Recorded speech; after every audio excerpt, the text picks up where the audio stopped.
entered at Stationer's Hall. Zetetic Astronomy, Earth, not a globe.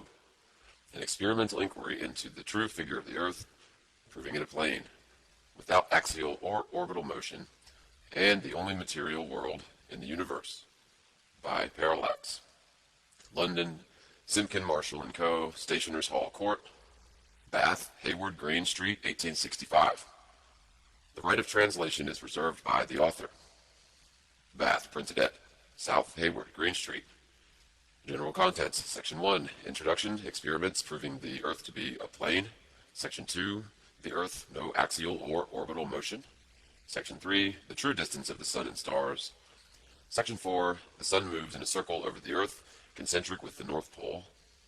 Section 5, diameter of the Sun's path constantly changing. Section 6, cause of day and night, seasons, etc. Section 7, cause of sunrise and sunset. Section 8, cause of sun appearing larger when arising and setting, and when in meridian. Section 9, cause of solar lunar eclipses. Section 10, cause of the tides. Section 11, constitution, condition, and ultimate destruction of the Earth by fire. Section 12, miscellaneous, moon's phases, moon's appearance, planet Neptune, pendulum experiments as proof of Earth's motion. Section 13, perspective on the sea. Section 14, general summary, application, cui bono. Zetetic Astronomy. The term zetetic is derived from the Greek verb zeteo, which means to search or examine, to proceed only by inquiry. None can doubt that by making special experiments and collecting manifest and undeniable facts, arranging them in logical order and observing what is naturally and fairly deducible, the result will be far more consistent and satisfactory than by framing a theory or system and assuming the existence of causes for which there is no direct evidence, and which only can be admitted for the sake of argument. All theories are of this character, supposing instead of inquiring, imagining systems instead of learning from observation and experience the true constitution of things. Speculative men, by the force of genius, may invent systems that will perhaps be greatly admired for a time. These, however, are phantoms which the force of truth will sooner or later dispel. And while we are pleased with the deceit, true philosophy, with all the arts and improvements that depend upon it, suffers. The real state of things escapes our observation, or, if it presents itself to us, we are apt either to reject it, wholly as fiction, or, by new efforts of vain ingenuity, to interweave it with our own conceits, and labor to make it tally with our favorite schemes.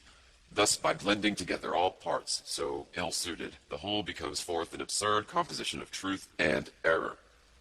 These have not done near so much harm as that pride and ambition which has led philosophers to think it beneath them to offer anything less to the world than a complete and finished system of nature, and, in order to obtain this at once, to take the liberty of inventing certain principles and hypotheses from which they pretend to explain all her mysteries. Copernicus admitted, "It's not necessary that hypotheses should be true or even probable. It is sufficient that they lead to results of calculation which agree with calculations."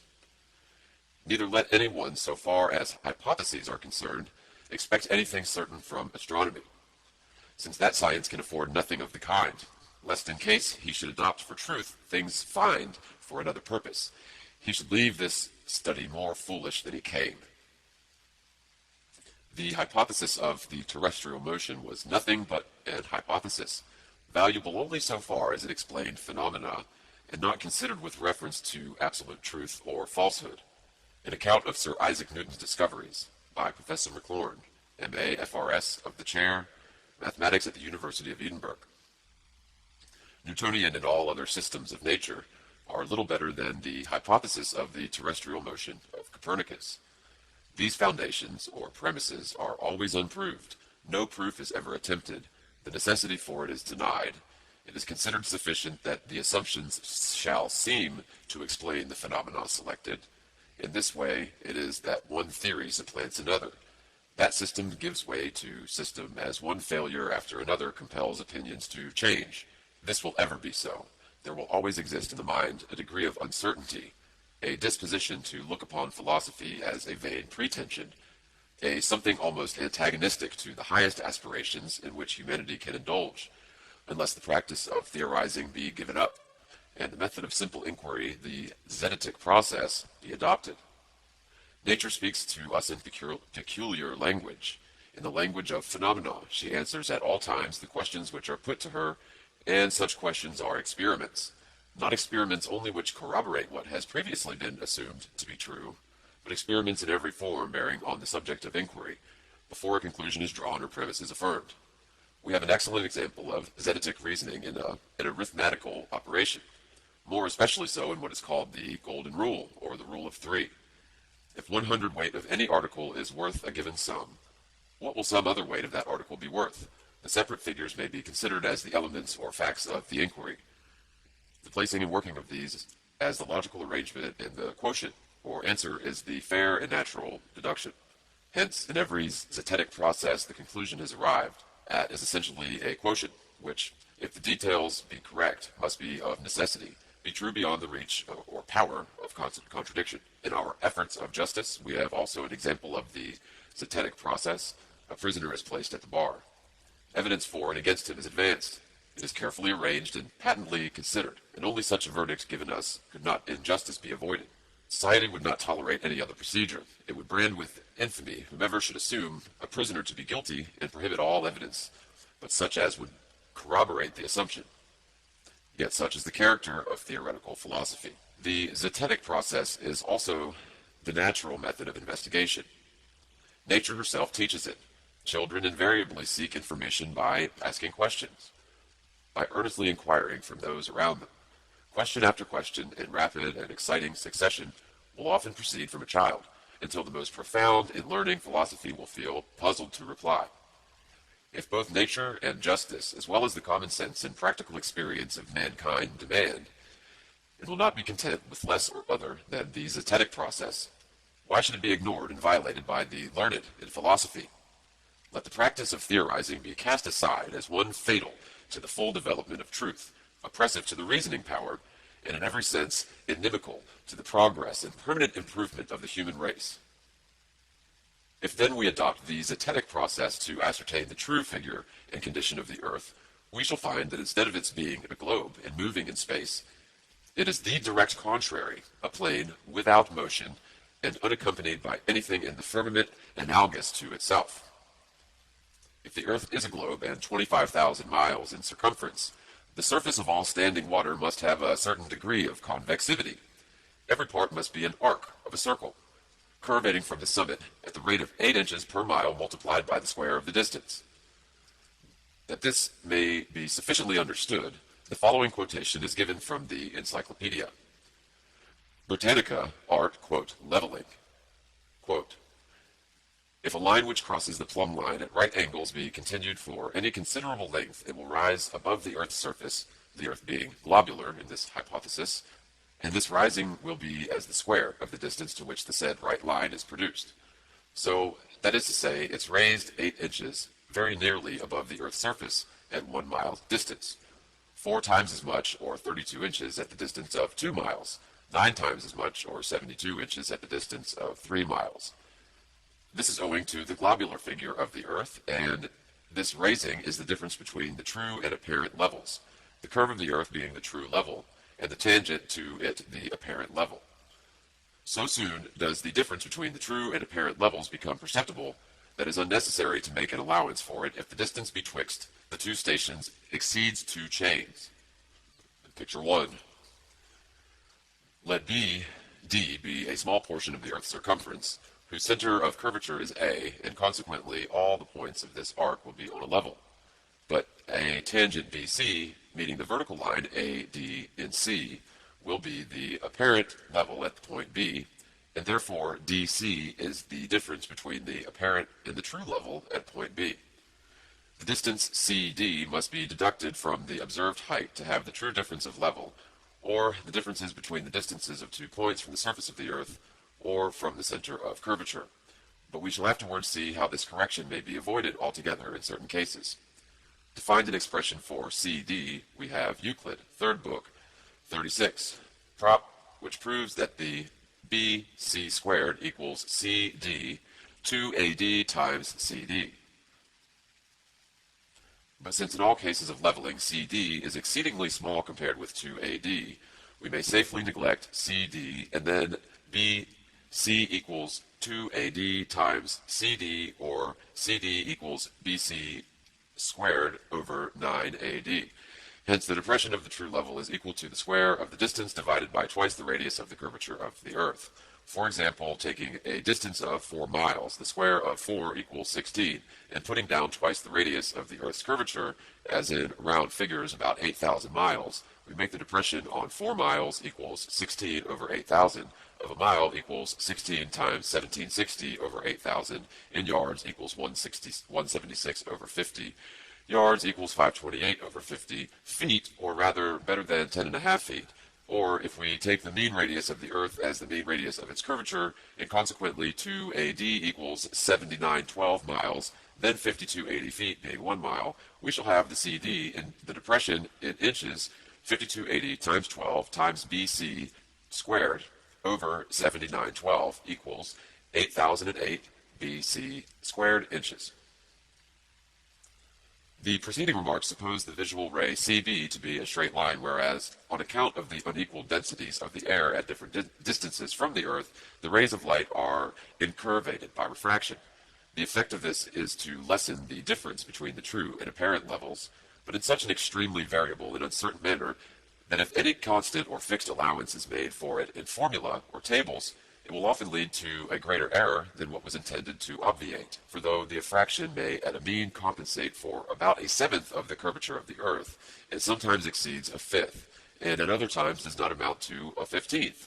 We have therefore made no allowance for refraction of the foregone formula. If the Earth is a globe, there cannot be a question that, however irregular the land may be in form, the water must have a convex surface.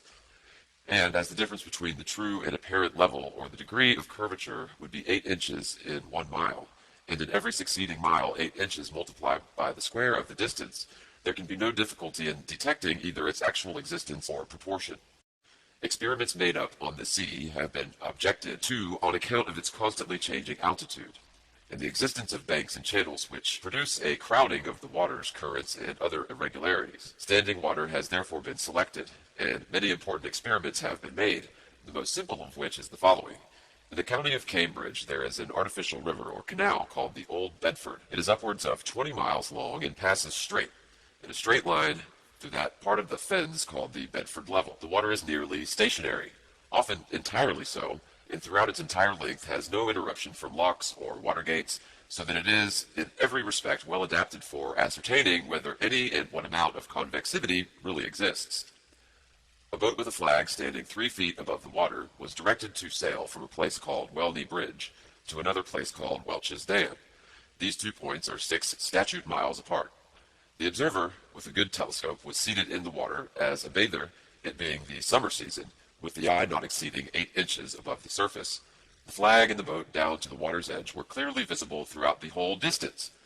From this observation, it was concluded that the water did not decline to any degree from the line of sight, whereas the water would be 6 feet higher in the center of the arc of 6 miles extent than at the 2 places, Welney Bridge and Welch's Dam. But as the eye of the observer was only 8 inches above the water, the highest point on the surface would be at 1 mile from the place of observation, below which point the surface of the water at the end of the remaining 5 miles would be 16 feet 8 inches, or 5 squared times 8 equals 200 inches. This will be rendered clear by the following diagram. Let AB represent the arc of water from Welney Bridge to Welch's Dam, 6 miles in length, and AL the line of sight, which is now a tangent to the arc, AB. The point of contact, T, is 1 mile from the eye of the observer at A, and from T to the boat at B is 5 miles. The square of 5 miles multiplied by 8 inches is 200 inches, or, in other words, that the boat at B would have been 200 inches, or above 16 feet below the surface of the water at T. And the flag on the boat, which was 3 feet high, would have been 13 feet below the line of sight at ATL. From this experiment, it follows that the surface of standing water is not convex, and therefore that the Earth is not a globe. On the contrary, this simple experiment is all sufficient to prove that the surface of the water is parallel to the line of sight and is therefore horizontal, and that the earth cannot be other than a plane. In diagram figure 3, this is perfectly illustrated. Picture 3.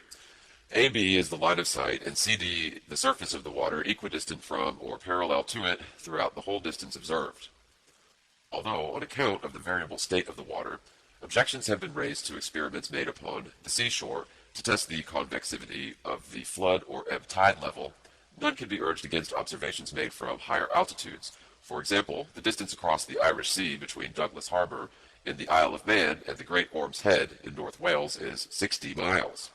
If the Earth is a globe and the surface of the water would form an arc 60 miles in length, the center of which would be 1,944 feet higher than the coastline at either end, so that an observer would be obliged to attain this altitude before he could see the Welsh coast from the Isle of Man, as shown in the diagram figure 4. It is well known, however, that from an altitude not exceeding 100 feet, that the Great Orme's Head is visible in clear weather from Douglas Harbor. The altitude of 100 feet could cause the line of sight to touch the horizon at the distance of nearly 13 miles, and from the horizon to Orme's Head being 47 miles, the square of this number multiplied by 8 inches gives 1,472 feet as the distance which the Welsh coastline would need to be below the line of sight, BC, A representing the Great Orme's Head, which is being 600 feet high, and its summit would be 872 feet below the horizon. Many similar experiments have been made across the St. George's Canal, between points near Dublin and Holyhead, and always with results entirely incompatible with the doctrine of rotundity. Again, it is known that the horizon at sea, whatever distance it may extend to the right and left of the observer on land, always appears as a straight line. The following experiment has been tried in various parts of the country at Brighton, on a rising ground near the race course. 2 poles were fixed in the earth 6 yards apart and directly opposite the sea. Between these poles, a line was tightly stretched parallel to the distant horizon. From center of the line, the view embraced not less than 20 miles on each side, making a distance of 40 miles.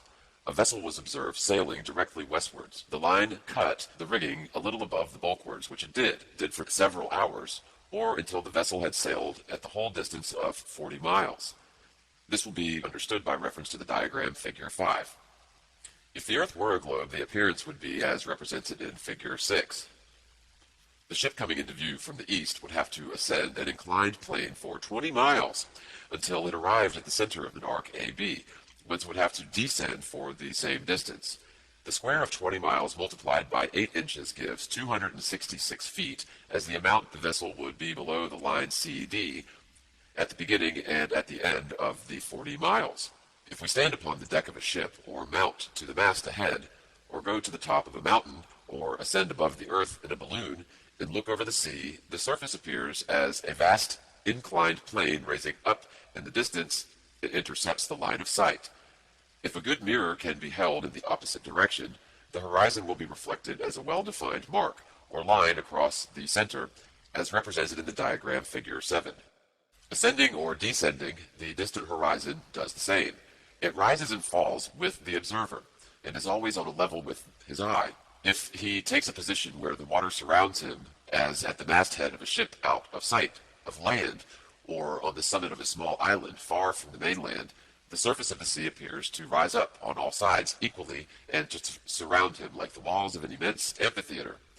He seems to be in the center of a large concavity, the edges of which expand or contract as he takes a higher or lower position. This appearance is so well known to seagoing travelers that nothing more need be said in its support. But the appearance from a balloon is familiar only to a small number of observers, and therefore it will be useful to quote from those who have written upon the subject. The apparent, quote, Wise's Aeronautics, quote, the apparent concavity of the earth as seen from a balloon, a perfectly formed circle encompassed by the visible planisphere beneath, or rather the concave sphere, it might be called, for I had attained a height from which the surface of the earth assumed a regularly hollowed or concave appearance, an optical illusion which increases as you recede from it. At the greatest elevation I ever attained, which was about 1.5 miles, The appearance of the world around me assumed a shape or form, like that which is made by placing two watch glasses together by their edges, the balloon apparently in the central cavity all the time of its flight at the elevation. End quote. Wise's Aeronautics. Great World of London. Quote, another curious effect of the serial ascent was that the Earth, when we were at our greatest altitude, positively appeared concave, looking like a huge dark bowl, rather than the convex sphere such as we naturally expect to see. The horizon always appeared to be on a level with our eye.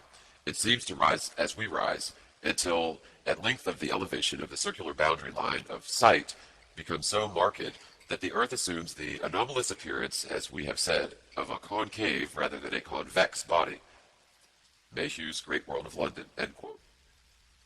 Mr. Elliot, an American aeronaut, in a letter giving an account of his ascension from Baltimore, thus speaks of the appearance of the Earth from a balloon. Quote, I don't know that I ever hinted heretofore that the aeronaut may well be most skeptical man about the rotundity of the Earth. Philosophy imposes the truth upon us, but the view of the Earth from the elevation of a balloon is that of an immense terrestrial basin, the deeper part of which is that directly under one's feet. As we ascend, the Earth beneath us seems to recede, actually to sink away, while the horizon gradually and gracefully lifts a diversified slope stretching away further and further to a line that at the highest elevation seems to close with the sky. Thus, upon a clear day, the aeronaut feels as if suspended at about an equal distance between the vast blue oceanic concave above and the equally expanded terrestrial basin below. The chief peculiarity of the view from a balloon at a considerable elevation was the altitude of the horizon, which remained practically on level with the eye at elevations of 2 miles, causing the surface of the Earth to appear concave instead of convex, and to recede during the rapid ascent, whilst the horizon and the balloon seemed to be stationary. End quote. London Journal, July 18, 1857. During the important balloon ascents recently made for scientific purposes by Mr. Croxwell and Mr. Glacier of the Royal Greenwich Observatory, the same phenomenon was observed. The horizon always appeared on level with the car. Vide, Gallisher's report. The following diagram represents this appearance. Figure 8. The surface of the Earth, CD, appears to rise to the line of sight from the balloon and seems to close with the sky. At the points HH, in the same manner that the ceiling and the floor of a long room or the top and bottom of a tunnel appear to approach each other, and from the same cause, visually, that they are parallel to the line of sight and therefore horizontal. If the Earth's surface were convex, the observer looking from a balloon, instead of seeing it gradually ascend to the level of the eye, would have to look downwards to the horizon, HH represented in figure 10. And the amount of dip in the line of sight, CH, would be the greatest at the highest elevation.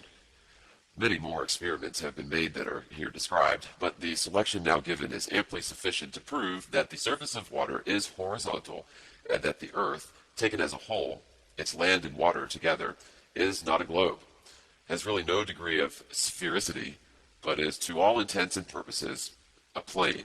If we now consider the fact that when we travel by land or sea, and from any part of the known world in a direction towards the North Polar Star, we shall arrive at one and the same point, we are forced to the conclusion that what has hitherto been called the North Polar region is really the center of the Earth. That from its northern center, the land diverges and stretches out, of necessity towards a circumference, which must now be called the southern region, which is a vast circle, and not a pole or center.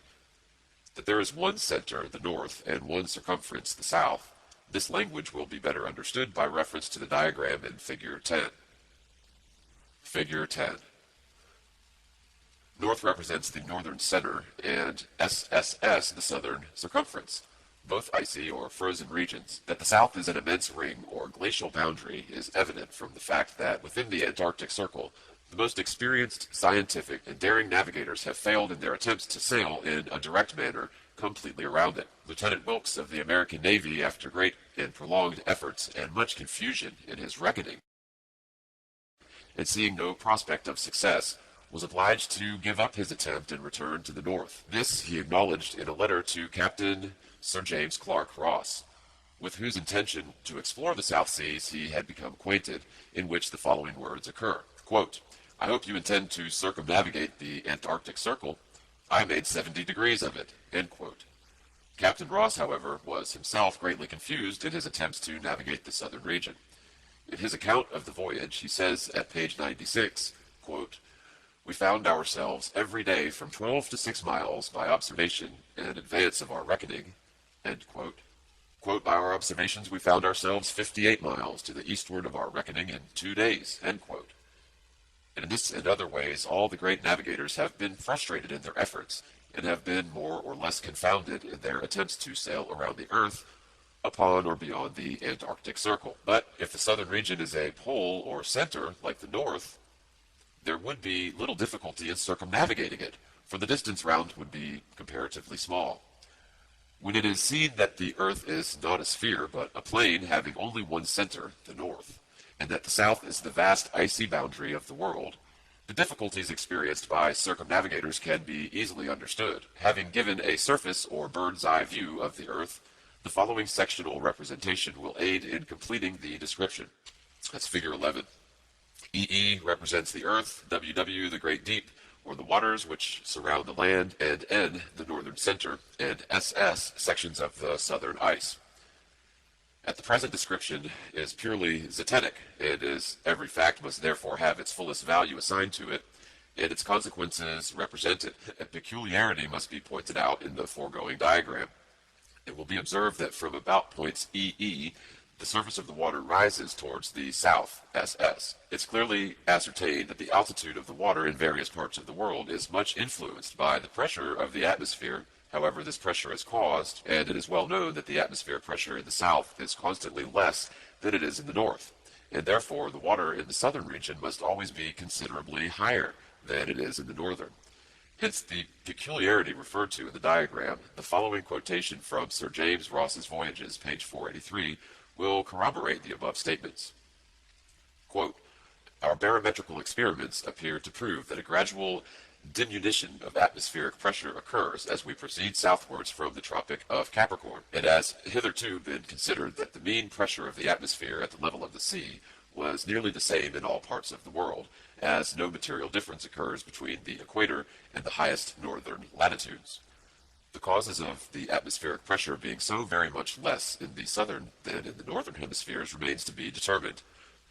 Thus, putting all theories aside, we have seen that direct experiment demonstrates the important truth that the earth is an extended plain, literally stretched out upon the waters, founded on the seas and established on the floods, standing in the water and out of the water. How far the southern icy region extends horizontally, or how deep the waters upon and in which the earth stands or is supported, are questions which cannot yet be answered. And I'll note, even in 2015, there are places of the oceans we've never mapped the floors. In Zetetic philosophy, the foundation must be well secured, progress must be made step by step, making good the ground as we proceed.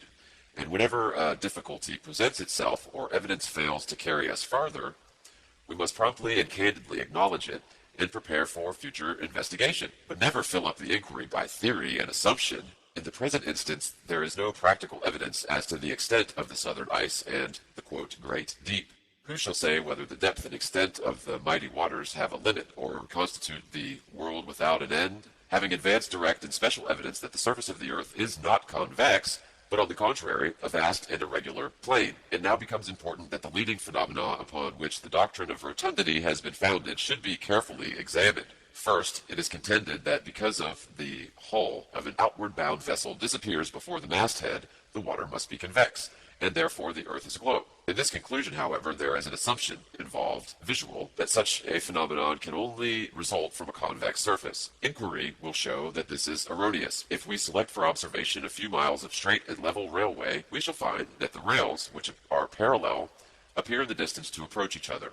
But the two rails which are nearest together do so more rapidly than those which are furthest asunder, as shown in the following diagram, figure 12. Figures 12 and 13, let the observer stand at the point A, looking in the direction of the arrows, and the rails 1, 2, 3, 4 will appear to join at the point B. But the rail 5, 6 will appear to have converged only as far as C towards B. Again, let a train be watched from the point A on figure 13. The observer looking from A with his eye midway between the bottom of the carriage and the rail will see the diameter of the wheels gradually diminish as they recede. The lines 1, 2, and 1, 4 will appear to approach each other until at the point B they will come together, and the space, including the wheels between the bottom of the carriage and the rail, will there disappear. The floor of the carriage will seem to be sliding without wheels upon the rail, 1, 2, but the lines 5, 6, and 7, 8 will yet have converged only to C and D. The same phenomenon may be observed with the long row of lamps, where the ground is a straight line throughout its entire length, as represented in Figure 14. Figures 14 and 15, the lines 1, 2, and AD will converge at the point D, and the pedestal of the lamp at D will seem to have disappeared, but the line 3, 4, which represents the true altitude of the lamps, will only have converged to the point C. A narrow bank running along the side of a straight portion of railway, upon which poles are placed for supporting the wires of the electric telegraph, will produce the same appearance as shown in Figure 15, talking about telephone poles. The bank having the altitude 1.13 and 1.24 will, in the distance of 2 or 3 miles according to its depth, disappear to the eye of an observer placed at Figure 1, and the telegraph pole at Figure 2 will seem not to stand upon a bank at all, but upon the actual railway. The line 3, 4 will merge into the line 1, 2 at the point B, while the line 5, 6 will only have descended to the position C. Many other familiar instances could be given to show the true law of perspective, which is that parallel lines appear in the distance to converge to one and the same datum line, but to reach it at different distances if themselves dissimilarly distant.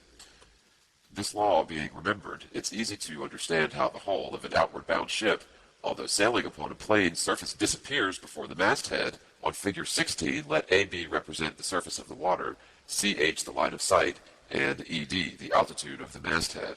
Then, as AB and CH are nearer to each other than AB and ED, they will converge and appear to meet at the point. That's Figure 16. H, which is the practical, or as it would be better to call, the optical horizon, the hull of the vessel being contained within the lines of AB and CH, must gradually diminish as these converge until at H, or the horizon, it enters the vanishing point and disappears. But the masthead represented by the line ED is still above the horizon at H, and will require to sail more or less according to its altitude beyond the point H before it sinks into the line CH, or in other words, before the lines AB and ED form the same angles as AB and CH.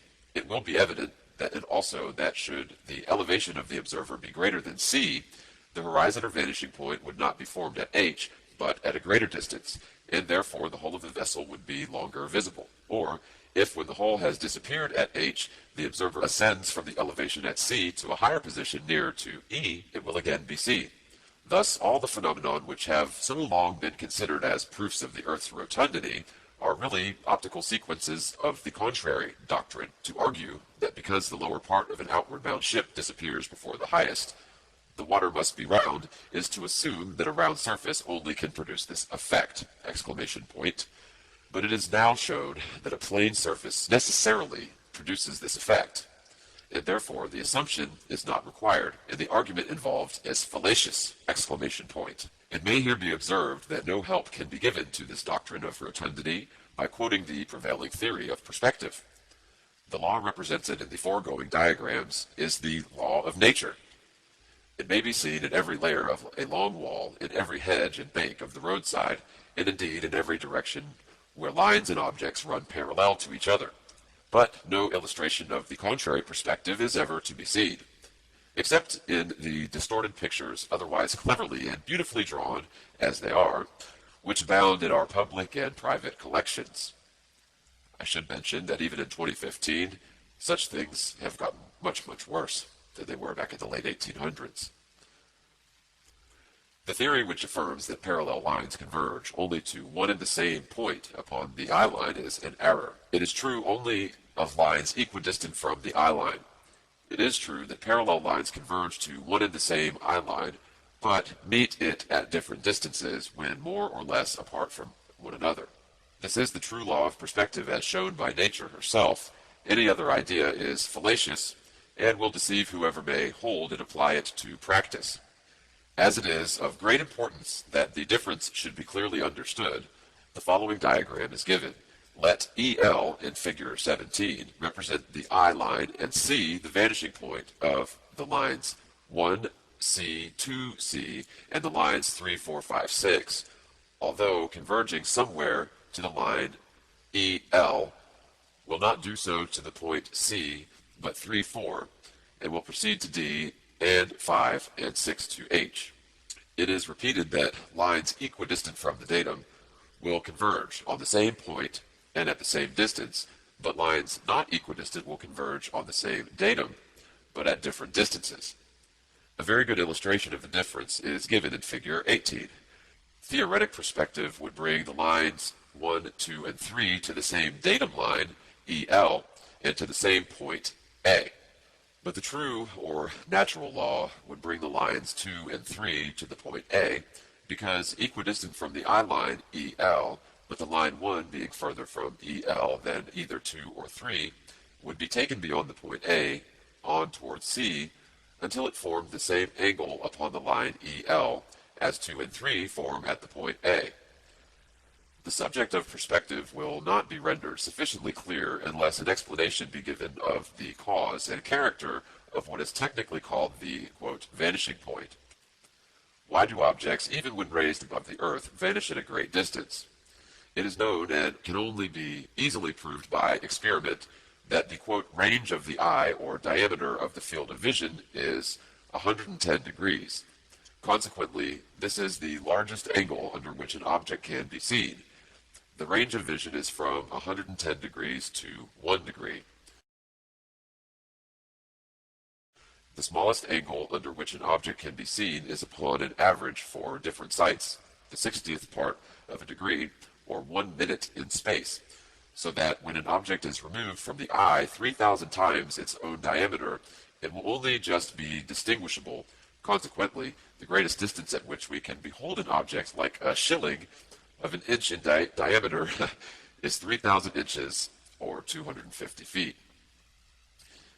It may therefore be very easily understood that a line passing over the hull of a ship and continuing parallel to the surface of the water must converge to the vanishing point at the distance of about 3,000 times its own elevation.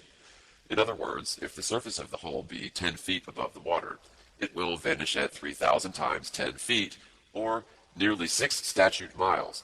But if the masthead be 30 feet above the water, it will be visible for 90,000 feet, or over 17 miles, so that it could be seen upon the horizon for a distance of 11 miles after the hull had entered the vanishing point, hence the phenomenon of a receding ship's hull being the first to disappear, which has been so universally quoted and relied upon as proving the rotundity of the earth, is fairly and logically a proof of the very contrary. It has been misapplied in consequences of an erroneous view of the law of perspective and the desire to support a theory. That is, its valueless for such a purpose has already been shown, and that even if there were no question of the earth's form involved, it could not arise from the concavity of the water, is proved by the following experiment. Let an observer stand upon the seashore with the eye at an elevation of about 6 feet above the water, and watch a vessel until it is just hull down. If now a good telescope be applied to the hull, will be distinctly restored to sight, from which it must be concluded that had it disappeared through the influence of perspective, and not from having sunk behind the summit of a convex surface, had it done so, it would follow that telescope, had either carried the line of sight through the mass of water, or over its surface and down the other side. But the power of looking round the corner, or penetrating a dense and extensive medium, has never yet been attributed to such an instrument. If the elevation of the observer be much greater than 6 feet, the distance at which the vanishing point is formed will be so great that the telescope may not have power enough to magnify or enlarge the angle constituting it, when the experiment would appear to fail. But the failure would only be apparent, for a telescope of sufficient power to magnify at the horizon or vanishing point would certainly restore the whole at the greater distance.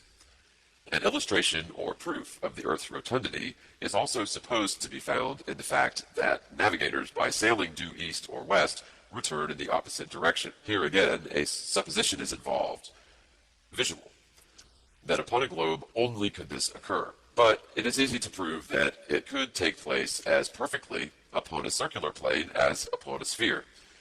Let it first be clearly understood what is really meant by sailing due east and west. Practically, it is sailing at right angles to north and south. This is determined ordinarily by the mariner's compass, but more accurately by the meridian lines which converge to the northern center of the earth. Bearing this in mind, let north in figure 19 represent the northern center.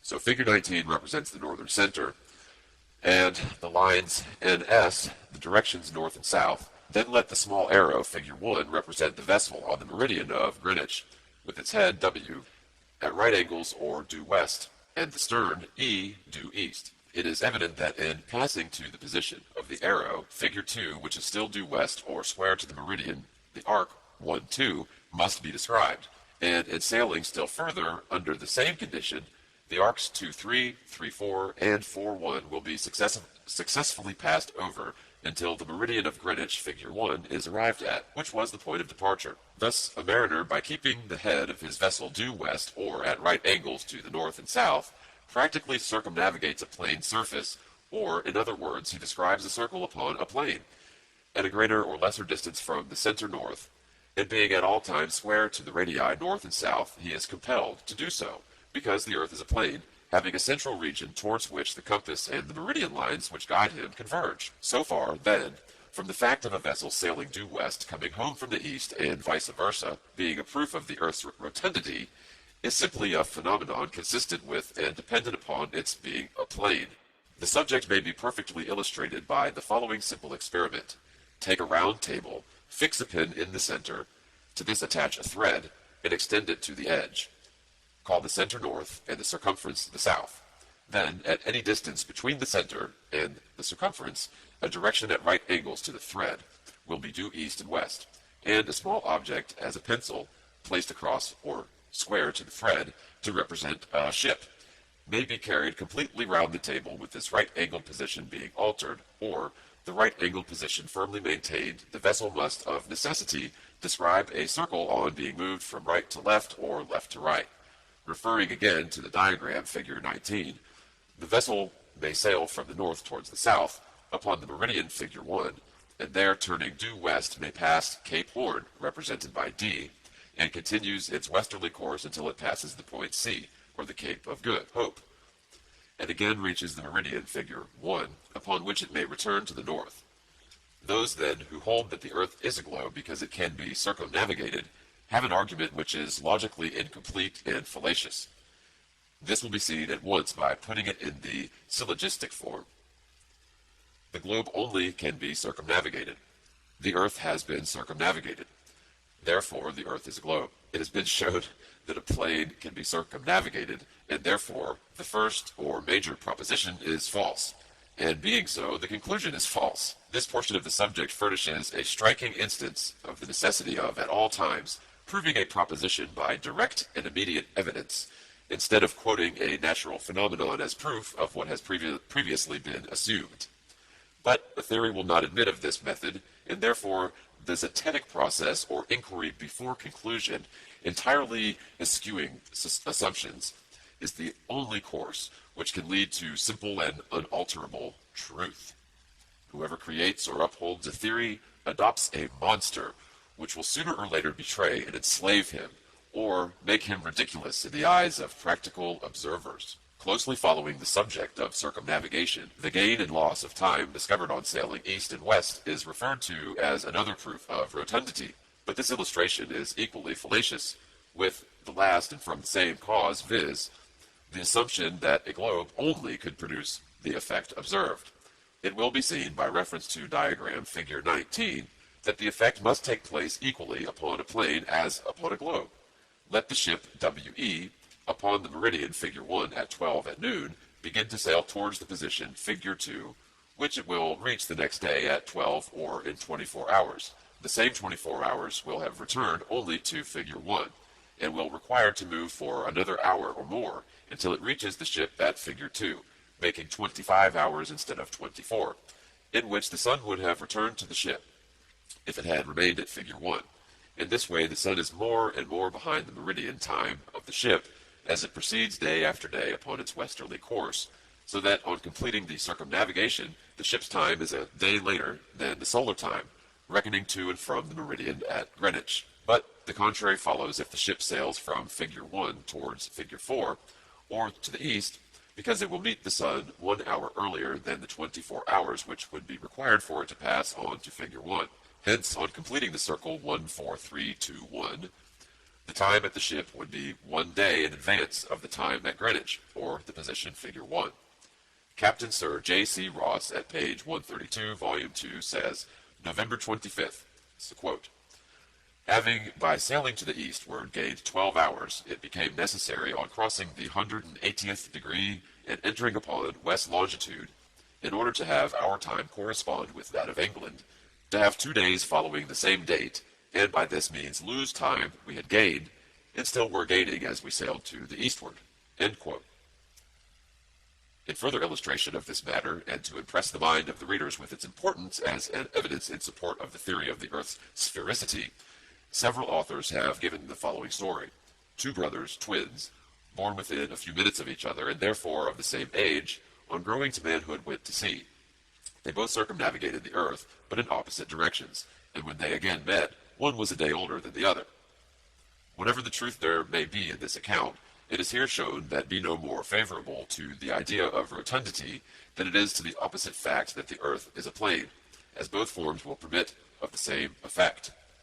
Another phenomenon supposed to prove rotundity is found in the fact that Polaris, or the North Polar Star, gradually sinks into the horizon as the mariner approaches the equator, on passing which it becomes invisible.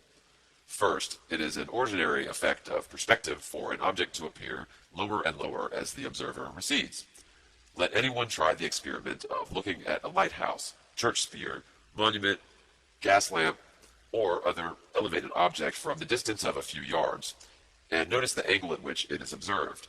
On going farther away, the angle will diminish and the object appear lower, and until, if the distance be sufficiently great, the line of sight to the object and the apparently ascending surface of the earth upon which it stands will converge to the angle which constitutes the vanishing point at a single yard beyond which it will be visible. This, then, is the necessary result of the everywhere visible law of perspective operating between the eye line and the plane surface upon which the object stands, and has no relation whatever to rotundity. It is not denied that a similar depression of a distant object would take place upon a globe. It is simply contended that it would not occur upon a globe exclusively. But if the earth is a sphere, and the pole star hangs over the northern axis, it would be impossible to see it for a single degree beyond the equator, or 90 degrees from the pole. The line of sight would become a tangent to the sphere, and consequently several thousand miles out of and divergent from the direction of the pole star. Many cases, however, are on record of the North Polar Star being visible far beyond the equator, as far even as the Tropic of Capricorn. In the Times newspaper of May 13, 1862, under the head of, quote, Naval and Military Intelligence, end quote, it is stated that Captain Wilkins distinctly saw the Southern Cross and the Polar Star at midnight in 23 hours 53 minutes degrees of latitude, and longitude 35 hours 46 minutes. This would be utterly impossible if the Earth were a globe, as shown in the figure diagram. Figure 20. Let N represent the North Pole, EE the equator, CC the Tropic of Capricorn, and P the Polar Star. It will be evident that the line of sight CD, being a tangent to the Earth beyond the equator E, must diverge from the axis N, and could not by any known possibility cause the star P to be visible to an observer at C. No matter how distant the star P, the line CD being divergent from the direction NP could never come in contact with it. The fact then that the polar star has often been seen from many degrees beyond the equator is really an important argument against the doctrine of the Earth's rotundity. It has been thought that because a pendulum vibrates more rapidly in the northern region than at the equator, the Earth is thereby proved to be a globe. And because the variation in the velocity is not exactly as it should be if all the surface of the Earth were equidistant from the center, it has been concluded that the Earth is an oblate spheroid, or that its diameter is rather less through the poles than it is through the equator. The difference was calculated by Newton to be the 235th part of the whole diameter, or that the polar was to the equatorial diameter as 689 to 692. Huygens have the proportion as 577 to 875, or a difference of about 1/3 of the whole diameter. Others have given still different proportions, but recently the difference of opinion has become so great that many have concluded that the Earth is really, instead of an oblate, an oblong spheroid. It is certain that the question, when attempted to be answered by measuring arcs of the meridian, is less satisfactory than was expected. This will be evident from the following quotation from the account of the Ordnance Survey of Great Britain, which was conducted by the Duke of Richmond, Colonel Mudge, General Roy, Mr. Dalby, and others, who measured baselines on Hounslow Heath and Salisbury Plain with glass rods and steel chains. Quote, when these were connected by a chain of triangles and the length computed, the result did not differ more than 1 inch from the actual measurements, a convincing proof of the accuracy with which all the operations had been conducted. The two stations of Beachy Head in Sussex and Devos in the Isle of Wight are invisible from each other and more than 64 miles asunder, nearly in a direction from east to west. Their exact distance was found by the geodetical operations to be 339,397 feet, which equates to 64 miles and 1,477 feet. The azimuth, or bearing of the line between them with respect to the meridian, and also the latitude of Beachy Head, were determined by astronomical observations. From these data, the length of a degree perpendicular to the meridian was computed, and thus, compared with the length of a meridional degree in the same latitude, gave the proportion of the polar to the equatorial axis. The result thus obtained, however, differed considerably from that obtained by meridional degrees. It has been found impossible to explain the want of agreement in a satisfactory way. By comparing the celestial with the terrestrial arcs, the length of degrees in various parallels was determined, as in the following table. This table presents a singular deviation from the common rule, for instead of the degrees increasing as we proceed from north to south, they appear to decrease, as if the Earth were an oblong instead of an oblate spheroid. The measurements of small arcs of the meridian in other countries have presented similar instances. End quote. A number of French academicians who measured above 3 degrees of the meridian in Peru gave as the result of their labors the first degree of the meridian from the equator as 56,653 toises, whilst another company of academicians who proceeded to Bothnia in Lapland gave the result of their calculations as 57,422 toises for the length of a degree cutting the polar circle. But a more recent measurement made by the Swedish astronomers in Bothnia shows the French to have been incorrect. Encyclopedia of Geography by Hugh Murray and several professors in the University of Edinburgh shows the French to have been incorrect, having given the degree their 196 toises more than the true length. Other observations have been made, but as no two sets of experiments agree in result, it would be very unsatisfactory to conclude from them that the Earth is an oblate spheroid. Returning to the pendulum, it will be found to be equally unsatisfactory as proof of this peculiar rotundity of the Earth. It is argued that as the length of a second's pendulum at the equator is 39,027 inches, and 39,197 inches at the North Pole, that the Earth must be a globe, having a less diameter through its axis than through its equator. But this proceeds upon the assumption that the Earth is a globe, having a center of attraction of gravitation towards which all bodies gravitate or fall. And as the pendulum is a falling body under certain restraint, the fact that it oscillates or falls more rapidly at the north than it does at the equator is a proof that the north is nearer to the center of attraction, or nearer the center of the Earth, than is the equatorial region. And, of course, if nearer, the radius must be shorter, and therefore the Earth is a spheroid flattened at the poles. This is very ingenious and very plausible, but unfortunately for its character as an argument, this essential evidence is wanting that the Earth is a globe at all. Whether oblate or oblong or truly spherical are questions logically misplaced. It should also be first proved that no other cause can operate besides greater proximity to the center of gravity to produce the variable oscillations of a pendulum. This not being attempted, the whole subject must be condemned as logically insufficient, irregular, and worthless for its intended purpose. Many philosophers have ascribed the alterations in the oscillations of a pendulum to the diminished temperature of the northern center. That the heat gradually and almost uniformly diminishes on passing from the equator to the north is well ascertained. The mean annual temperature of the whole Earth at the level of the sea is 50 degrees Fahrenheit. For different latitudes, it is under. It is as in this diagram, I believe it is 22. All the solid bodies with which we are surrounded are constantly undergoing changes of bulk corresponding to the variations of temperature. The expansion and contraction of metals by heat and cold form subjects of, there's a source here, Millions of Facts by Sir Richard Phillips, page 475. Serious and careful attention to the chronometer makers, as will appear by the following statements. The length of the pendulum vibrating seconds in vacuo in the latitude of London, which is 51 degrees, 31 minutes, 8 seconds, at the level of the sea and at the temperature of 62 degrees, has been ascertained with the greatest precision to be 39 degrees, 13929 inches. Now, as the metal of which it is composed is constantly subject to variation of temperature, it cannot but happen that its length is constantly varying. And when it is further stated that if the bob be let down 1/100th of an inch, the clock will lose 10 seconds in 24 hours, that the elongation of 1 to 1,000th of an inch will cause it to lose 1 second per day, and that a change of temperature equal to 30 degrees Fahrenheit will alter its lengths 1 to 5,000th part, and occasion an error in the rate of going of 8 per seconds per day.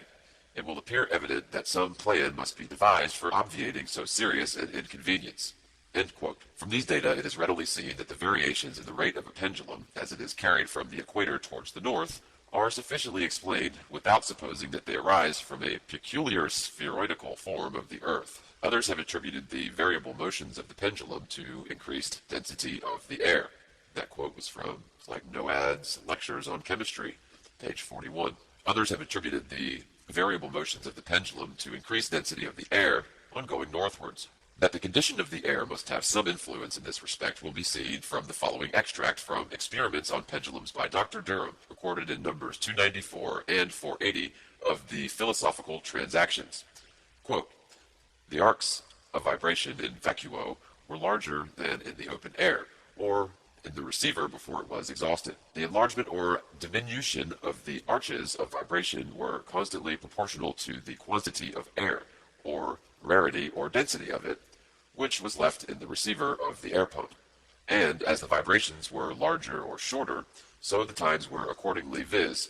2 seconds in an hour, with the vibrations were longest, and less as the air was readmitted and the vibrations shortened. Thus there are two distinct and tangible causes which necessarily operate to produce the variable oscillations of a pendulum, without supposing any distortion in the supposed rotundity of the earth. First, if the pendulum vibrates in the air, which is colder and therefore denser in the north than at the equator, then it must be more or less resistant in its passage through it.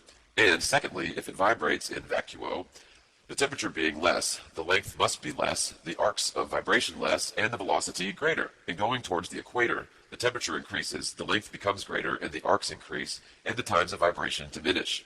Another argument for the globular form of the Earth is the following. The degrees of the longitude radiating from the North Pole gradually increase in extent as they approach the equator, beyond which they again converge towards the south. To this it is then replied that no actual measurement of a degree of longitude has ever been made south of the equator.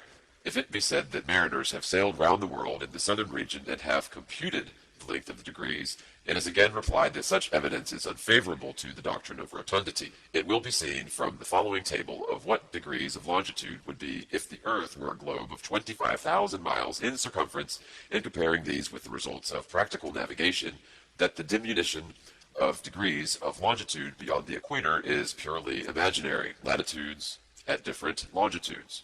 According to the above table, which is copied from a large Mercator's chart in the library of the Mechanics Institute, Royal Hill, Greenwich, the distance round the Earth at the Antarctic Circle would only be about 9,000 miles. But practical navigators give the distances from the Cape Cod of Good Hope to Port Jackson as 8,000 miles, from Port Jackson to Cape Horn as another 8,000 miles, and from Cape Horn to Cape of Good Hope 6,000 miles, making together 22,000 miles.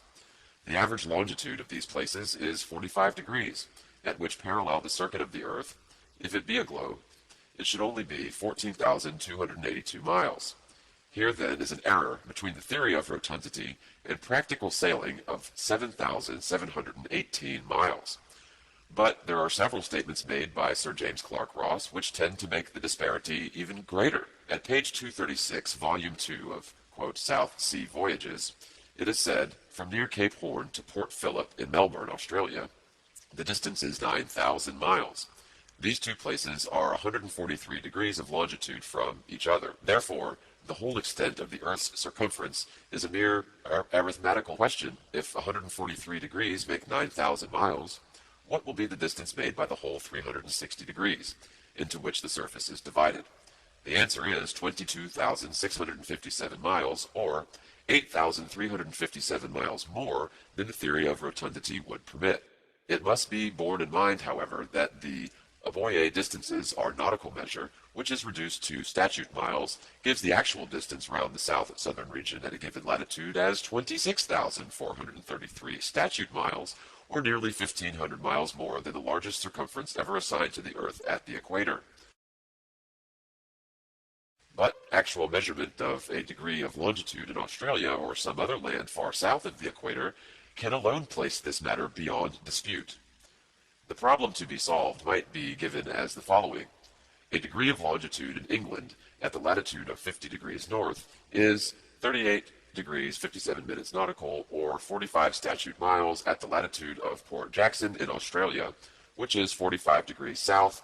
A degree of longitude, if the Earth is a globe, should be 45 minutes nautical, or 52 statute miles. But if the Earth is a plane, and the distances above referred to as given by nautical men are correct, a degree of longitude on the parallel of Port Jackson will be 69 hours 44 statute miles, statute miles being a difference of 1992, or nearly 20 statute miles. In other words, a degree of longitude along the southern part of Australia ought to be, if the Earth is a plane, nearly 20 miles greater than a degree of longitude on the southern coast of England. This is the point which has yet to be settled. The day is surely not far distant when the scientific world will demand that the question be decided by proper geodetical operations, and this not altogether for the sake of determining the true figure of the Earth, but also for the purpose of ascertaining, if possible, the cause of the many anomalies observed in navigating the southern region. These anomalies have led to the loss of many vessels, and the sacrifice of a fearful amount of life and property. Quote, in the southern hemisphere, navigators to India have often fancied themselves east of the Cape, when still west, and have been driven ashore on the African coast, which, according to their reckoning, lay behind them. This misfortune happened to a fine frigate, the Challenger, in 1845. Assuredly, there are many shipwrecks from alleged errors in reckoning, which may arise from somewhat a false idea of the general form and measurement of the Earth's surface. Such a subject, therefore, ought to be candidly and boldly discussed. These are quotes from Tour Through Creation by the Reverend Thomas Milner, and The Builder, September 20th, 1862, in a review of a recently published work on astronomy. It is commonly believed that surveyors, when laying out railways and canals, are obliged to allow 8 inches per mile for the Earth's curvature, and that if this were not done in the latter case, that the water could not be stationary, but would flow on until the end of 1 mile in each direction. Although the canal should have the same depth throughout, the surface would stand 8 inches higher in the middle than at the ends. In other words, that the bottom of a canal, in which the allowance of 8 inches per mile had not been made, would be a chord to the surface of the contained water, which would be an arc of a circle.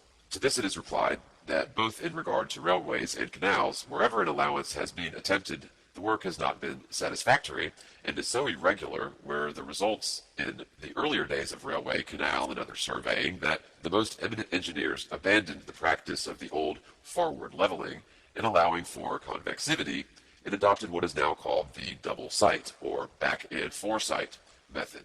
It was considered that whether the surface were convex or horizontal, or whether the convexity were more or less than the supposed degree, would be of no consequence in practice if the spirit level or theodolite were employed to read both backwards and forwards for whatever degree of convexivity existed. One, quote, sight would compensate for the other, and if the surface were horizontal, the same mode of leveling would apply. So important did the Ordnance Department of the government consider this matter that it was deemed necessary to make the abandonment of all ideas of rotundity compulsory, and in a standing order number 6 of the House of Lords, as to the preparation of sections for railways, etc., the following language is used.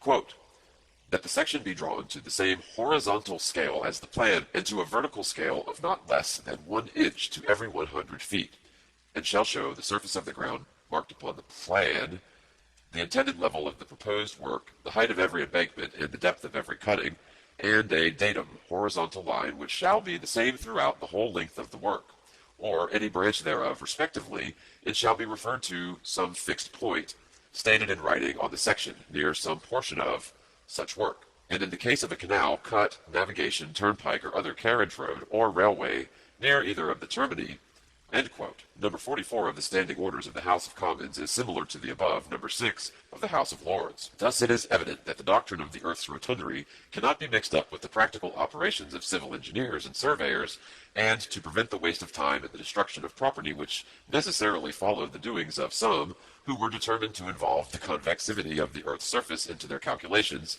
the very government of the country that has been obliged to interfere. Every surveyor of this in other countries, whether ordnance or otherwise, is now carried out in connection with a horizontal datum, and therefore has no other method proves satisfactory. It is virtually an admission by all the most practical scientific men of the day that Earth cannot be other than a plane. An argument for the Earth's convexity is thought by many to be found in the following facts. Quote, fluid or semi-fluid substances in a state of motion invariably assume the globular form, as rain, hail, dew, mercury, and melted lead, which poured from a great height becomes divided into spherical masses, as in the manufacture of small shot, etc. End quote. Quote, there is an abundant evidence from geology that the Earth has been a fluid or semi-fluid mass, and it could not, therefore, continue in a state of motion through space without becoming spherical. End quote. Without denying that the Earth has been, at some former period, in a pulpy or semi-fluid state, it is requisite to prove beyond all doubt that it has a motion upon axis and through space, or the conclusion that it is therefore spherical is premature and illogical. It will be shown in a subsequent part of this work that such axial and orbital motion does not exist, and therefore any argument founded upon and including it as a fact is necessarily fallacious. In addition to this, it may be remarked that the tendency in falling fluids to become globular is owing to what has been called attraction of cohesion, not attraction of gravitation. What is very limited in its operation, it is confined to small quantities of matter. If in the manufacture of a small shot, the melted metal is allowed to fall in masses of several ounces or pounds instead of being divided into particles only weighing a few grains, it will never take a spherical form, and shot of an inch in diameter could not be made by this process. Bullets of even half an inch diameter can only be made by casting the metal into spherical molds. In tropical countries, the rain, instead of falling in drops or small globules, often comes down in large irregular masses which have no approximation whatever to sphericity, so that it is manifestly unjust to affirm of large masses of matter like the Earth that which only belongs to minute portions or a few grains in weight. The whole matter, taken together entirely, fails as an argument for the Earth's rotundity. Those who hold that the Earth is a globe will often affirm, with visible enthusiasm, that in an eclipse of the moon there is proof positive of rotundity, that the shadow of the Earth upon the moon is always round, and that nothing but a globe could, in all positions, cast a circular shadow. Here again the essential requirements of an argument are wanting. It is not proved that the moon is eclipsed by a shadow. It is not proved that the Earth moves in an orbit, and therefore takes different positions. It is not proved that the moon recedes her light from the sun, and that therefore her surface is darkened by the Earth intercepting the sun's light. It will be shown in the proper place that the Earth has no motion in space or on axis, that it is not a shadow which eclipses the moon, that the moon is not a reflector of the sun's light, but is self-luminous, and therefore could not possibly be obscured by a shadow from any object whatsoever. The subject is only introduced here because it forms one of the category of supposed evidence of the Earth's rotundity. But to call that an argument where every necessary proposition is assumed is to stultify both the judgment and the reasoning powers. Many place great reliance upon what is called the spherical excess observed in leveling as a proof of the Earth's rotundity. In Cassell's treatise on leveling, it is stated that, quote, the angles taken between any 3 points on the surface of the Earth by the theodolite are, strictly speaking, spherical angles, and their sum must exceed 180 degrees, and the lines bounding them are not the chords as they should be, but the tangents to the Earth. This excess is inappreciable in common cases, but in the larger triangles it becomes necessary to allow for it, and to diminish each of the angles of the observed triangle by 1/3 of the spherical excess. To calculate this excess, divide the area of the triangle in feet by the radius of the Earth in seconds, and the quotient is the excess." End quote. The following observation is made by surveyors, also bears upon the subject. If a spirit level or theodolite be, quote, leveled, and a given point be read upon a graduated staff at the distance of about or more than 100 chains, this point will have an altitude slightly in excess of the altitude of the crosshair of the theodolite. And if the theodolite be removed to the position of the graduated staff, and again leveled, and backward sight taken at the distance of 100 chains, another excess of altitude will be observed, and this excess will go on increasing as often as the experiment or backward and forward observation is repeated. From this, it is argued that the line of sight from the spirit level, or theodolite, is a tangent, and that the surface of the Earth is therefore spherical. Of a similar character is the following observation. If a theodolite or spirit level be placed upon the seashore and, quote, leveled, end quote, and directed towards the sea, the line of the horizon will be observed to be a given amount below the crosshair of the instrument, to which a certain dip or inclination from the level will have to be given to bring the crosshair and the sea horizon together. It is concluded that as the sea horizon is always observed to be below the crosshair of the leveled theodolite, the line of sight is a tangent, the surface of the water convex, and therefore the Earth is a globe. The conclusion derived from the last three observations is exceedingly plausible, and would completely satisfy the minds of scientific men as to the Earth's sphericity if a perfect explanation could not be given. The whole matter has been specially and carefully examined, and one very simple experiment will show that the effects observed do not arise from rotundity in the Earth's surface, but from a certain peculiarity in the instruments employed. Take a convex lens or a magnifying glass and hold it over a straight line, drawn across a sheet of paper. If the glass be held so that a part of the straight line can be seen through it, and another part seen outside it, the difference in the direction of the line will be observed, as shown in the diagram, figure 25. Let ABC represent the straight line. If a lens is now held an inch or more, according to its focal length over the part of the line AB, and the slightest amount of its center, that part of the line AB which passes under the lens, will be seen in the direction of the figures 1, 2. But if the lens be now moved a little out of its central position in the opposite direction, the line BC will be observed at 3, 4, or below BC. A lens is a magnifying glass because it dilates or spreads out from its center the objects observed through it. Therefore, whatever is magnified by it is seen a little out of its axis or center. This is, again, necessitated by the fact that the axis or actual center is always occupied by the crosshair.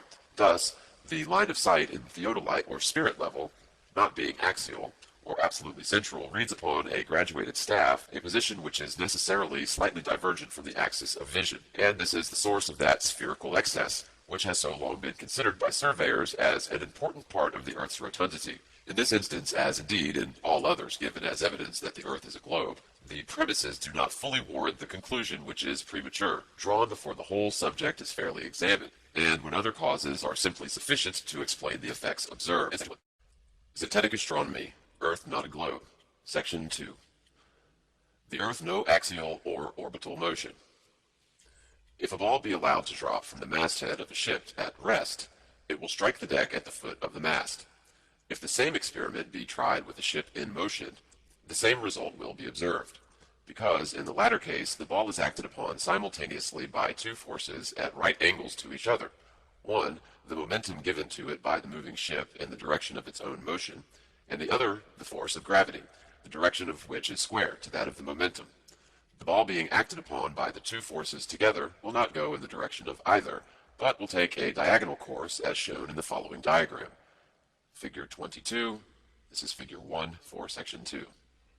The ball passing from A to C by the force of gravity, and having at the moment of its liberation received a momentum from the ship in the direction AB, will by the conjoint action of the two forces take the direction AD, falling at D just as it would have fallen at C had the vessel remained at rest.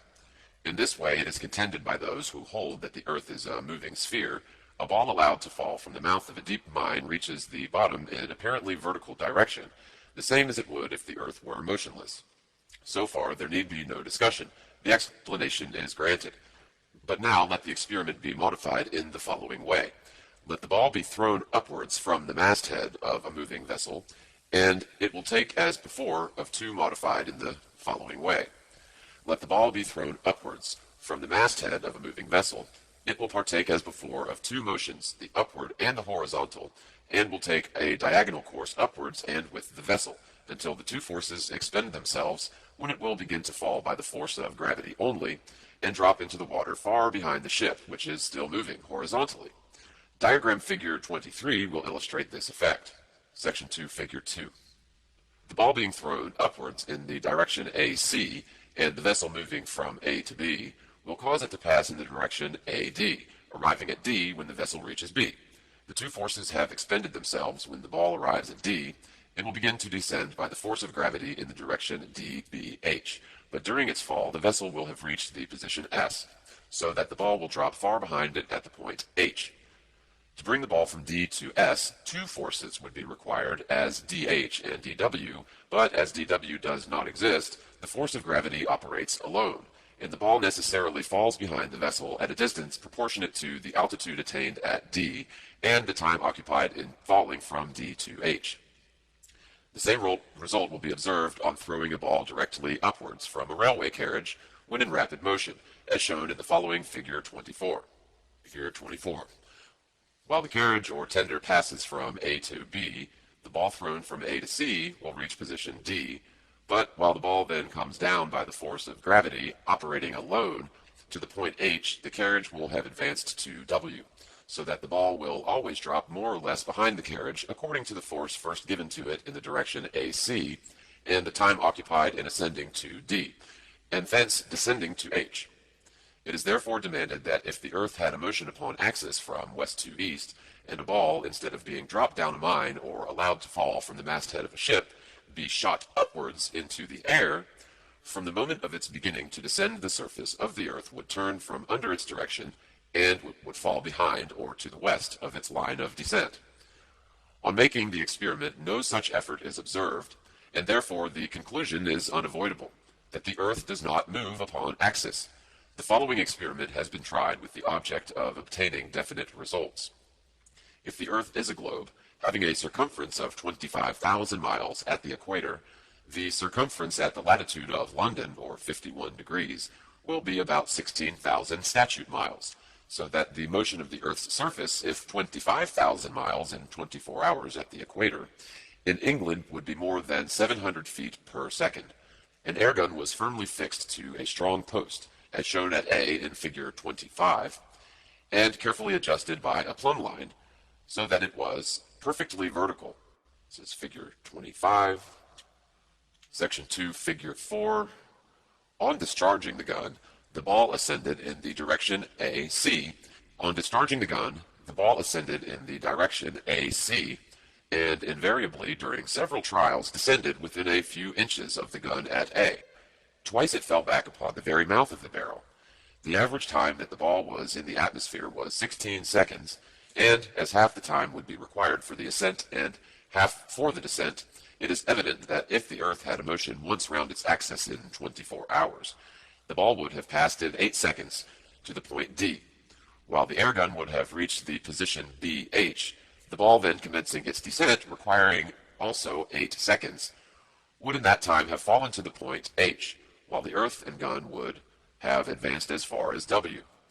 The time occupied being 8 seconds, and the Earth's velocity being 700 feet per second, the progress of the Earth and the airgun to W in advance of the ball at H would be 5,600 feet. In other words, these experiments, the ball, which always fell back to the place of its detachment, should have fallen 5,600 feet, or considerably more than 1 statute mile to the west of the airgun, proving beyond all doubt that the supposed axial motion of the Earth does not exist. The same experiment ought to suffice as evidence against the assumed motion of the Earth in an orbit, for it is difficult, if not impossible, to understand how the behavior of the ball thrown from a vertical airgun should be other in relation to the Earth's forward motion in space than it is in regard to its motion upon axis. Besides, if it is proved not to move upon axis, the assumption that it moves in orbit around the sun is useless for theoretical purposes, and there is no necessity for either denying or in any way giving it further consideration. But that no point may be taken without direct evidence, let the following experiment be tried. Take two carefully bored iron tubes about 2 yards in length, and place them 1 yard asunder in the opposite sides of a wooden frame, or a solid block of wood or masonry.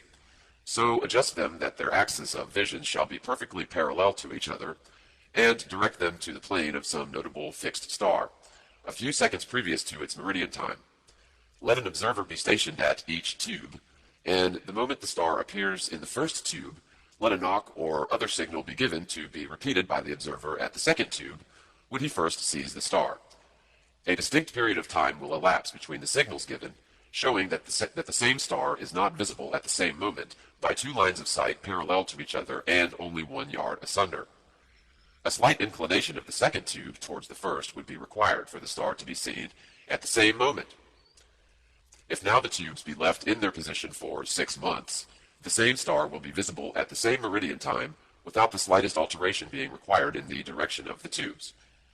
From which result it is concluded that if the Earth had moved a single yard in orbit through space, there would be at least a difference of time indicated by the signals, and the slight inclination of the tube, which the difference in position of 1 yard required. But as no such difference in the direction of the tube is required, the conclusion is unavoidable that in 6 months a given meridian upon the Earth has not moved a single yard, and that therefore the Earth has not the slightest degree of orbital motion or motion at right angles to the meridian of a given star. It will be useless to say in explanation that the stars are so infinitely distant that a difference in the angle of inclination of the tube in 6 months could not be expected, as it will be proved in a subsequent section that all the stars are within a few thousand miles of the Earth's surface. End section 2. Section 3. The true distance of the sun and stars. As it is now demonstrated that the Earth is a plane, the distance of the sun and stars may readily be measured by plane trigonometry. The baseline in any operation being horizontal and always a carefully measured one, the process becomes exceedingly simple. Let the altitude of the sun be taken on a given day at 12 o'clock, at the high water mark on the seashore at Brighton in Sussex, and at the same hour at the high water mark of the River Thames near London Bridge. The difference in the sun's altitude taken simultaneously from two stations upon the same meridian, and the distance between the stations or the length of the base line ascertained are all the elements required for calculating the exact distance of the sun from London or Brighton. But as this distance is the hypotenuse of a triangle whose base is the Earth's surface and vertical side the zenith distance of the sun, it follows that the distance of the sun from that part of the Earth to which it is vertical is less than the distance from London. In the diagram, figure 26, let LB represent the baseline from London to Brighton. This is figure 26. Section 3, figure 1. In the diagram figure 26, let LB represent the baseline from London to Brighton, a distance of 51 statute miles. The altitude at L and at B, taken at the same moment of time, will give the distance LS or BS, the angle of altitude at L or B, with the length of LS or BS will then give the vertical distance of the sun, S from E, or the place which is immediately underneath it. This distance will be thus found to be considerably less than 4,000 miles. The following are the particulars of an observation made a few years ago by the officers engaged in the Ordnance Survey. Altitude of the sun at London, 55 degrees, 13 minutes, altitude taken at the same time on the grounds of a public school at Ackworth in Yorkshire, 53 degrees, 2 minutes, and the distance between the two places in a direct line, as measured by triangulation, is 151 statute miles. From these elements, the true distance of the sun may be readily computed and proved to be under 4,000 miles. Since the above was written, an officer of the Royal Engineers in the headquarters of the Ordnance Survey at Southampton has furnished the following elements of observations recently made. Southern Station, sun's altitude, 45 degrees. Northern, ditto, 38 degrees. The calculation made from these elements gives the same result, viz., that the actual distance of the sun from the Earth is less than 4,000 miles. The same method of measuring distances applies equally to the stars. and it is easy to demonstrate beyond the possibility of doubt, so long as assumed premises are excluded, that all the visible objects in the firmament are contained within the distance of 6,000 miles. From these demonstrable distances, it follows unavoidably that the magnitude of the sun, moon, stars, etc. is very small, much smaller than the earth from which they are measured, and to which, therefore, they cannot possibly be other than secondary and subservient. End of section 3. Section 4. The sun moves in a circle over the earth, concentric with the North Pole. As the earth has been shown to be fixed, the motion of the sun is a visible reality, and if it be observed from any northern latitude, and for any period before and after the time of southing or passing of the meridian, it will be seen to describe an arc of a circle. An object moving in an arc cannot return to the center of such arc without having completed a circle. This the sun does visibly and daily. To place the matter beyond doubt, the observation of the Arctic navigators may be referred to. Captain Parry and several of his officers on ascending high land in the vicinity of the North Pole repeatedly saw for 24 hours together the sun describing a circle upon the southern horizon. And section 4. Section 5.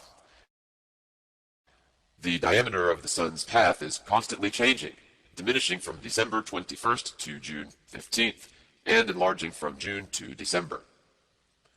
This is a matter of absolute certainty, proved by what is called in technical language the northern and southern declination, which is simply saying that the sun's path is nearest to the pole in summer and furthest away from it in winter. This difference in position gives to rise the difference of altitude as observed at various periods of the year, and which is shewn in the following table given in the Illustrated London Almanac for year 1848 by Mr. Glaisher of the Royal Observatory, Greenwich. Quote, sun's altitude at the time of southing or being on the meridian. Section 5, Table 1.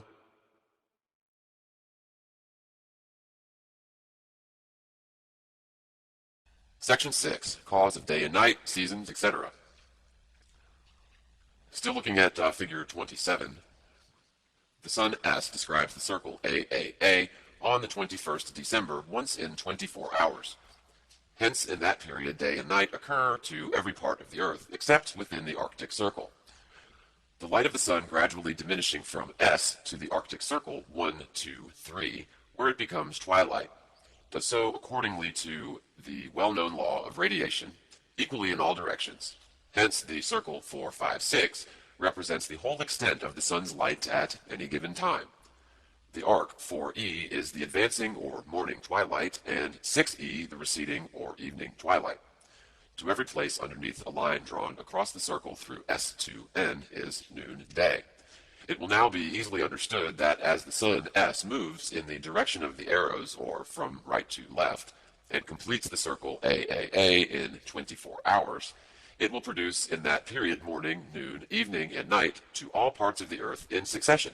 On referring to the diagram, it will be seen that to England E, the length of the day at this time of the year is the shortest, the amount of light being produced by the arc EEE, and also that the northern center N remains in darkness. During the whole day revolutions of the sun, the light of which terminates at the Arctic Circle 1, 2, 3, thus morning, noon, evening, midnight, the shortest days, or the winter season, and the constant or 6 months darkness at the pole are all part of one general phenomenon.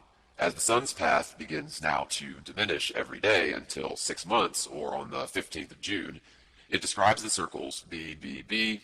It is evident that the same extent of sunlight will reach over or beyond the North Pole, as shown in the following diagram, figure 28, when morning, noon, evening, and night will again occur as before, section 6, figure 1. But the amount of light passing over England, represented by the arc EEE, is now much larger than when the sun upon the circle AAA, and represents the longest days, or the summer season, and the constant or 6 months light at the pole. Thus, day and night, long and short days, winter and summer, the long periods of alternate light and darkness at the pole arise simply from the sun's position in relation to the North Pole. If the Earth is a globe, it is evident that winter and summer and long and short days will be of the same character and duration in corresponding latitudes, in the southern as in the northern hemisphere. But we find that in many respects there is a marked difference. For instance, New Zealand, where the latitude is about the same as in England, a remarkable difference exists in the length of day and night. In the Cook's Strait Almanac for 1848, it is stated at Wellington, this is a quote, New Zealand, December 21st, sun rises 4 hours 31 minutes, and sets at 7 hours 29 minutes, the day being 14 hours 58 minutes. June 21st, sun rises at 7 hours 29 minutes and sets at 4 hours 31 minutes, the day being 9 hours and 2 minutes. In England, the longest day is the 16th, 16 hours 34 minutes, and the shortest day is 7 hours 45 minutes. Thus, the longest day in New Zealand is 1 hour and 36 minutes shorter than the longest day in England. And the shortest day in New Zealand is 1 hour and 17 minutes longer than the shortest day in England. In a recently published pamphlet by W. Swanson, Esquire, Attorney General, the following passage occurs. Quote, compared with an English summer, that of Auckland is but a little warmer, though much longer, but the nights in New Zealand are always cool and refreshing. These days are 1 hour shorter in the summer and 1 hour longer in the winter than in England, or of twilight there is little or none. End quote. From a work also recently published on New Zealand by Arthur S. Thompson, M.D., the following sentences are quoted. Quote, the summer mornings, even in the warmest parts of the colony, are sufficiently fresh to exhilarate without chilling, and the seasons glide imperceptibly into each other. The days are an hour shorter at each end of the day in summer, and an hour longer in the winter than in England. A letter from a correspondent in New Zealand, dated on Nelson, September 15, 1857, contains the subjoined passages. Quote, even in summer, people here have no notion of going without fires in the evening, but then, though the days are very warm and sunny, the nights are always cold. For 7 months last summer, we had not one day that the sun did not shine as brilliantly as it does in England in the finest day of June. And though it has more power here, the heat is not nearly so oppressive. But then there is not the twilight which you get in England. Here it is light till about 8 o'clock, then in a few minutes it becomes too dark to see anything. And the change comes over in almost no time. End quote. Quote, twilight lasts but a short time and so low at altitude as 28 degrees, and no sooner does the sun peep above the horizon that all the gorgeous parade by which he is preceded is shaken off, and he comes in upon in the most abrupt and unceremonious way imaginable. End quote. These various peculiarities could not exist in the southern region if the earth were spherical and moved upon axis and in an orbit around the sun. If the sun is fixed and the earth revolves underneath it, the same phenomenon should exist at the same distance on each side of the equator. But such is not the case. What can operate to cause the twilight in New Zealand to be so much more sudden than it is in England? The southern, quote, hemisphere cannot revolve more rapidly than the northern. The distance round the globe would be the same at 50 degrees south as 50 degrees north. And, as the whole globe would revolve once in 24 hours, the surface of the two places would move underneath the sun, which with the same velocity, and the light would approach in these quotes are from Captain Basil Hall, and the light would approach in the morning and recede in the evening in exactly the same manner. And yet the very contrary is the fact. The twilight in England in summer is slow and gradual, but in New Zealand it is rapid and abrupt, a difference which is altogether incompatible with the doctrine of the Earth's rotundity. But the Earth a plane, and it is a simple, quote, matter of course, end quote. Let E in figure 28 represent England and W New Zealand. The radius NE and the consequent circle round N is much less than the radius NW and its consequent circle round the same point. But as the larger circle, radius NW, is passed over by the sunlight in the same 24 hours, as the smaller circle, radius NE, the velocity is proportionately greater. The velocity is the space passed over multiplied by the time in passing, and as the space over New Zealand is much greater than the space over England, the velocity of the sunlight must be much greater, and its morning and evening twilight necessarily more, quote, abrupt and unceremonious, end quote. And, therefore, it might be said, with strictly logical accuracy, the Earth is a plane and cannot possibly be a globe. End section 6. Section 7.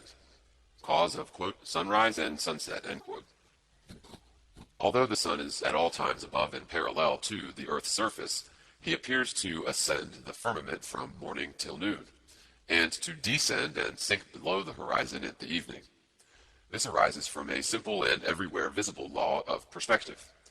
A flock of birds, when passing over a flat or marshy country, always appears to descend as it recedes, and if the flock is extensive, the first bird appears lower or nearer to the horizon than the last. When a balloon sails from an observer without increasing or decreasing its altitude, it appears gradually to approach the horizon. The farthest light in a row of lamps appears the lowest, although each one has the same altitude. Bearing these phenomena in mind, it will easily be seen how the sun, although always parallel to the surface of the earth, must appear to ascend when approaching and descend after leaving the meridian or noonday position. Let the line AB in figure 29, this is section 7, figure 1, figure 29, section 7, figure 1, represents a portion of the Earth's surface, CD of the sun's path, and HH, the line of sight. The surface of the Earth, AB, will appear to ascend from B to H, forming the horizon. When the sun is traversing the line CD in the direction of the arrows, he will appear to emerge from the horizon, H, and to gradually ascend the line HD. When the position 1, he will appear to be at the point 2, and when at 3, the apparent position will be at 4. But when he arrives upon the meridian, D, his apparent and actual or noonday position will be the same. But now from the point D, the sun will appear to descend, as in figure 30, and when he has passed from D to 1, he will appear at 2, and when really at 3 will appear at 4. Section 7, figure 2, figure 30, and when he has passed from D to 1, he will appear at 2, and when really at 3 will appear at 4, and thus, continuing his course in the direction DC, he will reach the horizon at H and disappear, or, quote, set, end quote, to the observer at HA. Thus, quote, sunrise and sunset, end quote, are phenomena dependent entirely upon the fact that the horizontal lines parallel to each other appear to approach or converge in the distance, and the surface of the Earth being horizontal, and the line of sight of the observer and the sun's path being parallel with it, necessarily produce the observed phenomenon. End of section 7. Section 8. Cause of sun appearing larger when rising and setting than when on the meridian. It is well known that when a light of any kind shines through the dense medium, it will appear larger than when seen through a lighter medium. This will be more remarkable when the medium holds aqueous particles in solution, as in a damp or foggy atmosphere. The light of a gas lamp will seem greater at given distance than it will under ordinary circumstances. In the diagram, figure 30, it is evident that HD is less than H1, H3, or H5. The latter, H5, represents the greater amount of atmosphere which the sun has to shine through when approaching the horizon.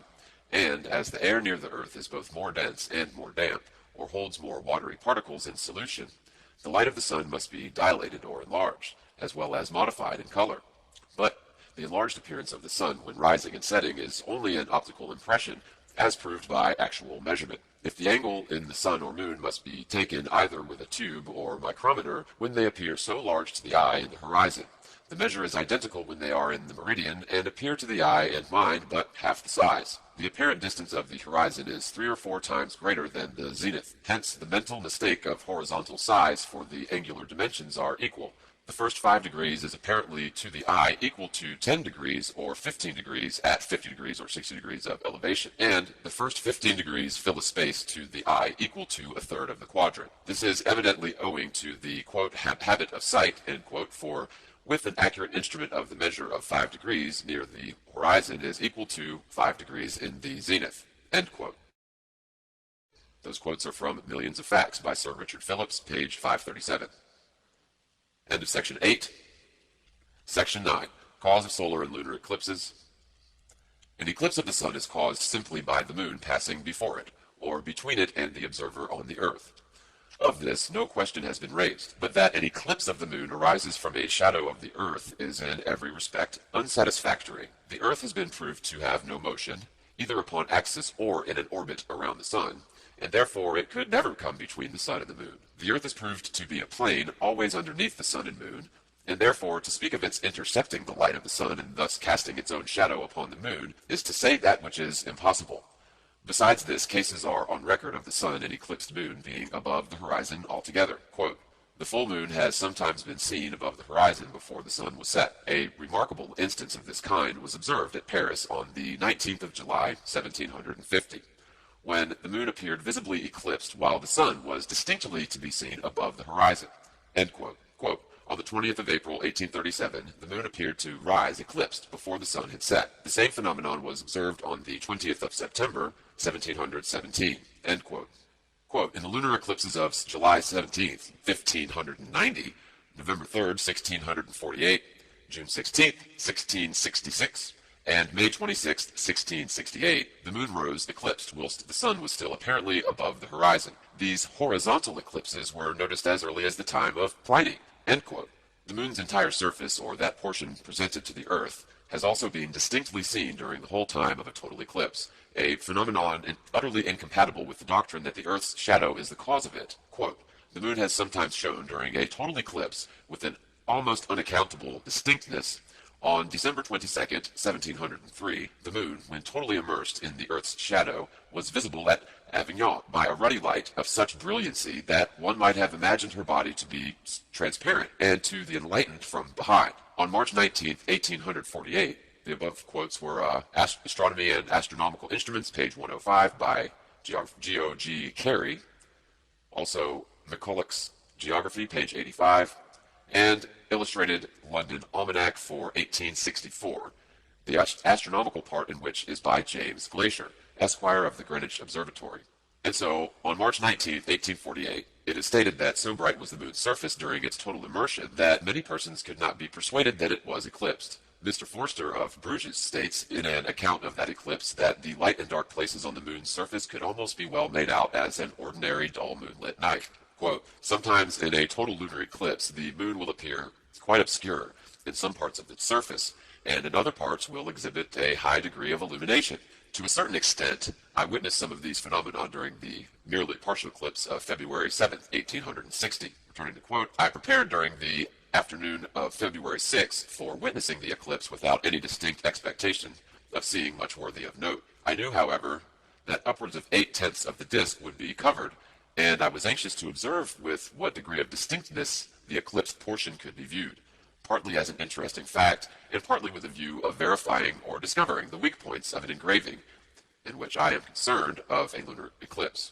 Quote, after seeing the increased darkness of the penumbra softly merging into the true shadow at the commencement of the eclipse, about 1 o'clock a.m. Greenwich time, I proceeded with pencil and paper, dimly lighted by a distant lamp, to note by name the different lunar mountains and plains, the so-called seas, over which the shadow passed. During the first hour and 10 minutes, I had seen nothing unexpected. I had repeatedly written down my observations of the remarkable clearness with which the moon's eclipsed outline could be seen, both with the naked eye and with the telescope.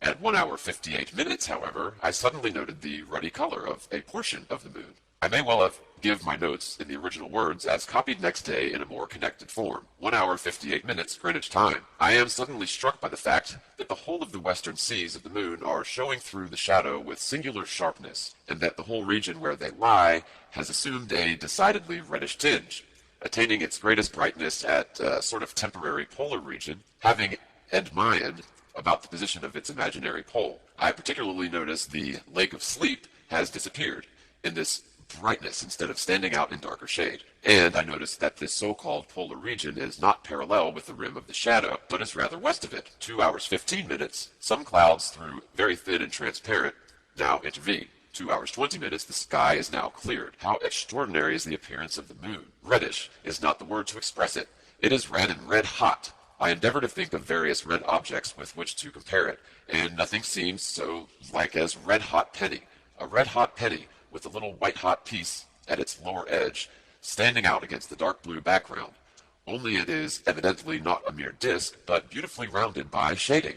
Quote, such is its appearance with the naked eye. With the telescope, its surface varies more in tint than with the naked eye, and is of not quite so bright red as when thus viewed. The redness continues to be most perceptible at a distance from the shadow's southern edge, and to be greatest about the region of Endymion. The Hercynian Mountains north of Grimaldus are, however, of rather a bright red, and Grimaldus shows well. Merecrisium and the western seas are wonderfully distinct. Not a trace to be seen of Aristarchus or Plato. 2 hours 27 minutes. It is now nearly the middle of the eclipse. The red color is very brilliant to the naked eye. After this, I noticed a progressive change of tint in the moon, 2 hours 50 minutes. The moon does not seem to the naked eye of so bright a red as before, and I again am reminded by its tint of red-hot copper, or rather copper which has begun to cool. The whole Grimaldi is now uncovered. Through the telescope, I noticed a decided gray shade at the lower part of the eclipsed portion, and the various small craters give it a stippled effect, like the old aquatint engravings. The upper part is reddish, but two graceful bluish curves like horns mark the form of the Hercynian mountains and the bright region on the other limb of the moon. These are visible also to the naked eye. Quote, at 3 hours 5 minutes, the redness had almost disappeared. A very few minutes afterwards, no trace of it remained. Long clouds came on. I watched the moon, however, occasionally gaining a glimpse of its disk, still a quarter to 4 o'clock, when for the last time on that occasion I saw it faintly appearing through the clouds, nearly a full moon again. And then I took leave of it, feeling amply repaid for my vigil by the beautiful spectacle which I had seen. End quote. Mr. Walkey, who observed the lunar eclipse of March 19, 1848, near Columption, says, quote, the appearances were as usual till 20 minutes past 9. At that period, and for the space of the next hour, instead of an eclipse or the shadow or umbra of the earth being the cause of the total obscurity of the moon, the whole phase of that body became very quickly and most beautifully. The previous quotes were from the Honorable Mrs. Ward, Trimleston House near Dublin, in Recreative Science, page 281. The whole phase of that body became very quickly and most beautifully illuminated, and assumed in the appearance of the glowing heat of fire from the furnace, rather tinged with a deep red, the whole disk of the moon being as perfect with light as if there had been no eclipse whatever. The moon positively gave good light from its disk during the total eclipse. End quote. In the astronomical portion of the, quote, Illustrated London Almanac for 1864, end quote, by Mr. Glaisher, a beautiful tinted engraving is given representing the appearance of the moon during the total eclipse of June 1st, 1863, when all the light and dark places, the so-called mountains, seas, etc., were plainly visible. In the accompanying descriptive chapter, the following sentences occur. Quote, at the time of totality, the moon presented a soft woolly appearance, apparently more globular in form than when fully illuminated.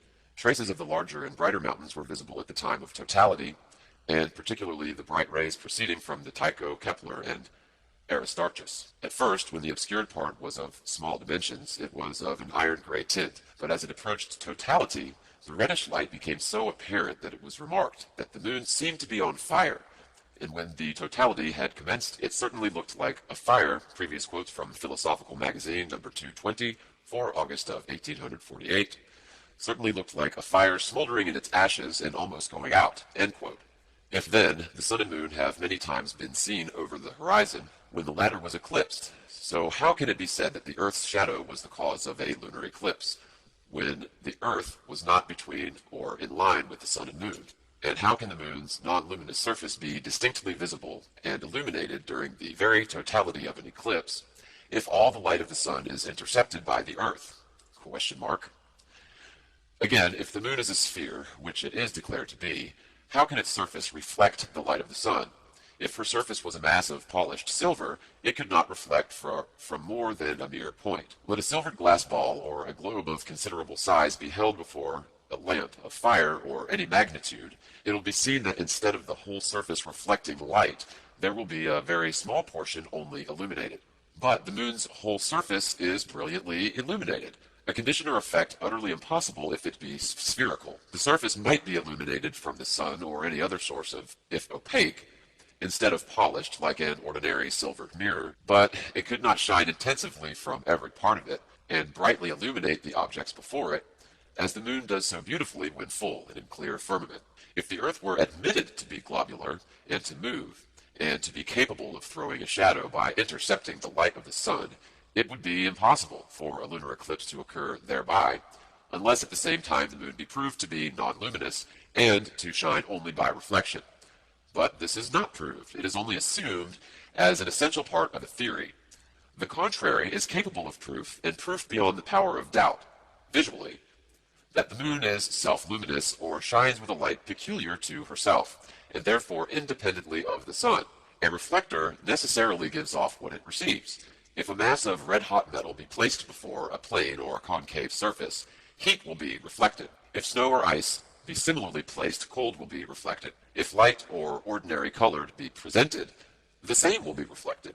If sound of a given pitch be produced, the same pitch will be reflected. If the note A can be sounded upon a musical instrument, a reflector would not turn the note B or C, but the same note, altered only in degree or intensity, but not in pitch.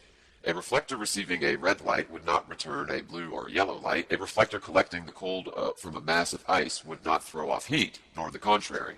Nor could the moon, if a reflector, radiate or throw down upon the earth any other light than such she receives from the sun. No difference could exist in the quality or character of the light, and it could differ in no respect but the quantity or intensity. The light of the sun and of the moon are different in their general appearance, in the color and action upon the eye. The sun's light is drying and preservative, or antiseptic.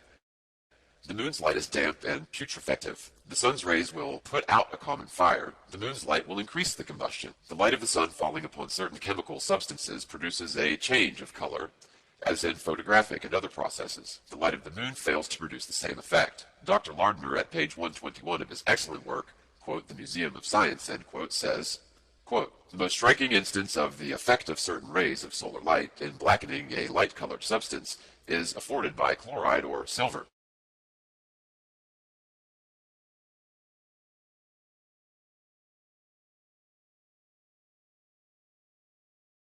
which is a white substance, but which immediately becomes black when acted upon by the rays near the violet extremity of the spectrum. This substance, however, highly susceptible as it is of having its color affected by light, is, nevertheless, found not to be changed in any sensible degree when exposed to the light of the moon, even when that light is condensed by the most powerful burning lenses. End quote. The sun's light, when concentrated by a number of mirrors or a large burning lens, produces a focus which is entirely non-luminous, but in which the heat is so great that metallic and alkaline substances are quickly fused. Earthy and mineral compounds almost immediately vitrified, and all animal and vegetable structures in a few seconds burned up and destroyed.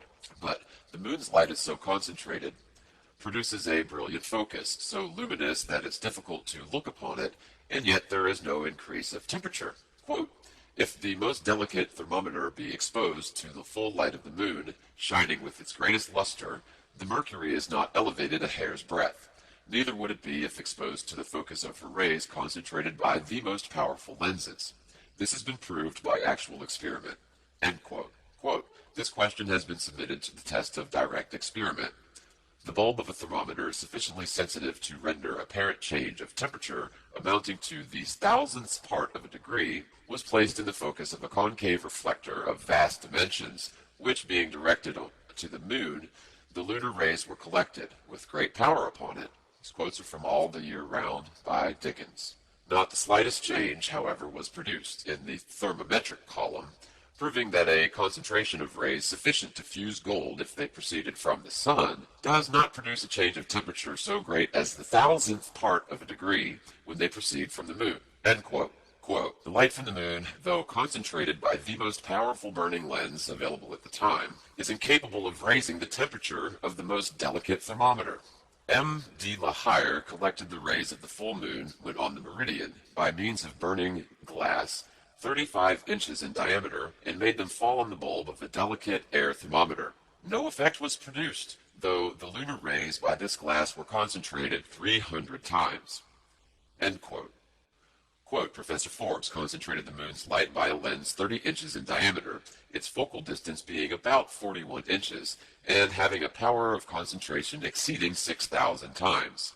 The image of the moon, which was only 18 hours past full, and less than 2 hours from the meridian, was brilliantly thrown by this lens on the extremity of a commodious thermopile. Although the observations were made in the most unexceptional manner, and supposing that half the rays were reflected, dispersed, and absorbed, though the light of the moon was concentrated, this quote is from Dr. Lardner's Museum of Science, page 115, though the light of the moon was concentrated 3,000 times, not the slightest thermo effect was produced. In the so-called Lancet, or medical journal, for March 14, 1856, particulars are given of several experiments which proved that the moon's rays, when concentrated, actually reduced the temperature upon a thermometer more than 8 degrees. Quote, the cold, chaste moon, the queen of heaven, bright isles, who makes all beautiful, on which she smiles, that wandering shrine of soft yet icy flame, which ever is transformed, yet still the same,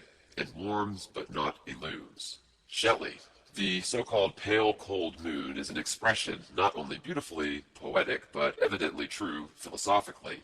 If, as we have now seen, the very nature of a reflector demands certain conditions, and the moon does not manifest these conditions. It must of necessity be concluded that the moon is not a reflector, but a self-luminous body. If self-luminous, her surface could not be darkened or eclipsed by a shadow of the earth. Supposing such were thrown upon it, the luminosity, instead of being diminished, would be greater in proportion to the greater density, or, previous quotes from Dr. Noad's lectures on chemistry, page 334, greater in proportion to the greater density or darkness of the shadow. As the light in a lantern shines most brightly in the darkest places, so would the moon's self-luminous surface be most intense in the deepest part of the earth's shadow. It is thus rendered undeniable that a lunar eclipse does not and could not arise from a shadow of the earth. As a solar eclipse occurs from the moon passing over the sun, so, from the evidence it is clear that a lunar eclipse can only arise from a similar cause, a body semi-transparent and well-defined passing before the moon or between her surface and the observer on the surface of the earth. That such a body exists is admitted by several distinguished astronomers. In the report of the Council of the Royal Astronomical Society for June 1850, it is stated, quote, "We may well doubt whether that a body which we call the moon is the only satellite of the earth," end quote. In the report of the Academy of Sciences for October 12, 1846, and again for August 1847, the director of one of the French observatories gives a number of observations and calculations which have led him to conclude that, quote, "There is at least one non-luminous body of considerable magnitude which is attached as a satellite to this earth," end quote. Persons who are unacquainted with the methods of calculating eclipses and other aforesaid quote referred to in Lardner's quote Museum of Science, page 159, persons who are unacquainted with the methods of calculating eclipses and other astronomical phenomena are prone to look upon the correctness of these calculations as powerful arguments in favor of the doctrine of the earth's rotundity and the Newtonian philosophy, generally speaking. But this is erroneous. Whatever theory is adopted, or if all theories are discarded, the same results may follow because the necessary data may be tabulated and employed independently of all theory, or may be mixed up with any, even the most opposite doctrines, or kept distinct from every system, just as the operator may decide. The tables of the moon's relative positions for almost any second of the time are purely practical, the result of long continued observation, and may or may not be mixed up with the hypothesis. In Smith's, quote, Rise and Progress of Astronomy, end quote, speaking of Ptolemy, who lived in the 2nd century of the Christian era, it is said, quote, "The considered defects of his system did not prevent him from calculating all the eclipses that were to happen from 600 years to come," end quote. Professor Partington, at page 370 of his lectures on natural philosophy, says, quote, "The most ancient observations of which we are in possession that are sufficiently accurate to be employed in astronomical calculations are those made at Babylon about 719 years before the Christian era. Of 3 eclipses of the moon, Ptolemy, who has transmitted them to us, employed them for determining the period of the moon's mean motion, and therefore had probably none more ancient on which he could depend. The Chaldeans, however, must have made a long series of observations before they could discover their Saros, or lunar period, of 6,585 and 1/3 days, or about 18 years, at which time, as they had learnt, the place of the moon, her node and apogee, returned nearly to the same situation with respect to the earth and sun, and, of course, a series of nearly similar eclipses occur," end quote. Sir Richard Phillips, in his, quote, Millions of Facts, at page 388, says, quote, "The procession of astronomy arises not from theories, but from prolonged observations, and the regularity of the motions, or the ascertained uniformity of their irregularities. Ephemerides of the planets' places of eclipses, etc., have been published for over 300 years, and were nearly as precise as at present," end quote. Quote, these are coming from Somerville's Physical Sciences, page 46. Quote, "No particular theory is required to calculate the eclipses, and the calculations may be made with equal accuracy independent of every theory," end quote. End of section 9.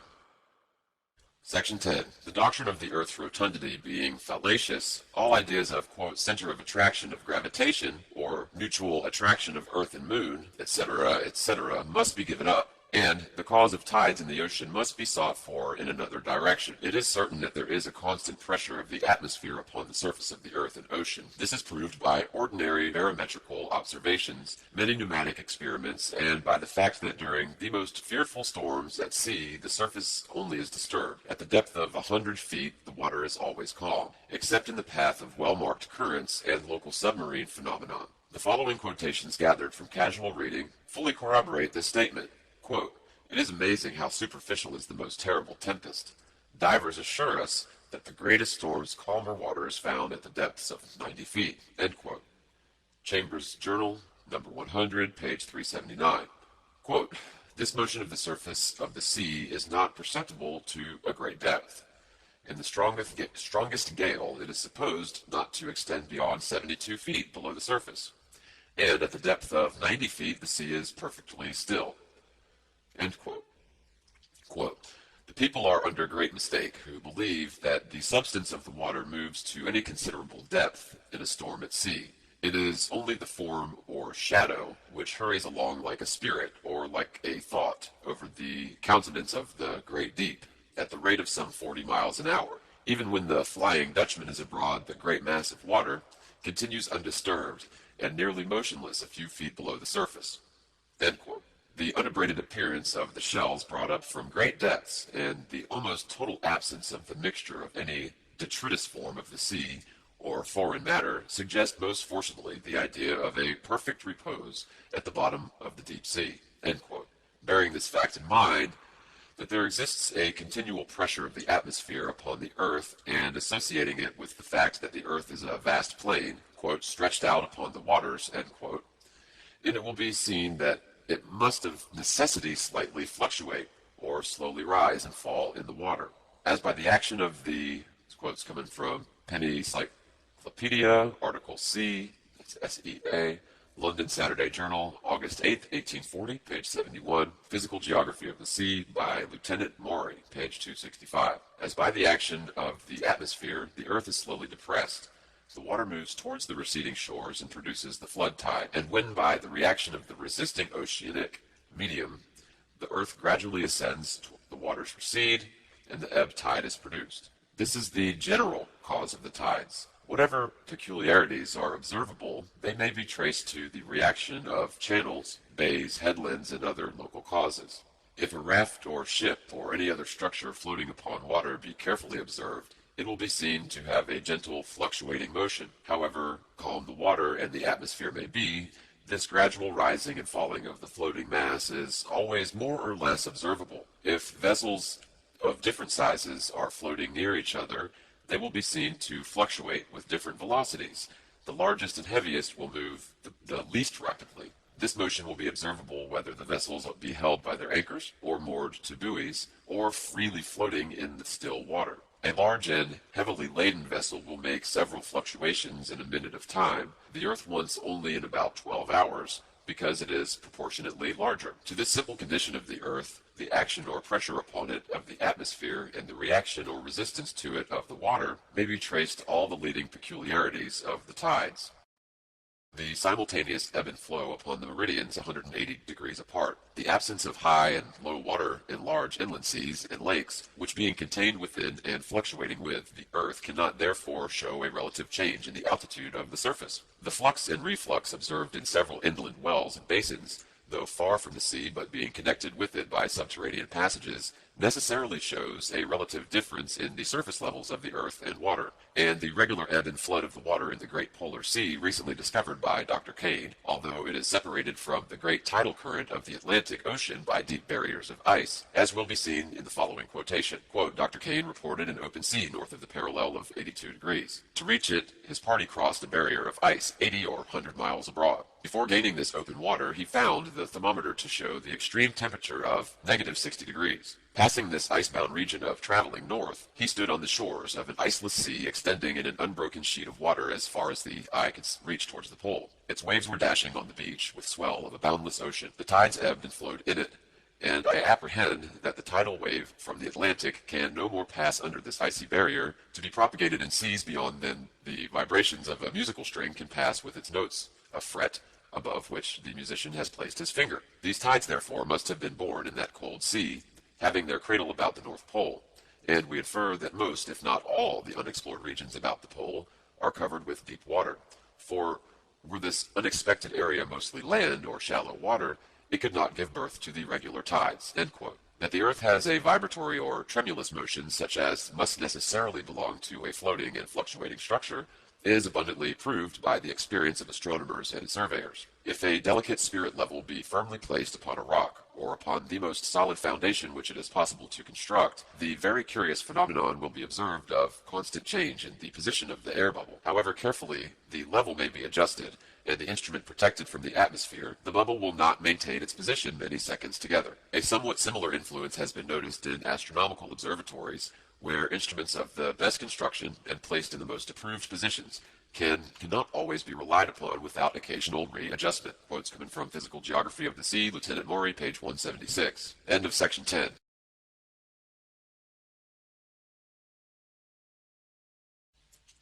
Section 11. Constitution, condition, and ultimate destruction of the Earth by fire. Chemical analysis proves to us the important fact that the great bulk of the Earth, meaning thereby the land, as distinct from the waters, is composed of metallic oxides or metals in combination with oxygen. When means are adopted to remove the oxygen, it is found that most of these metallic bases are highly combustible. The different degrees of affinity existing among the elements of the Earth give rise to all the rocks, minerals, ores, deposits, and strata which constitute the material habitable world.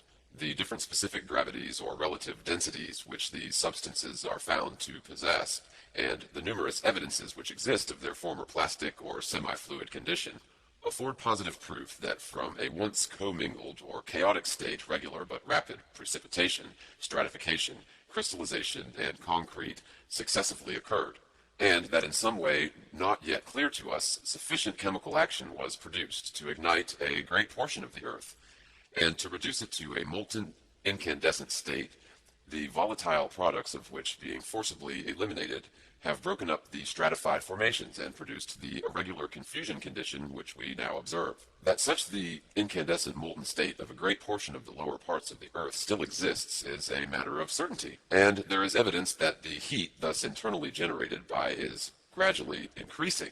Quote, the uppermost strata of the soil share in all variations of temperature which depend upon the seasons, and this influence is exerted to a depth which, although it varies with the latitude, is never very great. Beyond this point, the temperature rises in proportion as we descend in greater depths, and it has been shown by numerous and often repeated experiments that the increase of temperature is on average 1 degree Fahrenheit for about every 545 feet. Hence it results that at a depth of about 12 miles from the surface, we should be on the verge of an incandescent mass. End quote. These quotes are taken from Rambles of a Naturalist by M. D. Quatrefages.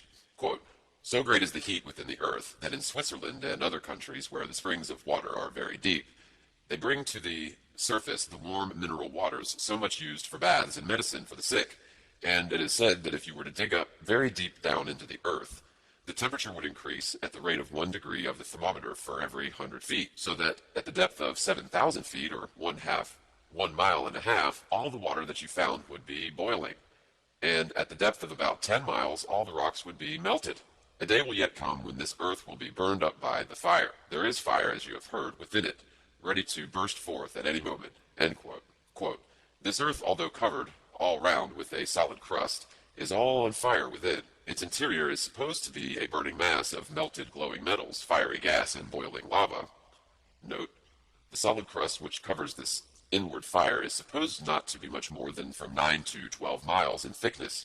Whenever this crust breaks open or is cleft in any place, there rush out lava, fire, melted rocks, fiery gases, and ashes, sometimes in such floods as to bury whole cities. From time to time we read of the earth quaking, trembling, and sometimes opening, and of mountains and small islands, which are mountains in the sea, quotes coming from The World's Birthday by Professor Gossett, Geneva, page 43, and sometimes opening, and of mountains and small islands, which are mountains in the sea, being thrown up in a day, end quote. In a periodical called, quote, Recreative Science, end quote, at the end of an interesting article on volcanoes, etc., the following sentence occurs, quote, The conclusion is therefore inevitable that the general distribution all over the Earth of volcanic vents, their similarity of action and products, their enormous power and seeming inexhaustibility, their extensiveness of action in their respective sites, the continuance of their energies during countless years, and the incessant burning day and night from year to year of such craters as Stromboli, and lastly, the apparent inefficiency of external circumstances in controlling their operations,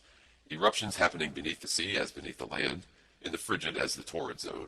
For these and many less striking phenomena, we must seek for some great and general cause, such only as the central heat of the earth affords us. End quote. Sir Richard Phillips says, quote, at the depth of 50 feet from the sea level, the temperature of the earth is the same winter and summer. End quote. Quote, the deepest coal mine in England is at Killingsworth near Newcastle upon Tyne, and the mean annual temperature at 400 yards below the surface is 77 degrees, and at 300 yards, 70 degrees. These quotes coming from The World's Birthday, Professor Gauss in Geneva, page 42. And at 300 yards, 70 degrees, while at the surface is but 48 degrees, being about 1 degree of increase for every 15 yards. Hence, at 3,300 yards, the heat would be equal to boiling water, taking 20 yards to a degree.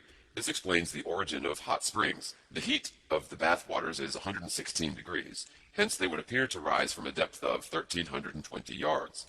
By experiments made at the Observatory of Paris for ascertaining the increase of temperature from the surface of the Earth towards the interior, 51 feet or 17 yards corresponds to the increase of 1 degree Fahrenheit's thermometer. Hence, the temperature of boiling water would be at 8,212 feet, or about 1.5 English miles under Paris. End quote. Professor Silliman of America states, quote, that in boring the artesian wells in Paris, the temperature increased at the rate of 1 degree for every 50 feet downwards. And reasoning from causes known to exist, the whole of the interior part of the earth, or at least a great part of it, is an ocean of melted rock agitated by violent winds. End quote.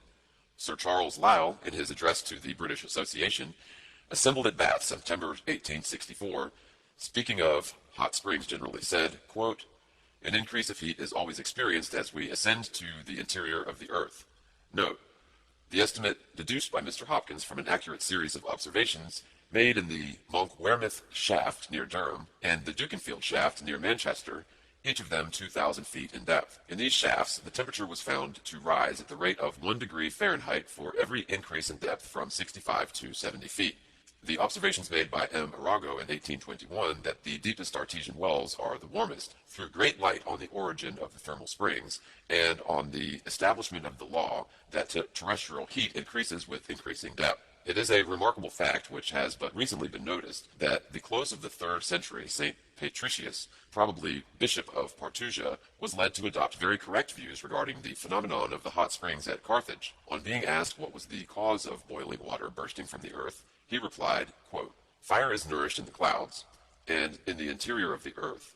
As Etna and other mountains near Naples may teach you, the subterranean waters rise as if through siphons. The cause of hot springs is this. Waters which are more remote from the subterranean fire are colder, whilst those which rise nearer the fire are heated by it, and bring with them to the surface which we inhabit an supportable degree of heat. End quote. End quote. Those quotes coming from Humboldt's Cosmos, page 220. The investigations which have been made and the evidence which has been brought together render it undeniable that the lower parts of the earth are on fire. Of the intensity of the combustion, no practical idea can be formed. It is fearful beyond comparison. The lava thrown out from a volcano in Mexico, quote, was so hot that it continued to smoke for 20 years, and after 3 years and a half, a piece of wood took fire in it, at a distance of 5 miles from the crater, end quote. In various parts of the world, large islands have been thrown up from the sea in a red-hot glowing condition, and so intensely heated that after being forced through many fathoms of salt water and standing in the midst of it, exposed to wind and rain for several months, they were not sufficiently cooled for persons to approach and stand upon them. Quote, a notable fact is the force exerted in the volcanic action, Cotopaxi, in 1738 threw its fiery rockets 3,000 feet above its crater, while in 1744 the blazing mass struggled for an outlet, roared like a furnace, so that its awful voice was heard at a distance of more than 600 miles. In 1797, the crater of Tonguragua, one of the great peaks of the Andes, flung out torrents of mud, which dammed up rivers, opened new lakes, and in valleys of 1,000 feet wide made deposits 600 feet deep. The stream from Vesuvius, which in 1737 passed through Torre del Greco, contained 33 million cubic feet of solid matter, And in 1794, when Torre del Greco was destroyed a second time, the mass of lava amounted to 45 million cubic feet. In 1669, Etna poured forth a flood which covered 84 square miles of surface and measured nearly 100 million cubic feet. On this occasion, the sand and scories formed in the Monte Rosi near Nicolosi, a cone 2 miles in circumference and 450 feet high. The stream thrown out by Etna in 1819 was in motion at the rate of a yard per day for 9 months after the eruption, and it is on record that the lavas of the same mountain after a terrible eruption were not thoroughly cooled and consolidated 10 years after the event. In the eruption of Vesuvius, AD 79, the scories and ashes, I guess that's scoria, and ashes vomited forth far exceeded the entire bulk of the mountain, while in 1660, Etna disgorged more than 20 times its own mass. Vesuvius has thrown its ashes as far as Constantinople, Syria, and Egypt. It hurled stones 8 pounds in weight to Pompeii, a distance of 6 miles, while similar masses were tossed up 2,000 feet above its summit. Cotopaxi has projected a block 100 cubic yards in volume at a distance of 9 miles, while Sumbawa in 1815, during the most terrible eruption on record, sent its ashes as far as Java, a distance of 300 miles. In viewing these evidences of enormous power, we are forcibly struck with the similarity of action with which they have been associated, and carrying our investigation a step further, the same similarity of the producing power is hinted at in the identity of the materials ejected. Thus, if we classify the characteristics of all recorded eruptions, we shall find that the phenomena are all reducible to upheavals of the earth, rumblings and explosions, ejections of carbonic acid, fiery torrents of lava, cinders and mud, with accompanying thunder and lightning. The last named phenomena are extrajudicial in character. They are merely the result of the atmospheric disturbance consequent on the escape of great heat from the earth, just as the burning of an American forest causes thunder and rain. The connection that apparently exists, too, between neighboring craters is strongly confirmed by the fact that in every distinct volcanic locus, but one crater is usually active at a time. Since Vesuvius has resumed its activity, the numerous volcanic vents on the other side of the bay have sunk into comparative inactivity, for ancient writers who are silent respecting the former speak of the mephitic vapors of the lake Avernus as destructive to animal existence. And in earlier days than these, Homer pictures the Phlegrean fields as the entrance to the infernal regions, placed at the limits of the habitable world, unenlightened by rising or setting sun, and enveloped in eternal gloom. Note, the earth contains within it a mass of heated material. Nay, it is a heated and incandescent body, habitable only because surrounded with a cool crust, the crust being to it a mere shell, within which the vast internal fires are securely enclosed, and yet not securely perhaps unless such vents existed as those to which we apply the term volcano. And note, every volcano is a safety valve ready to relieve the pressure from within when that pressure rises to a certain degree of intensity, or permanently serving for the escape of conflagrations, which, if not so provided with escape, might rend the habitable crust to pieces. End quote.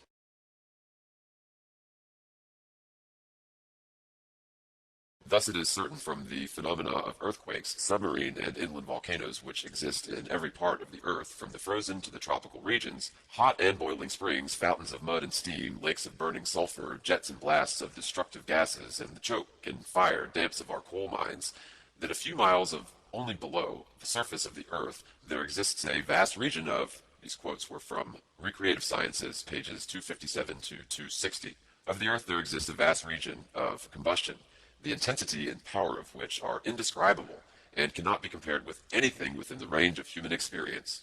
As the earth is an extended plain resting upon the waters of the great deep, it may fitly be compared to a large vessel or ship floating at anchor with her hold, or lower compartments beneath the water line filled with the burning materials, and from our knowledge of the nature and action of fire, it is difficult to understand in what way the combustion can be prevented from extending when it is known to be surrounded with highly inflammable substances. Wherever a fire is surrounded with heterogeneous materials, some highly combustible and others partially and indirectly combustible, it is not possible for it to remain continually in the same condition nor to diminish in extent and intensity.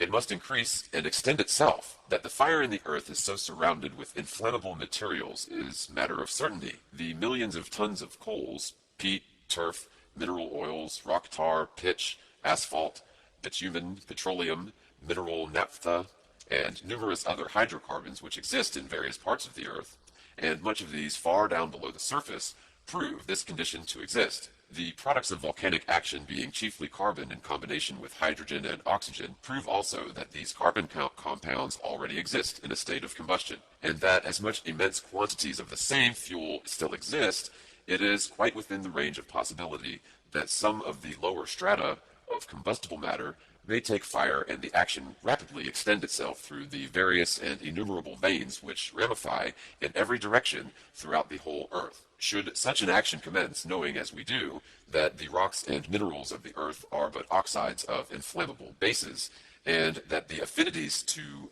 these bases are greatly weakened and almost suspended in the presence of highly heated carbon, we see clearly that such chemical action or fire would quickly extend and increase in intensity until the whole earth, with everything entering into this composition, would rapidly decompose, volatilize, and burst into one vast, indescribable, annihilating conflagration.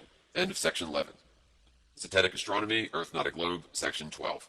Miscellaneous. Moon's phases. It's been shown that the moon is not a reflector of the sun's light, but is self-luminous. That the luminosity is confined to one half of its surface is sufficiently shown by the fact that, quote, new moon, the whole circle or outline of the moon is often distinctly visible. But the darker outline is less, or the circle is smaller than the segment which is illuminated. From this, it is easily seen that the quote, unquote, new moon, or full moon, or gibbous moon, are but the different proportions of the illuminated surface which are presented to the observer on Earth. The moon's appearance, astronomers have indulged their imagination to such a degree that the moon has been considered to be a solid, opaque, spherical world having mountains and valleys, lakes and volcanoes, craters, and other conditions analogous to the surface of the Earth. So far has this fancy been carried that the whole visible disk has been mapped out, and special names given to its various peculiarities, as though they had been carefully observed and measured by a party of terrestrial ordnance surveyors. All this has been done in direct opposition to the fact that whoever looks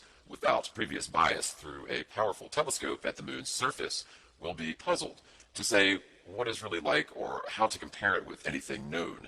The comparison which may be made will depend greatly upon the state of mind of the observer. It is well known that persons looking at the rough bark of a tree, or at the irregular lines or veins in certain kinds of marble and stone, or gazing at the red embers in a dull fire, will, according to the degree of activity of the imagination, be able to see different forms, even the outlines of animals and human faces.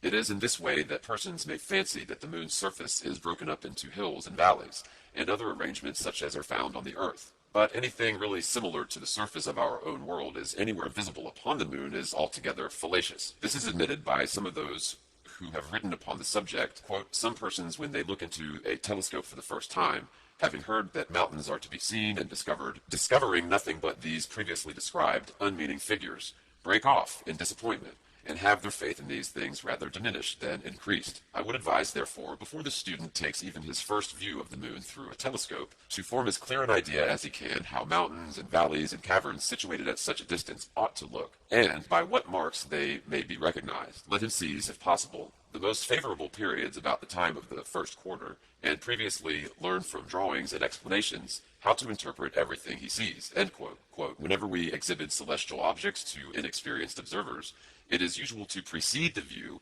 with good drawings of the objects, accompanied by an explanation of what each appearance exhibited in the telescope indicates. The novice is told that mountains and valleys can be seen in the moon by the aid of a telescope, but on looking he sees a confused mass of light and shade, and nothing which looks to him either like mountains or valleys. Had his attention been previously directed to a plain drawing of the moon, and each particular appearance interpreted to him, he would then have looked through the telescope with intelligence and satisfaction. End quote. These quotes coming from Mechanism of the Heavens by Denison Olmsted, LL.D., Professor of Natural Philosophy and Astronomy in Yale College, U.S. Also Mitchell's Orbs of Heaven, page 232. Thus, it is admitted by those who teach that the moon is a spherical world, having hills and dales like the earth, can only see such things in imagination.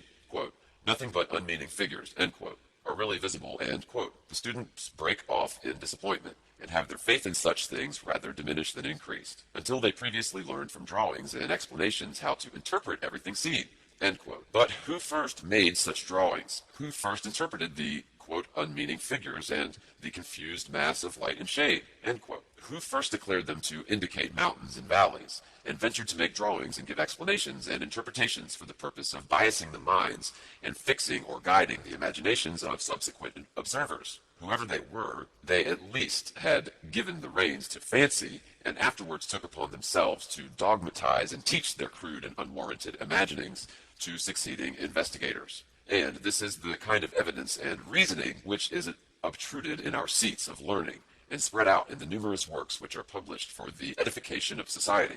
The planet Neptune, for some years the advocates of the Earth's rotundity and of the Newtonian philosophy in general, were accustomed to refer with an air of pride and triumph to the discovery of a new planet which was called Neptune, as an undeniable evidence of the truth of their system or theory. The existence of this luminary was said to have been predicated from calculation only, and for a considerable period before it had been seen by the telescope. It was urged that, therefore, the system which would permit of such a discovery must therefore be true. But the whole matter subsequently proved to be unsatisfactory. That a proper conception may be formed of the actual value of the calculations and their supposed verification, the following account will be useful. In the year 1781, on March 13th, Uranus was discovered by Sir William Herschel, who was examining some small stars near the feet of Gemini, and he observed one of them to have sensible amount of diameter and less brightness than the others, and it was soon found to be a planet. It, however, had been seen before first by Flamsteed on December 23rd, 1690, and between this time and 1781 it had been observed 16 times by Flamsteed, Bradley, Mayer, and Lemonnier. These astronomers had classed it as a star of the sixth magnitude. Between 1781 and 1820, it was, of course, very frequently observed, and it was hoped that at the latter time sufficient data existed to construct accurate tables of its motions. This task was undertaken by M. Bouvard, member, de l'Académie des Sciences, but he met with unforeseen difficulties. It was found utterly impossible to construct tables which would represent the 17 ancient observations, and at the same time the more numerous modern ones, and it was finally concluded that the ancient observations were erroneous, or that some strange and unknown action disturbed or had disturbed the planet. Consequently, Mr. Bouvard discarded entirely the old observations and used only those taken between 1781 and 1820. In constructing the tables of Uranus, for some years past, it has been found that the tables thus constructed do not agree any better with modern observations than they do with the ancient observations. Consequently, it was evident that the planet was under the influence of some unknown cause. Several hypotheses have been suggested as to the nature of this cause. Some persons talked of a resisting medium, others of a great satellite which might accompany Uranus. Some even went so far as to suppose that the vast distance of Uranus from the Sun caused the law of gravitation to lose some of its force.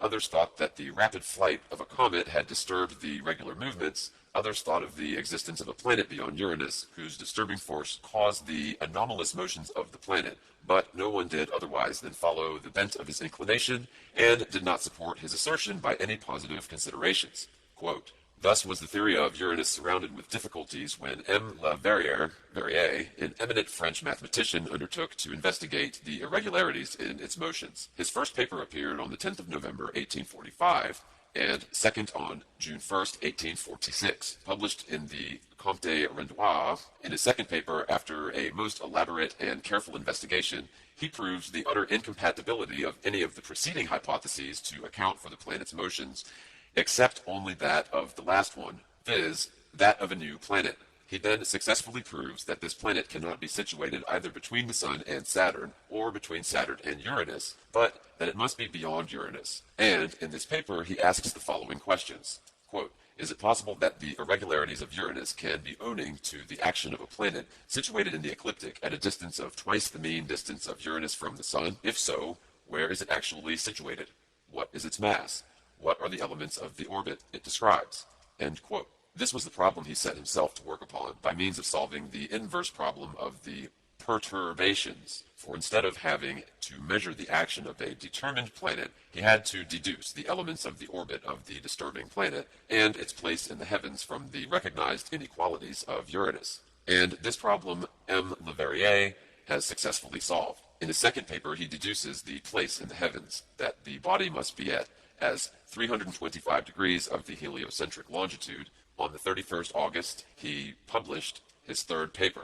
In this, he has calculated that the period of the planet is 217 years, and that it moves in an orbit at the distance of more than 3,000 millions of miles from the Sun, that its mean longitude on January 1st, 1847 will be 318 degrees 17 minutes, its true longitude 326 degrees 32 minutes, and that the longitude of its perihelion will be 284 degrees 45 minutes, that it will appear to have a diameter of 3¼ seconds of arc as seen from the Earth, and that it is now about 5 degrees east of Delta Capricorni. Quote, these remarkable calculations have pointed out a position which has very nearly proved to be the true one. On September 23rd, Dr. Gall at Berlin discovered a star of the 8th magnitude which has proved to be the planet. Its place at the time was 5 degrees from Delta Capricorni. It was found to have a disk of 3 seconds, as predicted, and its longitude at the time differs less than a degree from the longitude computed from the above elements. Its daily motion, too, is found to agree very closely with the predicted, and judging from the last circumstance, the planet's distance, as stated above, must be nearly the truth. Thus, the result of these calculations was the discovery of a new planet, in the place assigned to it by theory, whose mass, distance, position in the heavens, and orbit it describes around the Sun were all approximately determined before the planet had ever been seen, and all agrees with observations so far as can at present be determined. It is found to have a disk, and its diameter cannot be much less than 40,000 miles, and may be more. Its motions are very slow. It is at present in the constellation of Aquarius, as indicated by theory, and it will be in the constellation of Capricornus all the year 1847. It may be readily seen in the telescope of moderate power. Whatever view we take from this noble discovery, it is most gratifying whether at the addition of another planet to our list, whether at the proving the correctness of the theory of universal gravitation, or in what view soever it must be considered as a splendid discovery, and the merit is chiefly due to theoretical astronomy. This discovery is perhaps the greatest triumph of astronomical science that has ever been recorded. End quote. If such things as criticism, experience, and comparative observation did not exist, the tone of exaltation in which the above article indulges might be properly shared in by the astronomical student. But let the following extracts be carefully read, and it will be seen that such a tone is premature and unwarranted. Quote, Paris, September 15th, 1848. The only sittings of the Academy of late in which there was anything worth recording, and even this was not of a practical character, were those of the 29th ult and the 11th inst. On the former day, M. Babinet made a communication respecting that planet Neptune, which has been generally called M. Leverrier's planet. The discovering of it has, as it was said, been made by him from the theoretical deductions which astonished and delighted the scientific public. What M. Leverrier had inferred from the action on other planets of some body which ought to exist was verified, at least so it was thought at the time, by actual vision. Neptune was actually seen by other astronomers, and the honor of the theorist obtained additional luster. But it appears from a communication of M. Babinet that this is not the planet of M. Leverrier. He had placed his planet at a distance. These quotes were coming from Illustrated London Almanac for 1847. He had placed his planet at a distance from the Sun equal to 36 times the limit of the terrestrial orbit. Neptune revolves around at a distance equal to 30 times of these limits, which makes a difference of nearly 200 million of leagues. M. Leverrier had assigned to his planet a body equal to 38 times of that of the Earth. Neptune has only 1/3 of its volume. M. Leverrier had stated the revolutions of his planet round the Sun to take place in 217 years. Neptune performs its revolutions in 166 years. Thus then, Neptune is not M. Leverrier's planet, and all his theory as regards to that planet falls to the ground. M. Leverrier may find another planet, but it will not answer the calculations which he had made for Neptune. In the sitting of the 14th, M. Leverrier noticed the communication of M. Babinet, and to a great extent admitted his own error. He complained indeed that much of what he said was taken in too absolute a sense, but he evinces much more candor than might have been expected from a disappointed explorer. M. Leverrier may console himself with the reflection that if he has not been so successful as he thought he had been, others might have been equally unsuccessful. And as he has still before him an immense field for the exercise of observation and calculation, we may hope that he will soon make some discovery which will remove the vexation of his present disappointment. End quote. As the data of Leverrier and Adams were stand at present, there is a discrepancy between the predicted and the true distance, and in some other elements of the planet. It remains, therefore, for these or future astronomers to reconcile theory with fact, or perhaps, in the case of Uranus, to make the new planet the means of leading to yet greater discoveries. It would appear, for the most recent observations, that the mass of Neptune, instead of being, as at first stated, 1/9,300th, as only 1/23,000th that of the Sun, whilst this periodic time is now given with a greater probability at 166 years, and its mean distance from the Sun at nearly 30, Leverrier gave the mean distance from the Sun 36 times that of the Earth, and the period of revolution 217 years. Quote, May 14, 1847. A paper was read before the Royal Astronomical Society by Professor Shoemaker on the identity of planet Neptune, M. Leverrier's, with a star observed by M. Lalande in May 1795. End quote, end quote. This quote is coming from Times newspaper, Monday, September 8, 1848. Also Cosmos by Humboldt, page 75. Report of Royal Astronomical Society for February 11th, 1848, number 4, volume 8. Such mistakes as the above ought to at least make the advocates of the Newtonian theory less positive and more ready to acknowledge that at best their system is but hypothetical and must sooner or later give place to a philosophy the premises of which are demonstrable, and which is in all its details sequent and consistent. Pendulum experiments as proofs of Earth's motion. In the early part of the year 1851, the scientific journals and nearly all the newspapers published in Great Britain and on the continents of Europe and America were occupied in the recording and discussing of certain experiments, with the pendulum first made by M. Foucault of Paris, and the public were startled by the announcement that the results furnished a practical proof of the Earth's rotation. The subject was referred to in the Literary Gazette in the following words, quote, Everybody knows what is meant by a pendulum in its simplest form, a weight hanging by a thread to a fixed point. Such was the pendulum experimented upon long ago by Galileo, who discovered the well-known law of isochronous vibrations applicable to the same. The subject has since received a thorough examination, as well as theoretical as practical form, from mathematicians and engineers, and yet, strange to say, the most remarkable feature of the phenomenon has remained unobserved and wholly unsuspected until within the last few weeks, when a young and promised French physicist, M. Foucault, who was induced by certain reflections to repeat Galileo's experiments in the cellar of his mother's house at Paris, succeeded in establishing the existence of a fact connected with it which gives an immediate and visible demonstration of the Earth's rotation. Suppose the pendulum already described to be set moving in a vertical plane from north to south. The plane in which it vibrates to ordinary observation would appear to be stationary. M. Foucault, however, has succeeded in showing that this is not the case, but that the plane itself slowly moving around the fixed point as a center in a direction contrary to the Earth's rotation, with the apparent heavens from east to west. His experiments have since been repeated in the Hall of Observatory under the superintendence of M. Arago, and fully confirmed. If a pointer be attached to the weight of a pendulum suspended by a long and fine wire, capable of turning round in all directions and nearly in contact with the floor of a room, the line which this pointer appears to trace on the ground, and which may easily be followed by a chalk mark, will be found to be slowly but visibly and constantly moving round, like the hand of a watch dial, and the least consideration will show that this ought to be the case, and will excite astonishment that so simple a consequence as this is of the most elementary laws of geometry and mechanics should so long have remained unobserved. Note, the subject has created a great sensation in the mathematical and physical circles of Paris. It is proposed to obtain permission from the government to carry on further observations by means of a pendulum suspended from the dome of the Pantheon, length of suspension being a desideratum in order to make the result visible on a larger scale and secure greater constancy and duration in the experiment. The time required for the performance of a complete revolution of the plane of vibration would be about 32 hours 8 minutes for the parallel of Paris, 30 hours 40 minutes for that of London, and at 30 degrees from the equator exactly 48 hours.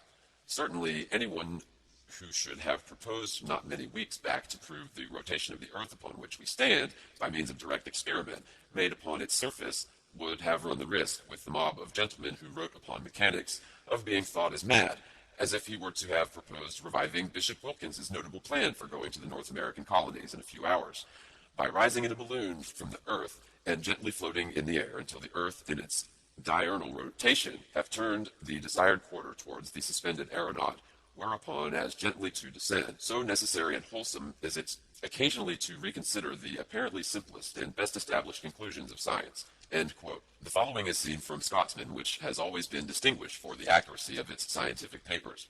The article bears the initials C.M., which will at once be recognized as those of Mr. Charles Macfarlane. For many years, the accomplished editor of that journal, quote, "The beautiful experiment contrived by M. Foucault to demonstrate the rotation of the globe has deservedly excited universal interest." Note, a desire has always been felt that some method could be devised of rendering this rotation palpable to the senses. Even the illustrious Laplace participated in this feeling and has left it on record. Quote, "Although, he says, the rotation of the earth is now established with all the certainty which the physical sciences require, still a direct proof of that phenomenon ought to interest both geometricians and astronomers. No man ever knew the laws of the planetary motions better than Laplace, and before penning such a sentence, it is probable that he had turned the subject in his mind, and without discovering any process by which the object could be attained, but it does not follow that if he had applied the whole force of his genius to the task, he would have not succeeded. Be this as it may, here we have the problem solved by a man not probably possessing a tithe of his science or talent, and, what is very remarkable, after the discovery was made, it is found to be legitimately deducible from mathematical principles. And note, in this, as in many other cases, the fact comes first and takes us by surprise, after which we find that we had long been in possession of the principles from which it flowed, and that, with the clue we had in our hands, theory should have revealed the fact to us long before. M. Foucault's communication describing his experiments in the Compte Rendu of the Academy of Sciences for 3rd February 1851. His first experiments were made with a pendulum only 2 meters at 6 feet, 6¼ inches in length, consisting of a steel wire from 6/10 to 11/10 of a millimeter in diameter. The millimeter is the 25th part of an inch, to the lower end of which was attached a polished brass ball weighing 5 kilograms or 11 English pounds. Note, a metallic point projecting below the ball and so directed as if formed a continuation of the suspension wire served as an index to mark the change of position more precisely. The pendulum hung from a steel plate in such a manner as to move freely in any vertical plane. To start the oscillatory movement without giving the ball to any bias, it was drawn to one side with a cord which held the ball by a loop. The cord was then burned, after which the loop fell off, and the vibrations, generally limited to an arc of 15 or 20 degrees, commenced. In 1 minute the ball had sensibly deviated from the original plane of vibration towards the observer's left. Afterwards, he experimented on the observatory with a pendulum 11 meters or 30 feet long, and laterally at the Pantheon with one still longer. The advantage of a large pendulum as compared with a small one is that a longer time elapses before it comes to a state of rest, for machinery cannot be employed here as in a clock to continue the motion. The pendulum is suspended over the center of a circular table, whose circumference is divided into the degrees and minutes. The vibrations are begun in the manner above described, and in a short time it is observed that the pendulum, instead of returning to the same point of the circle from which it started, has shifted to the left. If narrowly observed, the change in the plane of vibration, says M. Foucault, is perceptible in 1 minute and in half an hour. Quote, "In la santé you," end quote, "it is quite palpable. At Paris, and the change exceeds 11 degrees in an hour. Thus, supposing the oscillations to commence in a plane directed south and north, in 2 hours the oscillations will point south-southwest and north-northeast. In 4 hours they will point southwest and northeast. And in 8 hours the oscillations will point due east and west, or at right angles to their original direction. To a spectator, the changes seem to be in the pendulum, which, without any visible cause, has shifted round a quarter of a circle. But the real change is in the table, which, resting on the earth and accompanying it in its rotation, has performed a fourth and something more of its diurnal revolution. No one anticipated such a result, and the experiment has been received by some with incredulity, by all with wonderment, and one source of the incredulity arises from the difficulty of conceiving how, amidst the 10,000 experiments of which the pendulum has been the subject, so remarkable a fact could have escaped notice so long. Fully admitting that these experiments have generally been conducted with pendulums which had little freedom of motion horizontally, we still think it odd that somebody did not stumble upon the curious fact. Though all parts of the earth complete their revolution in the same space of time, it is found that the rate of horizontal motion in Foucault's pendulum varies with the latitude of the place where the experiment is made. At the pole, the pendulum would pass over 15 degrees an hour like the earth itself, and complete its circuit in 24 hours. At Edinburgh, the pendulum would pass over 12.5 degrees in an hour and would complete its revolution in 29 hours, 7 minutes. At Paris, the rate of motion is 11 degrees and 20 minutes per hour, and the revolution should be completed in 32 hours. Section 12, Figure 1. Let the above figure represent a portion of the Earth's surface near the North Pole.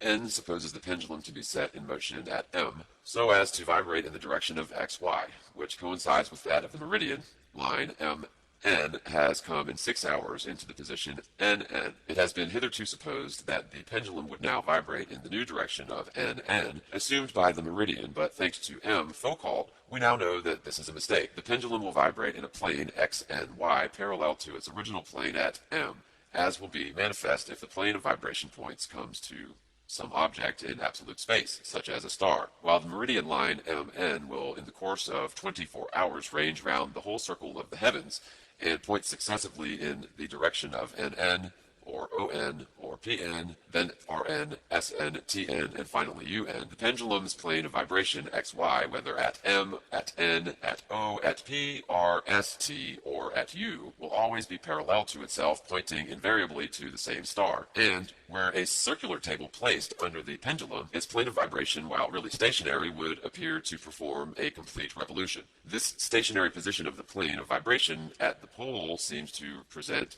little difficulty. We impress a peculiar motion of the pendulum in setting it a-going.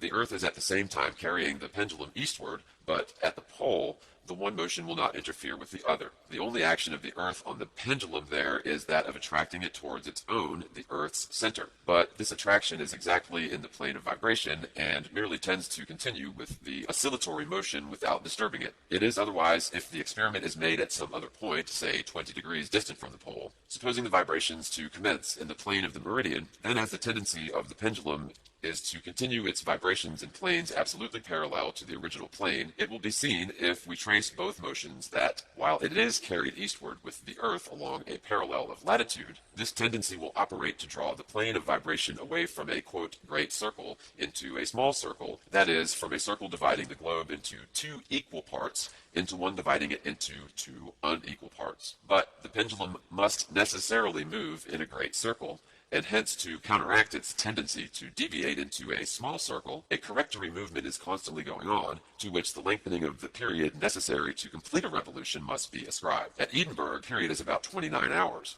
At Paris, 32 hours. At Cairo, it's 48. Calcutta, 63. At the equator, the period stretches out to infinity.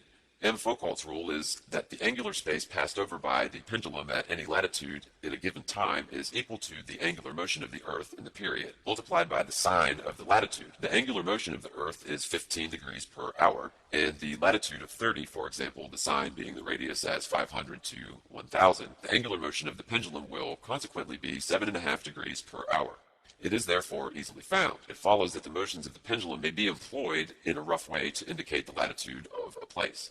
End quote. Notwithstanding the apparent certainty of these pendulum experiments and the supposed exactitude of the conclusions deducible therefrom, many of the same school of philosophy differed with each other, remained dissatisfied, and raised very serious objections to both the value of the experiments themselves and to the supposed proof which they furnished of the Earth's rotation. One writer in the Times newspaper of the period, who signs himself BAC, says, "I have read the accounts of the Parisian experiment as they have appeared in many of our papers, and I must confess," this quote's coming from Supplement to the Manchester Examiner, May 24th, 1851, "and must confess that I still remain unconvinced of the reality of the phenomenon. It appears to me that except at the pole, where the point of suspension is immovable, no result can be obtained. In other cases, the shifting of the direction of passage through the lowest point that takes place during an excursion of the pendulum from that point in one direction and its return to it again will be exactly compensated by the corresponding shift in the contrary direction during the pendulum's excursion on the opposite side.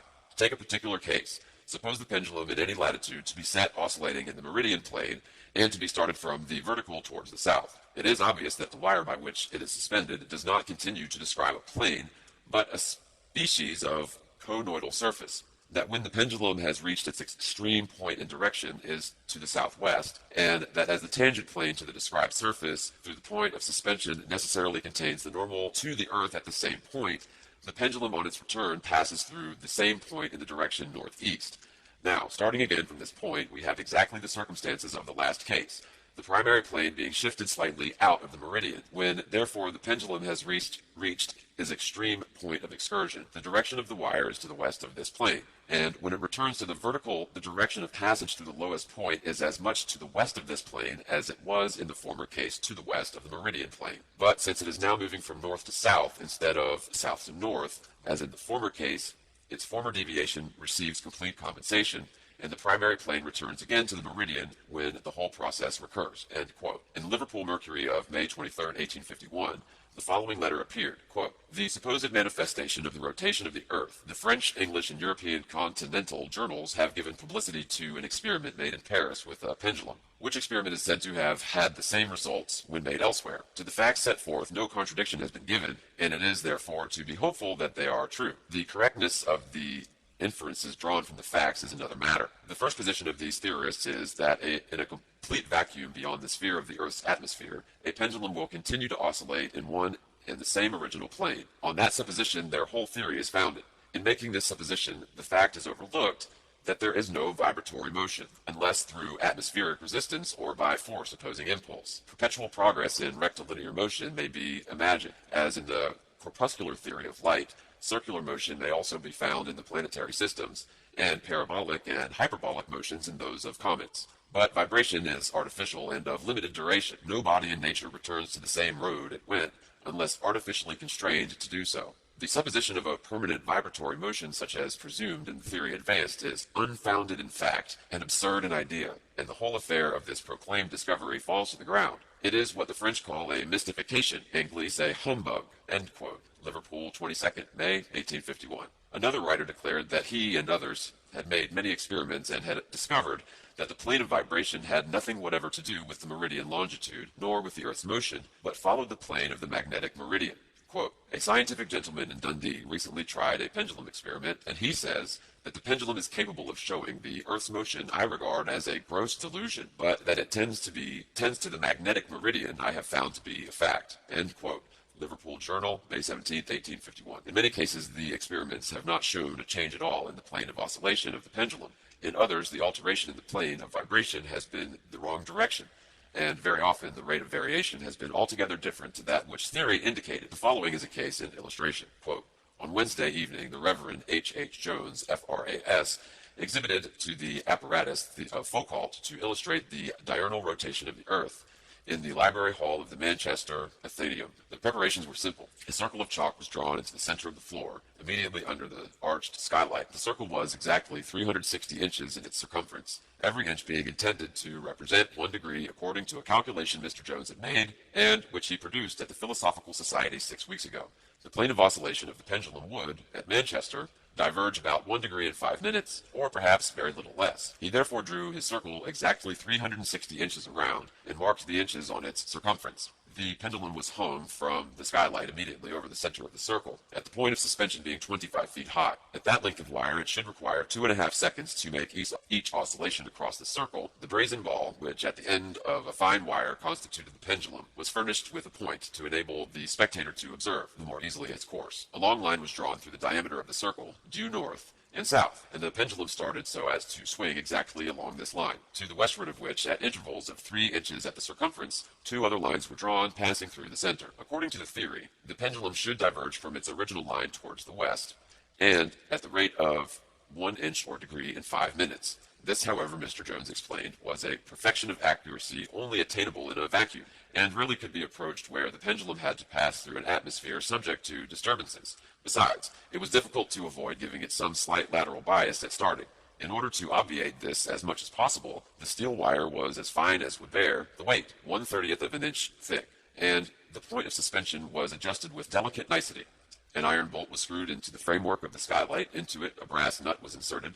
The wire passed through the nut, the hollow sides of which were ball-shaped in order to give it a fair play, and at the top the wire ended in a globular piece, there being also a fine screw to keep it from slipping. Note: the pendulum was gently drawn up to one side at the southern end of the diametrical line, and was attached by a thread to something near. When it hung quite still, the thread was burnt asunder, and the pendulum began to oscillate to and fro across the circle. End note. Before it had been going on quite 7 minutes, it had reached nearly the third degree towards the west, whereas it ought to have occupied a quarter of an hour getting thus far from its starting line, even making no allowance for the resistance of the atmosphere. End quote. Besides the irregularities of so often observed, the time and direction of the pendulum vibrations, and which are quite sufficient to render them worthless as evidence of the Earth's motion, the use which Newtonian astronomers made of the general fact that the plane of oscillation is variable was most unfair and illogical. It was proclaimed to the world as a visible proof of the Earth's diurnal motion, but the motion was assumed to exist and then employed to explain the cause of the fact which was first called a proof of the thing assumed. A greater violation of the laws of investigation was never perpetrated.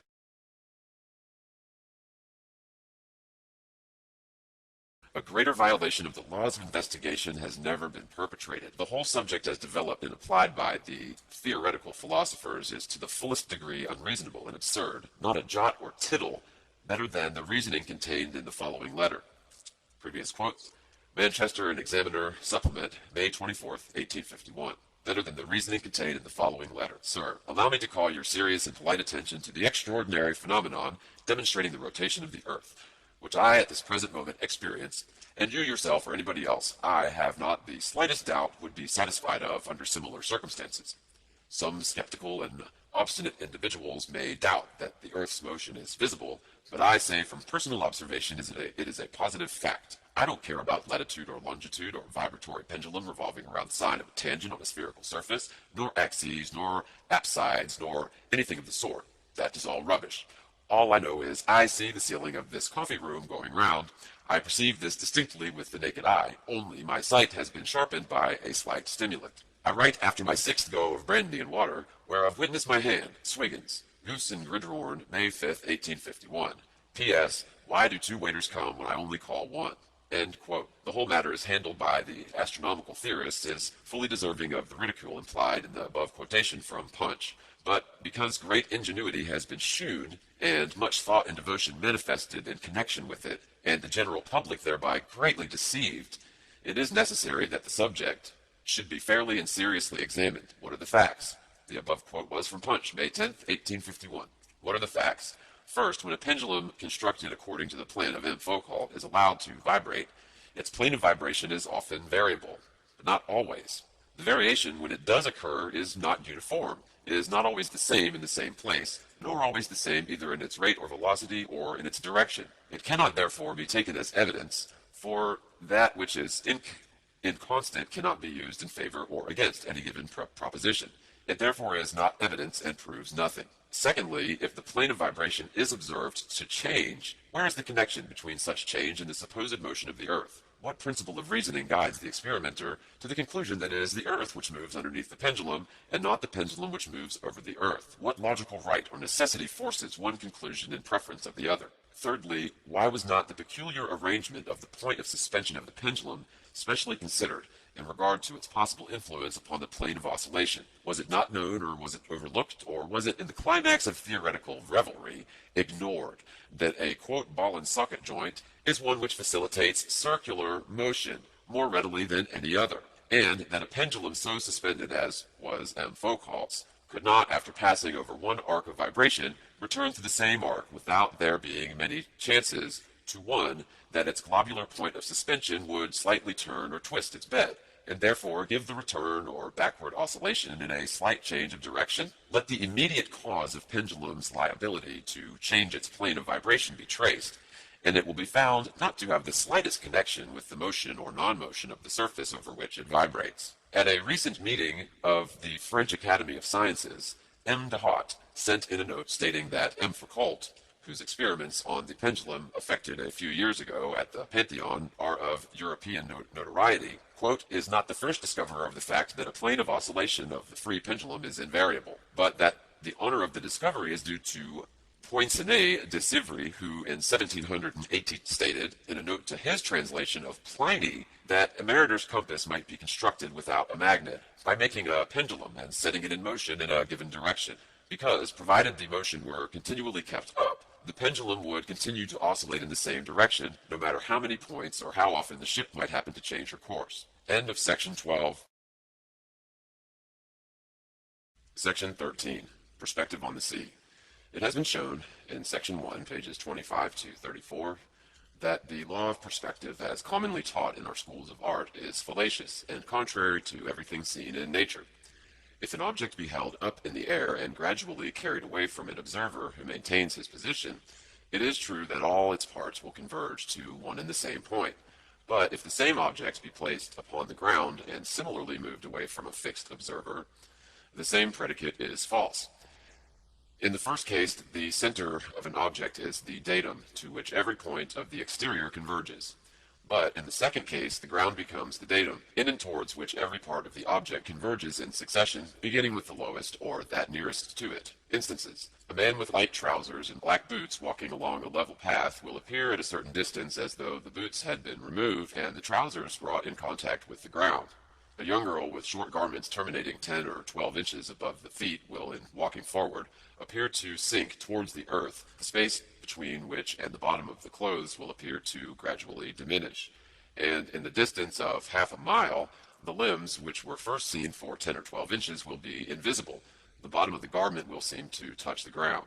A small dog running along will appear to gradually shorten by the legs, which in less than half a mile will be invisible, and the body appear to glide upon the earth. Horses and cattle moving away from a given point will seem to have lost their hooves and to be walking upon the outer bones of the limbs.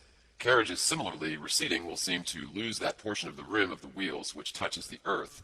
The axles will seem to get lower, and at the distance of a few miles, the body will appear to drag along in contact with the ground. This is very remarkable in the case of a railway carriage when moving away upon a straight and level portion of line several miles in length. These instances, which are but a few of what might be quoted, will be sufficient to prove beyond the power of doubt or the necessity or controversy that upon a plane or a horizontal surface, the lowest part of bodies receding from a given point of observation will disappear before the higher. This is precisely what is observed in the case of a ship at sea, when outward bound, the lowest part, the hull, disappearing before the higher parts, the sails and masthead. Abstractedly, when the lowest part of a receding object thus appears by entering the vanishing point, it could be seen again to any and every extent by a telescope, if the power were sufficient to magnify at the distance observed. This is to a great extent practicable upon smooth horizontal surface, as upon frozen lakes or canals, and upon long straight lines of railway.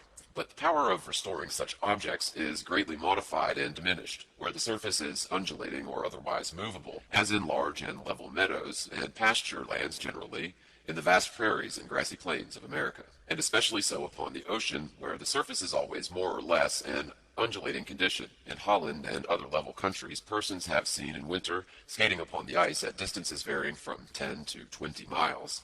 On some of the straight and, quote, level lines, end quote, of railway which cross the prairies of America, the trains have been observed for more than 20 miles. But upon the sea, the conditions are altered, and the hull of a receding vessel can only be seen for a few miles, and this will depend very greatly, the altitude of the observer being the same, upon the state of the water. When the surface is calm, the hull may be seen much farther than when it is rough and stormy. But under ordinary circumstances, when to the naked eye the hull has just become invisible, or is doubtfully visible, it may be seen again distinctly by the aid of a powerful telescope. Although abstractedly or mathematically there should be no limit to this power of restoring by a telescope a lost object upon a smooth horizontal surface, upon the sea this limit is soon observed. The water being variable in its degree of agitation, the limit of sight over its surface is equally variable, as shown by the following experiments. In May 1864, on several occasions when the water was unusually calm, from the landing stairs of Victoria Pier at Portsmouth, and from an elevation of 2 feet 8 inches above the water, the greater part of the hull of the Nab lightship was, through a good telescope, distinctly visible. But on other experiments being made, when the water was less calm, no portion of it could be seen from the same elevation, notwithstanding that the most powerful telescopes were employed. At other times, half the hull and sometimes only the upper part of the bulwarks were visible. If the hull had been invisible from the rotundity of the earth, the following calculation will show that it should at all times have been 24 feet below the horizon. The distance of the lightship from the pier is 8 statute miles. The elevation of the observer being 32 inches above the water would require 2 miles to be deducted as the distance of the supposed convex horizon. For the square of 2 multiplied by 8 inches, the fall in the first mile of the Earth's curvation equals 32 inches. This is deducted from the 8 miles, will leave 6 miles as the distance from the horizon to the ship. Hence, 6 squared times 8 inches equals 288 inches or 24 feet. The top of the bulwarks, it was said, rose about 10 feet above the waterline, hence deducting 10 from 24 feet. Under all circumstances, even had the water been perfectly smooth and stationary, the top of the hole should have been 14 feet below the summit of the arc of water, or beneath the line of sight. This one fact is entirely fatal to the doctrine of the Earth's rotundity, but such facts have been observed in various other places. The Northwest Lightship in Liverpool Bay, and the light vessels of many other channels near the southern, eastern, and western shores of Great Britain. From the beach of Southsea Common near Portsmouth, the observer lying down near the water above the surface of which the eye was 2.5 feet, and with a telescope looking across Spithead to the quarantine ship lying in the roads between Ryde and Cowes, in the Isle of Wight, a distance of 7 miles. The copper sheathing of that vessel was distinctly seen, the depth of which was about 2 feet.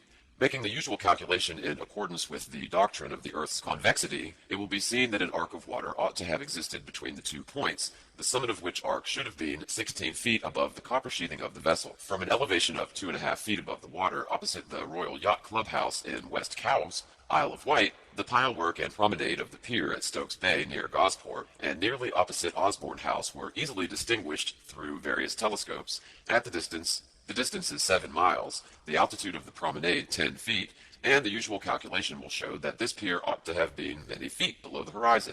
It is a well-known fact that the light of the Eddystone Lighthouse is often plainly visible from the beach in Plymouth Sound, and sometimes when the sea is very calm, persons can see it distinctly when sitting in ordinary rowing boats, in that part of the sound which will allow the line of sight to pass between Drake's Island and the western end of the breakwater.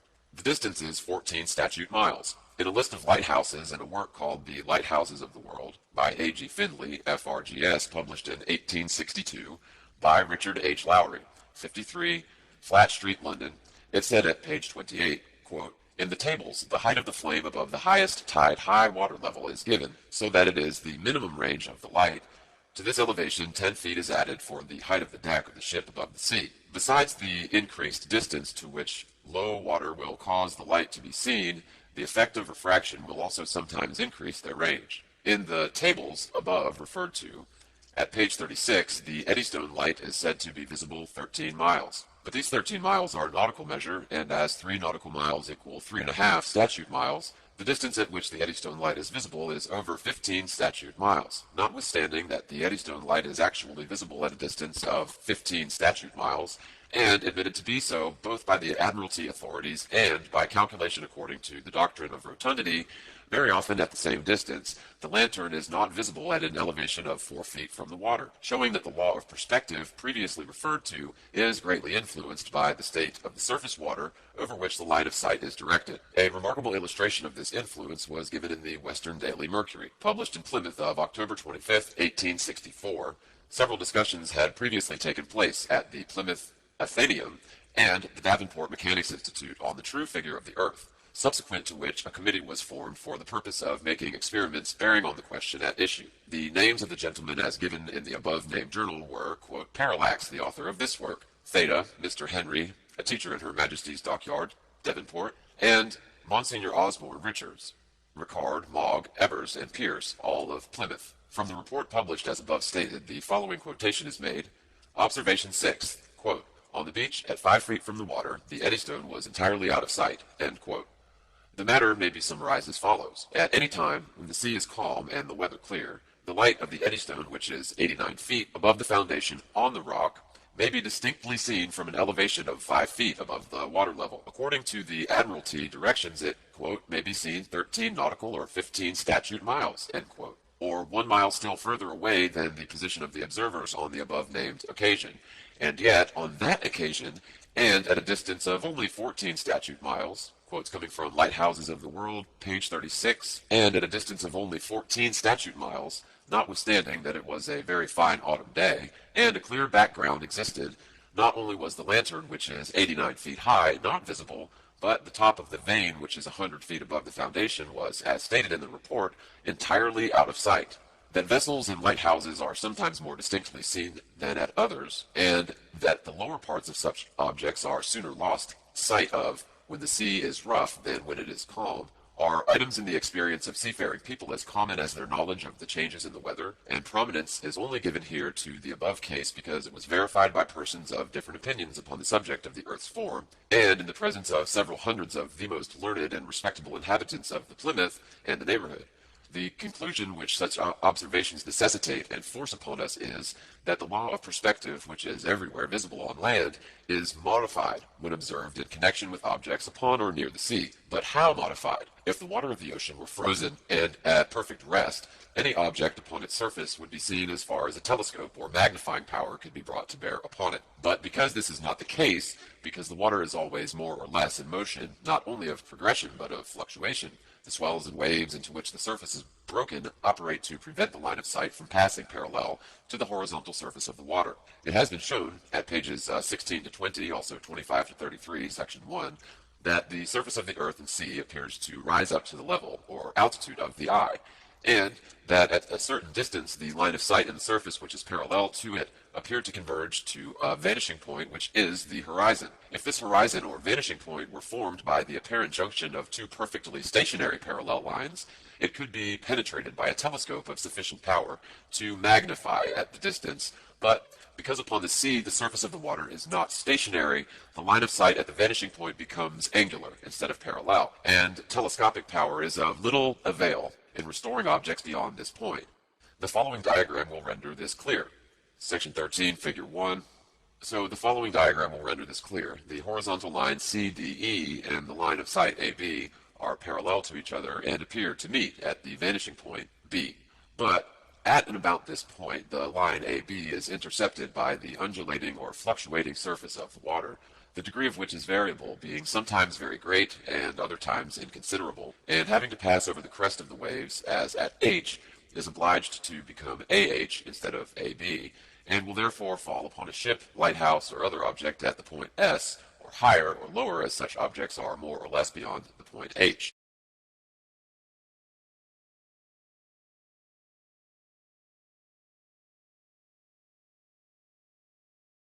It is worthy of note that the waves at the point H, whatever their real magnitude may be, are magnified and rendered more obstructive by the very instrument, the telescope, which is employed to make the objects beyond more plainly visible, and thus the phenomenon is often very strikingly observed, that while a powerful telescope will render the sails and rigging of a ship when beyond the point H, or the optical horizon, so distinct that the very ropes are easily distinguished, not the slightest portion of the hull can be seen. The, quote, crested waters, end quote, form a barrier to the horizontal line of sight as substantial as would the summit of an intervening rock or island.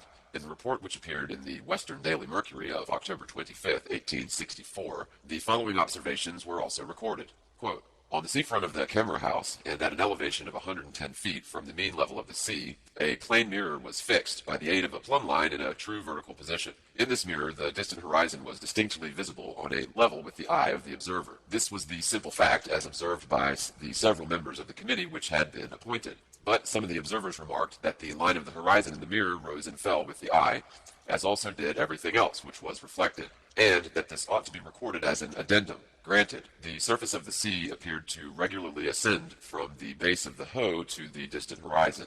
The horizon from the extreme east to the west, as far as the eye could see, was a parallel to a horizontal line. End quote. The following version was recorded in the same journal of the same date, and was furnished by one of the committee, who had manifested a very marked aversion to the doctrine that the surface of all water is horizontal. Quote, a vertical looking glass was suspended from the camera, and the horizon seen in it, as well as various other objects reflected, rising and falling with the eye. The water was seen in the glass to ascend from the base of the Hoe to the horizon. The horizon appeared parallel to a horizontal line. End quote. It will be observed that the two reports are substantially the same and very strongly corroborate the remarks made at pages 15, 16, and 17, beginning of section 1. Indeed, no other report could have been given without the authors becoming subject to the charge of glaring, obstinate, and willful misrepresentation. What then has again been demonstrated? Well, that the surface of all water is horizontal, and that, therefore, the earth cannot possibly be anything other than a plane. All appearances to the contrary have been shown to be purely optical and adventitious. Another proof that the surface of the water is horizontal, and that therefore the earth cannot be a globe, is furnished by the following experiment, which was made in May 1864 on the new pier of Southsea near Portsmouth. Section 13, image 2. A telescope was fixed upon a stand and directed across the water at Spithead to the pierhead at Ryde, in the Isle of Wight as shown in the subjoined diagram.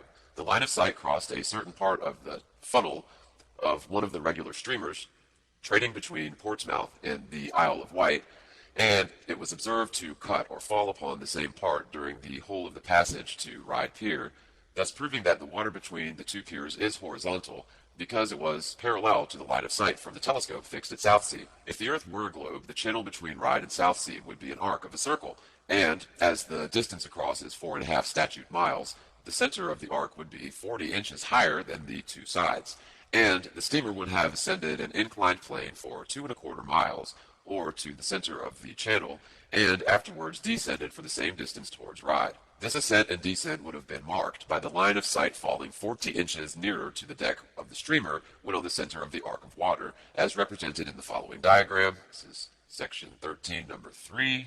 But as the line of sight did not cut the steamer lower down when in the center of the channel, and no such ascent and descent was observed, it follows necessarily that the surface of the water between Southsea and the Isle of Wight is not convex, and therefore the Earth as a whole is not a globe.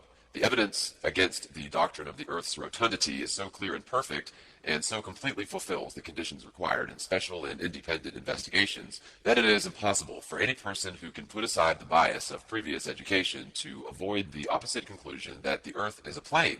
This conclusion is greatly confirmed by the experience of mariners in regard to certain lighthouses. Where the light is fixed and very brilliant, it can be seen at a distance, which the present doctrine of the Earth's rotundity would render altogether impossible. For the instance, at page 35 of Lighthouses in the World, the Ryde Pier light, erected in 1852, is described as a bright fixed light 21 feet above the high water and visible from an altitude of 10 feet at the distance of 12 nautical or 14 statute miles. The altitude of 10 feet would place the horizon at the distance of 4 statute miles from the observer. The square of the remaining 10 statute miles multiplied by 8 inches will give a fall or curvature downwards from the horizon of 66 feet. Deduct from this 21 feet, the altitude of the light, and we have 45 feet as the amount which the light would ought to be below the horizon. By the same authority, at page 39, the Bidston Hill Lighthouse near Liverpool is 228 feet above high water, one bright fixed light visible 23 nautical or very nearly 27 statute miles.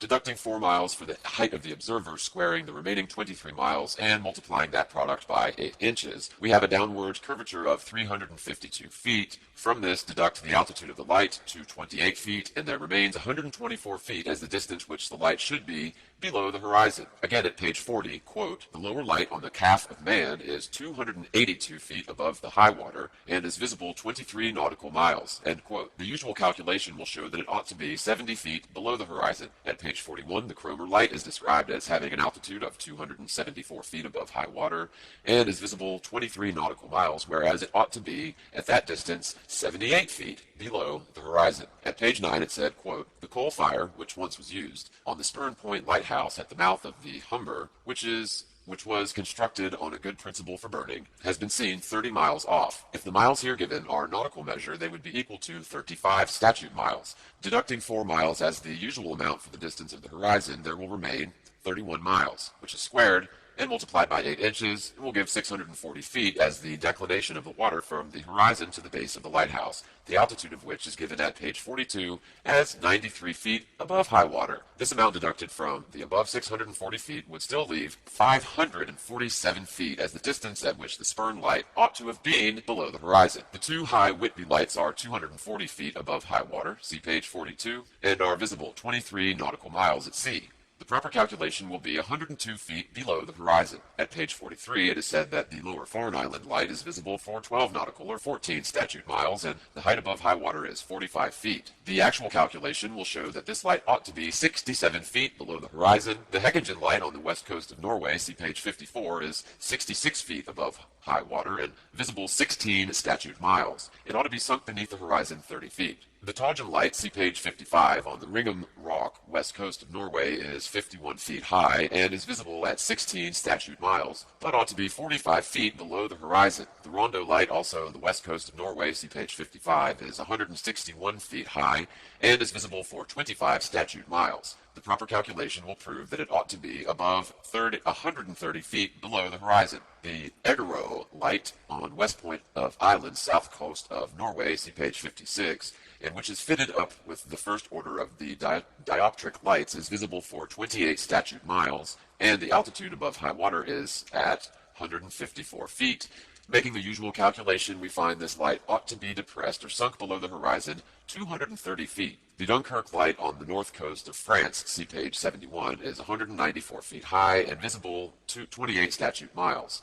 The ordinary calculation will show that it ought to be 190 feet below the horizon. The Gulf Bay light on the west coast of France is said at page 77 to be visible 31 statute miles and to have an altitude of high water of 276 feet. At the distance given, it ought to be 210 feet below the horizon. Page 78, the Cordonon light on the river Gironde, west coast of France, is given as being visible 31 statute miles and is altitude 207 feet, which would give its depression below the horizon as nearly 280 feet. The light at Madras, page 104, on the Esplanade is 132 feet high and visible 28 statute miles, whereas at the distance it ought to be beneath the horizon above 250 feet, or should say greater than 250 feet below the horizon. The Port Nicholson light in New Zealand, erected in 1859, page 110, is visible 35 statute miles. The altitude is 420 feet above high water, and ought, if the water is convex, to be 220 feet below the horizon. The light on Cape Bonavista, Newfoundland, is 150 feet above high water and visible 35 statute miles, page 111. This will give on calculation for the Earth's rotundity 491 feet,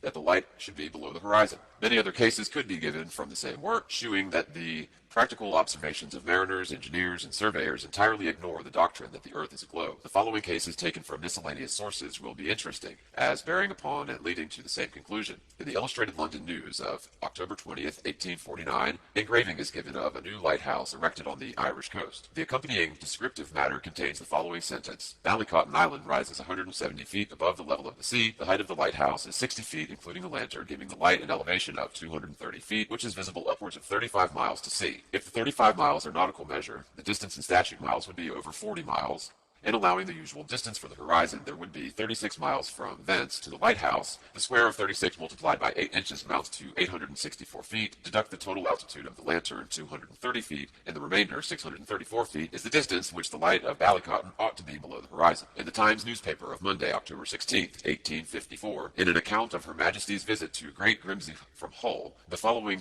paragraph occurs. Quote, their attention was, first, naturally directed to a gigantic tower which rises from the center pier to the height of 300 feet and can be seen 60 miles out to sea. End quote. The 60 miles, if nautical, and this is always understood when referring to distances at sea, would make 70 statute miles, to which the fall of 8 inches belongs, and as all observations at sea are considered to be made at an elevation of 10 feet above the water, for which 4 miles must be deducted from the whole distance, 66 statute miles will remain, the square of which, multiplied by 8 inches, gives a declination towards the tower of 2,904 feet. Deducting from this the altitude of the tower, 300 feet, we obtain the startling conclusion that the tower should be at the distance at which is visible 60 nautical miles, more than 2,600 feet below the horizon. The only modification which can be made or allowed in the preceding calculations is that for refraction, which is considered by surveyors generally to amount to about 1/12 of the altitude of the object observed. If we make this allowance, it will reduce the various quotients by 1/12, which is so little that the whole will be substantially the same. Take the last quotation as an instance. 2,600 feet divided by 12 gives 206, which deducted from 2,600 leaves 2,384 as the correct amount for refraction. End section 13.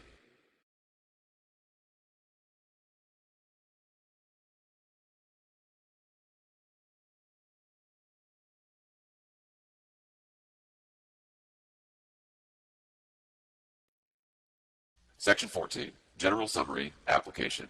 Cui bono. In the preceding sections, it has been shown that the Copernican or Newtonian theory of astronomy is, quote, an absurd composition of truth and error, end quote, and, as admitted by its founder, quote, not necessarily true or even probable, end quote, and that instead of its being general conclusion derived from known and admitted facts, it is a heterogeneous compound of assumed premises, isolated truths, and variable appearances in nature. Its advocates are challenged to show a single instance wherein a phenomenon is explained, a calculation made, or a conclusion advanced without the aid of an avowed or implied assumption. The very construction of a theory at all, and especially such as the Copernican, is a complete violation of that natural and legitimate mode of investigation to which the term zetetic has been applied. The doctrine of the universality of gravitation is an assumption made only on accordance with that quote, pride and ambition which has led philosophers to think it beneath them to offer anything less to the world than a complete and finished system of nature, end quote. This was said, in effect, by Newton, and has ever since been insisted upon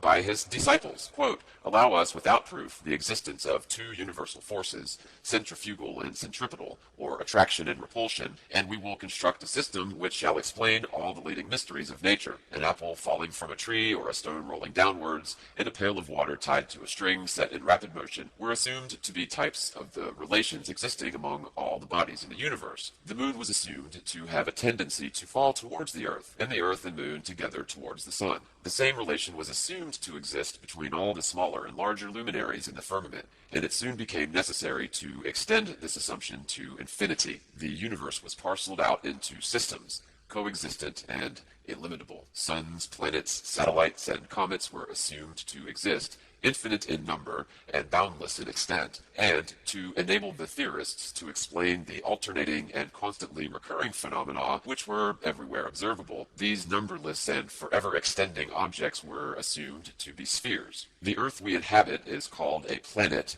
and because it is thought to be reasonable that the luminous objects in the firmament, which were called the planets, were spherical and had motion, so it was only reasonable to suppose that as the earth was a planet, it must also be spherical and have motion.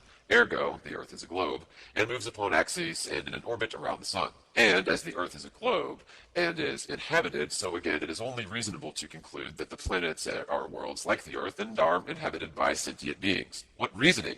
Assumption upon assumption, and the conclusion derived therefrom, called a thing proved, to be employed as a truth to substantiate the first assumption. Such a juggle and jumble of fancies and falsehoods, extended and intensified as it is theoretical astronomy, is calculated to make the unprejudiced inquirer revolt in horror from the terrible conjuration which has been practiced upon him, to sternly resolve to resist its further progress, to endeavor to overthrow the entire edifice, and to bury in its ruins the false honors which have been associated with its fabricators, and which still attach to its devotees. For the learning, the patience, and the perseverance and devotion for which they have ever been examples, honor and applause need not be withheld, but their false reasoning and the advantages they have taken of the general ignorance of mankind in respect to astronomical subjects, and the unfounded theories they have advanced and defended, cannot but be regretted and ought to be resisted. It has become a duty, paramount and imperative, to meet them in open, avowed, and unyielding rebellion,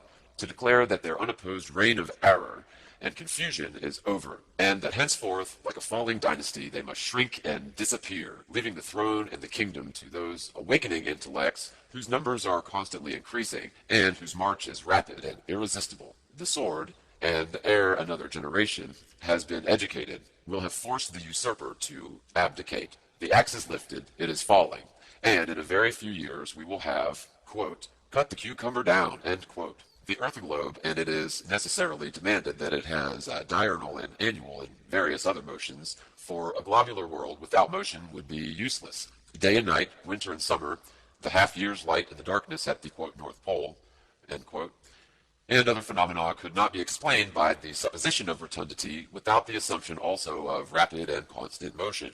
Hence it is assumed that the earth and moon and all the planets and their satellites move in relation to each other, and that the whole move together in different planes around the sun. The sun and its, quote, system of revolving bodies are now assumed to have a general and all-inclusive motion, in common with an endless series of other suns and systems around some other, quote, central sun, end quote, which has been assumed to be the true axis and center of the universe, and then assumed general motions with the particular and peculiar motions which are assigned to the various bodies in detail, together constitute a system so confused and complicated that it is almost impossible and always difficult of comprehension by the most active and devoted minds. The most simple and direct experiments, however, may be shown to prove that the Earth has no progressive motion whatever. And here again, the advocates of this interminable and entangling arrangement are challenged to produce a single instance of so-called proofs of these motions, which does not involve an assumption, often having a glaring falsehood, but always a point to which is not or cannot be demonstrated. The magnitudes, distances, velocities, and periodic times which these assumed motions eliminate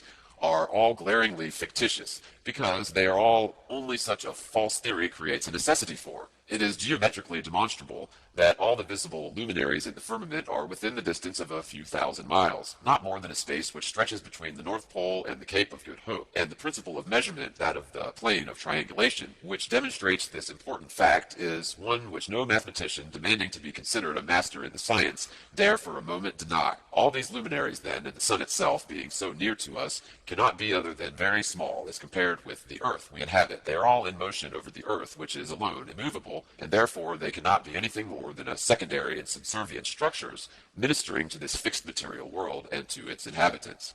This is a plain, simple, and a very respected demonstrable philosophy, agreeing with the evidence of our senses, borne out by every fairly instituted experiment, and never requiring a violation of those principles of investigation which the human mind has ever recognized and depended upon in its everyday life. The modern or Newtonian astronomy has none of these characteristics. The whole system taken together constitutes a most monstrous absurdity, and is false in its foundation, irregular, unfair, and illogical in its details, and in its conclusions inconsistent and contradictory. Worse than all, it is a prolific source of irreligion and of atheism, of which its advocates are practically supporters. By defending a system which is directly opposite to that which is taught in connection with all religions, they lead the more critical and daring intellects to reject the scriptures altogether, to ignore the worship, and doubt and deny the existence of a supreme ruler of the world. Many of the primest minds are thus irreparably injured, robbed of those present pleasures, and that cheering hope of the future which the earnest Christian devotee holds as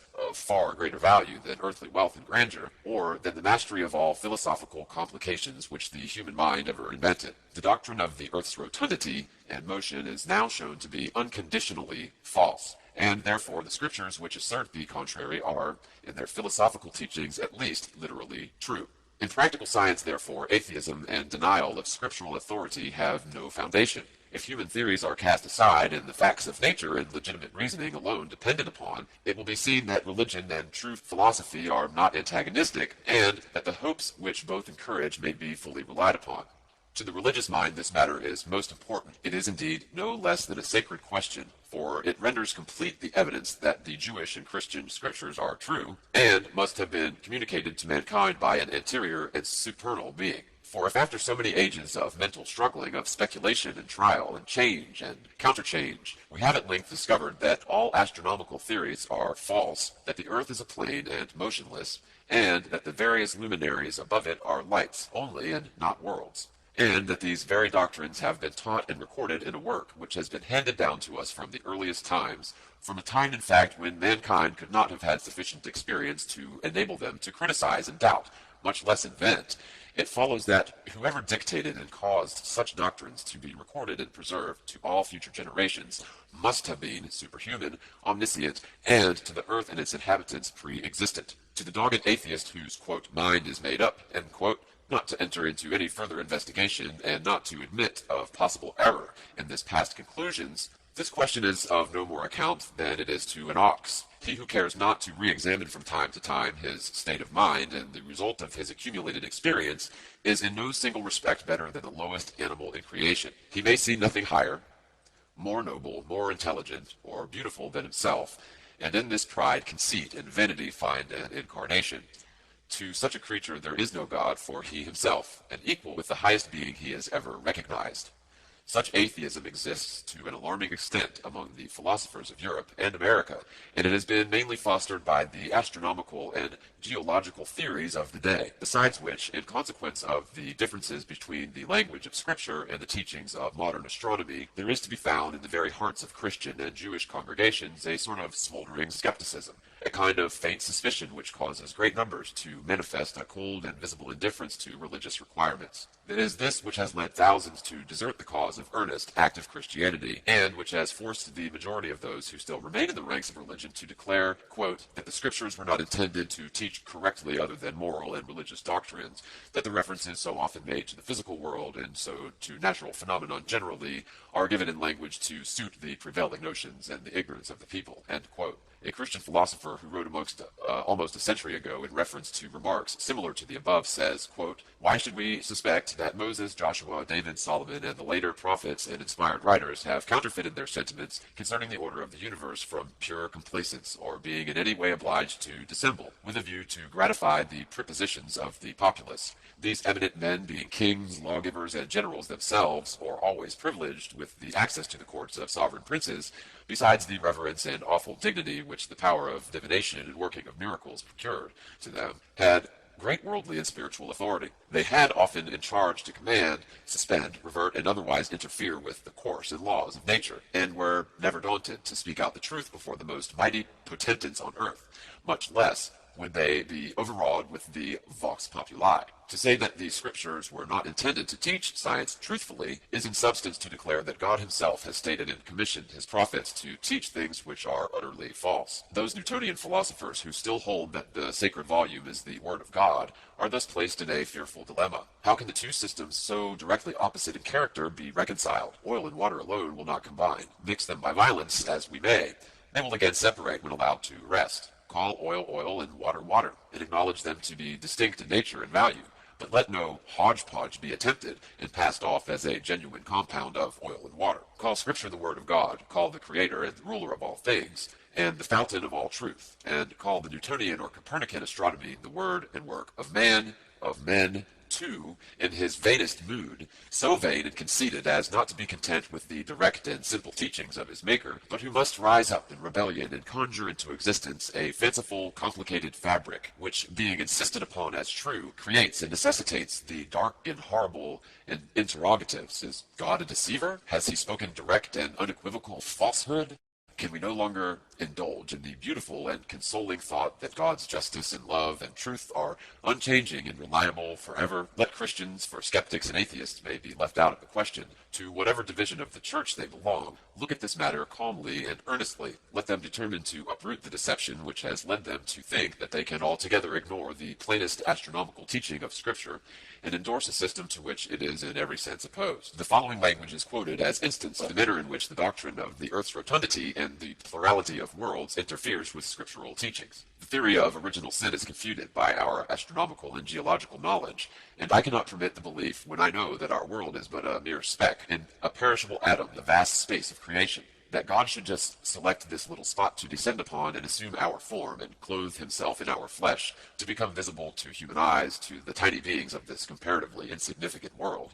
Thus millions of distant worlds, with the beings allotted to them, were to be extirpated and destroyed in consequence of the original sin of Adam. No sentiment of the human mind can surely be more derogatory to the divine attributes of the Creator, nor more repugnant to the known economy of the celestial bodies. For in the first place, who is to say, among the infinity of worlds, whether Adam was the only creature who was tempted by Satan and fell? By his fall involved all the other worlds in his guilt. End quote. The difficulty experienced by the author of the above remarks is clearly one which can no longer exist when it is seen that the doctrine of plurality of worlds is an impossibility. That it is an impossibility is shown by the fact that the sun, moon, and stars are very small bodies and very near to the earth. This fact is proved by actual non-theoretical measurement. This measurement is made on the principle of a plane trigonometry.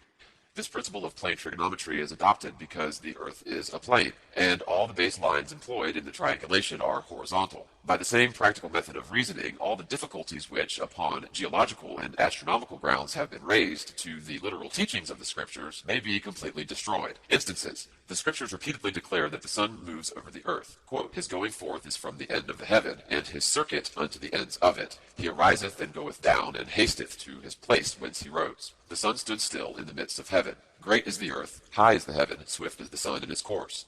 In the religious poems of all ages, the same fact is presented. Christians especially, of every denomination, are familiar with and often read and sing with delight such poetry as the following. My God, who makes the sun to know his proper hour to rise, and to give the light to all below, doth send him round the skies.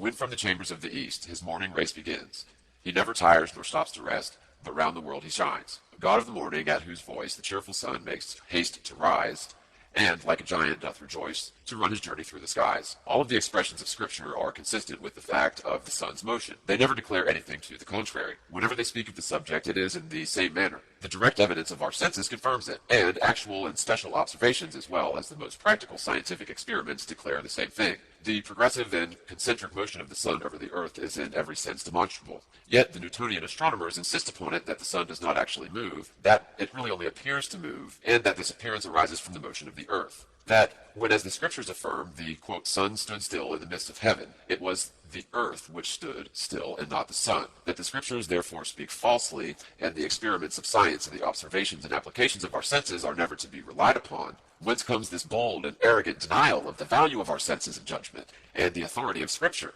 The earth or the sun moves. Our senses tell us, and the Scriptures declare that the earth is fixed, and that the sun which moves above and around it. But a theory, which is absolutely false in its groundwork and is ridiculously illogical in its details, demands that the earth is round and moves upon axes, and in several other various directions, and that these motions are sufficient to account for certain phenomena without supposing that the sun moves. Therefore, the sun is a fixed body, and this motion is only apparent. Such reasoning is a disgrace to philosophy, and fearfully dangerous to the religious interests of humanity. Christian ministers and commentators find it a most unwelcome task when called upon to reconcile the plain and simple philosophy of the Scriptures with the monstrous teachings of theoretical astronomy. Dr. Adam Clarke, in a letter to Reverend Thomas Roberts of Bath, speaking of the progress of his commentary and of his endeavors to reconcile the statements of Scripture with the modern astronomy, says, quote, Joshua's sun and moon standing still have kept me going for nearly 3 weeks. That one chapter has afforded me more vexation than anything I have ever met with,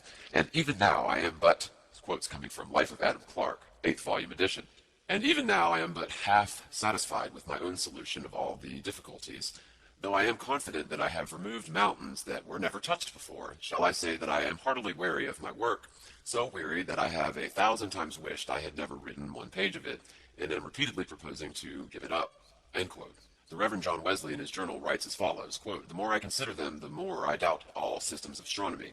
I doubt whether we can certainly know either the distance or magnitude of any star in the firmament, else why do astronomers so immensely differ, even with regard to the distance of the sun from the earth, some affirming it to be only 3 and others 90 millions of miles. In volume 3, page 203 of the following entry occurs, quote, January 1st, 1765. This week I wrote an answer to a warm letter published in the London Magazine, the author whereof is much displeased that I presume to doubt the modern astronomy. I cannot help it. Nay, the more I consider, the more my doubts increase, so that at present I doubt whether any man on earth knows either the distance or magnitude. I will not say of a fixed star, but Saturn or Jupiter, yea, of the sun or the moon. Quotes coming from extracts from the works of Reverend J. Wesley, 3rd edition, 1829, published by Mason, London, page 392, volume 2. In volume 13, page 359, he says, quote, and so the whole hypothesis of innumerable suns and worlds moving around them vanishes into air. And again, at page 430 of the same volume, following words occur. Planets' revolutions we are acquainted with, but who is able to this day regularly to demonstrate either their magnitude or their distance,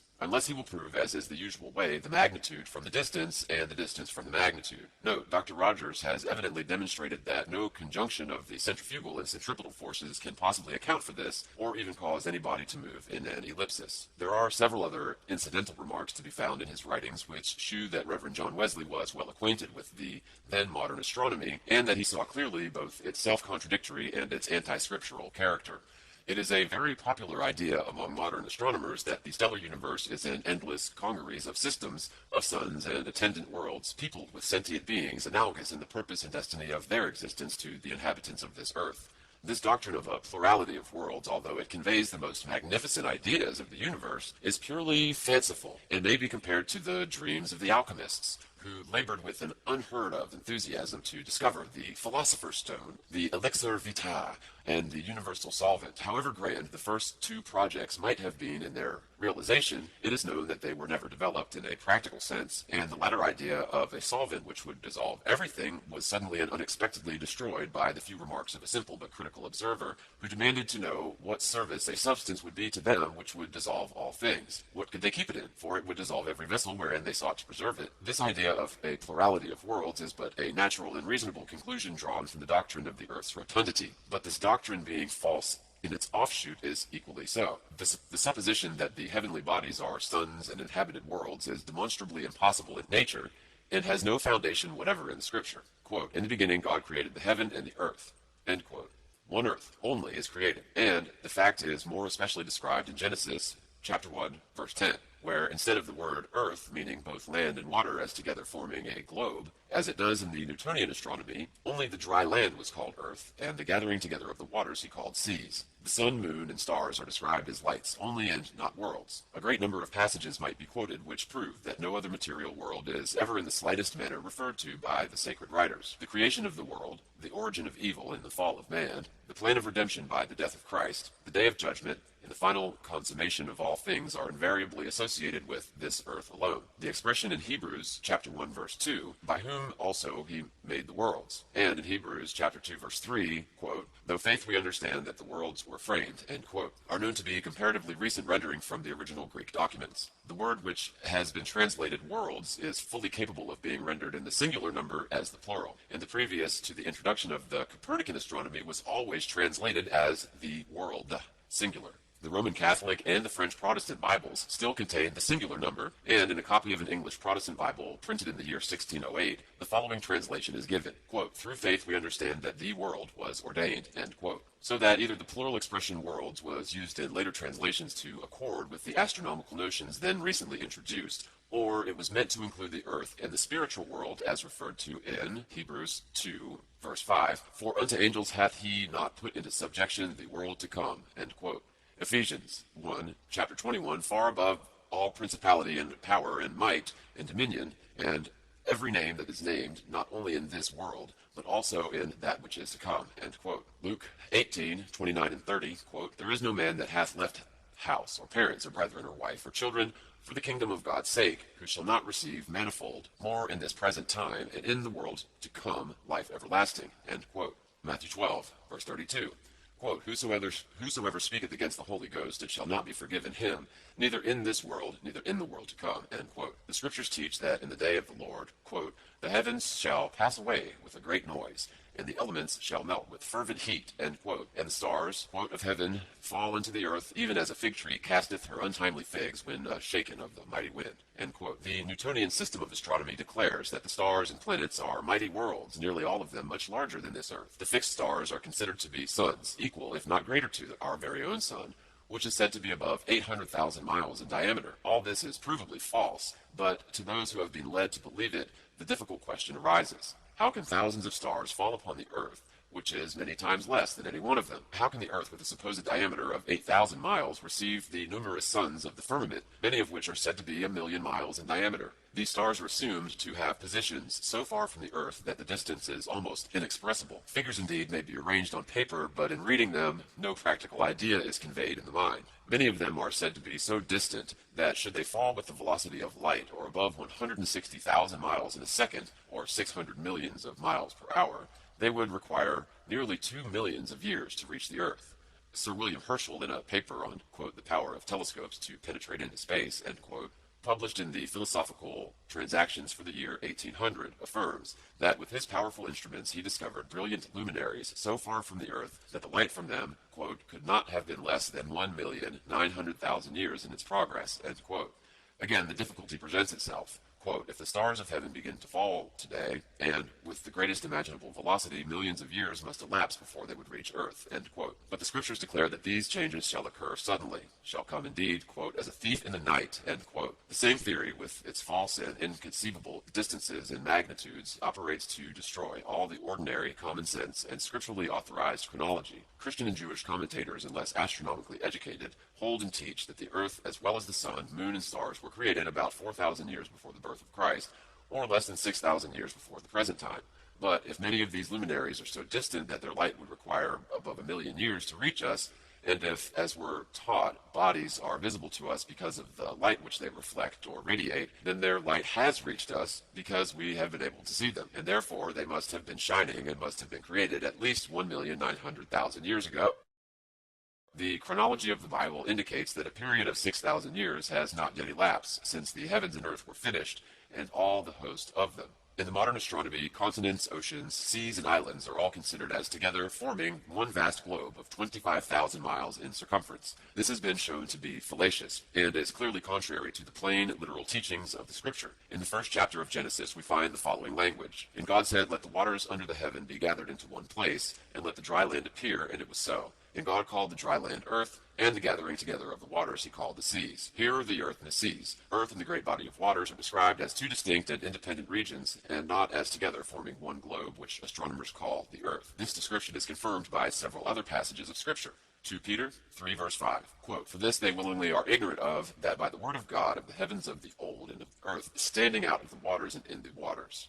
Psalms 136 verse 6, quote, "Oh, give thanks to the Lord of the Lords, that by wisdom be made in the heavens, and that stretchest out the earth above the waters." End quote. Psalms 24, verse 1 and 2, quote, "The earth is the Lord's, and the fullness thereof, the world and they that dwell therein. For he hath founded it upon the seas, and established it upon the floods." End quote. Hermes, New Testament Apocrypha, quote, "Who with the word of his strength fixed the heaven, and founded the earth upon the waters." End quote. Job 26 verse 7, quote, "He stretcheth out the north over the empty place, and hangeth the earth upon nothing." End quote. Something to the latter part of the verse, "hangeth the earth upon nothing," favors the idea that the earth is a globe revolving in space without visible support. But Dr. Adam Clarke, although himself a Newtonian philosopher, says in his commentary upon his passage in Job, the literal translation is, quote, "on the hollow or empty waste," end quote. And he quotes the childy version of the passage, which runs as follows, quote, "He layeth the earth upon the waters, nothing sustaining it," end quote.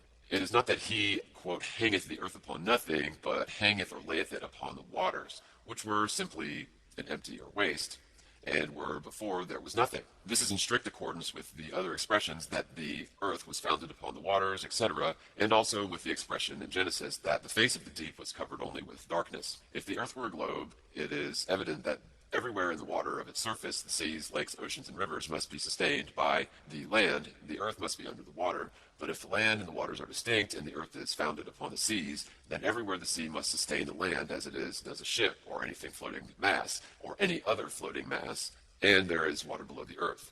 In this particular, as in all others, the Scriptures are beautifully sequential and consistent. Exodus 20 verse 4, "Thou shalt not make unto thee any likeness of anything in heaven above, in the earth beneath, or in the waters under the earth." End quote. Genesis 44 verse 25, quote, "The Almighty shall bless thee with the blessings of heaven above, and blessings of the deep that lieth under." End quote. Deuteronomy 33 verse 13, quote, "Blessed be his land for the precious things of heaven, for the dew, and for the deep which couched beneath." End quote. Deuteronomy 4 verse 18, quote, "Take ye therefore good heed unto yourselves, and make no similitude of anything on the earth, or the likeness of anything that is in the waters beneath the earth." End quote. The same idea prevailed amongst the ancients generally. In Ovid's Metamorphoses, Jupiter, in an assembly of the gods, is made to say, quote, "I swear by the infernal waves which I glide under the earth." Quote, "I swear by the infernal waves which glide under the earth." End quote. If the earth is a distant structure standing in and upon the waters of the great deep, it follows that, unless it can be shown that something else sustains the waters, that the deep is fathomless, as there is no evidence whatever of anything existing underneath the great deep. And, as in many parts of the Atlantic and Pacific Oceans, no bottom has been found by the most scientific and efficient means which human ingenuity could invent, we are forced to the conclusion that the depths is boundless. This conclusion is again confirmed by the Scriptures. Jeremiah 31, verse 37, quote, "Thus saith the Lord, which is giveth to the sun for a light by day, and the ordinances of the moon and the stars for a light by night, which divides the sea, when the waves thereof roar, the Lord of his hosts, his name. If these ordinances depart from before me, saith the Lord, then the seed of Israel also shall cease from being a nation before me forever. Thus saith the Lord, if heaven above can be measured, and the foundations of the earth searched out beneath, I will also cast off all the seed of Israel." End quote. From the above, it will be seen that God's promise to his people could no more be broken than could the height of heaven or the depths of the earth's foundations be searched out. The fathomless deep beneath, upon which the earth is founded, and the infinitude of heaven above, here are given as ensembles, emblems of the boundlessness of God's power, and of the certainty that all his ordinances will be fulfilled. When God's power can be limited, heaven above will no longer be infinite, and the mighty waters, the foundations of the earth, may be fathomed. But the Scriptures plainly teach us that the power and wisdom of God, the heights of heaven, and the depths of the waters under the earth, are alike unfathomable. And no true philosophy ever avers, nor ever did, nor ever can aver, a single fact to the contrary. In all the religions of the earth, the worlds up and above are associated with the region of peace and happiness. Heaven is always spoken of as above the earth. The scriptures invariable convey the same idea. Deuteronomy, look down from thy holy habitation from heaven and bless thy people Israel, 26, verse 15. Exodus 14, verse 20, and the Lord came down upon Mount Sinai. Psalm 102, verse 19, for he hath looked down from the height of his sanctuary, from heaven did the Lord behold the earth. End quote. Isaiah 63, 15, look down from heaven and behold the habitation of thy holiness and thy glory. Psalm 103, verse 11, for as heaven is up high above the earth. Goes on. Mark, Kings, Psalms, Luke. If the earth is a globe revolving at the rate of 1,000 miles in an hour, all this language of Scripture is necessarily fallacious. The terms up and down and above and below are words without meaning, at best are merely relative, indicative of no absolute or certain direction. That which is, quote, up at noonday is directly down at midnight. Heaven can only be spoken of as above, and the Scriptures can only be read correctly for a single moment out of the 24 hours. For before the sentence, heaven is high above the earth, could be uttered, the speaker would be descending from the meridian where heaven was above him, and his eye, although unmoved, would be fixed upon a point millions of miles away from the first position. Hence, in all the ceremonials of religion, where the hands and eyes are raised upwards to heaven, nay, when Christ himself lifted up his eyes to heaven and said, Father, the hour has come, his gaze would be sweeping along the firmament at rapidly varying angles, and with such incomprehensible velocity that a fixed point of observation and a definite position, as indicating the seat or throne of him that sitteth in the heavens, would be an impossibility.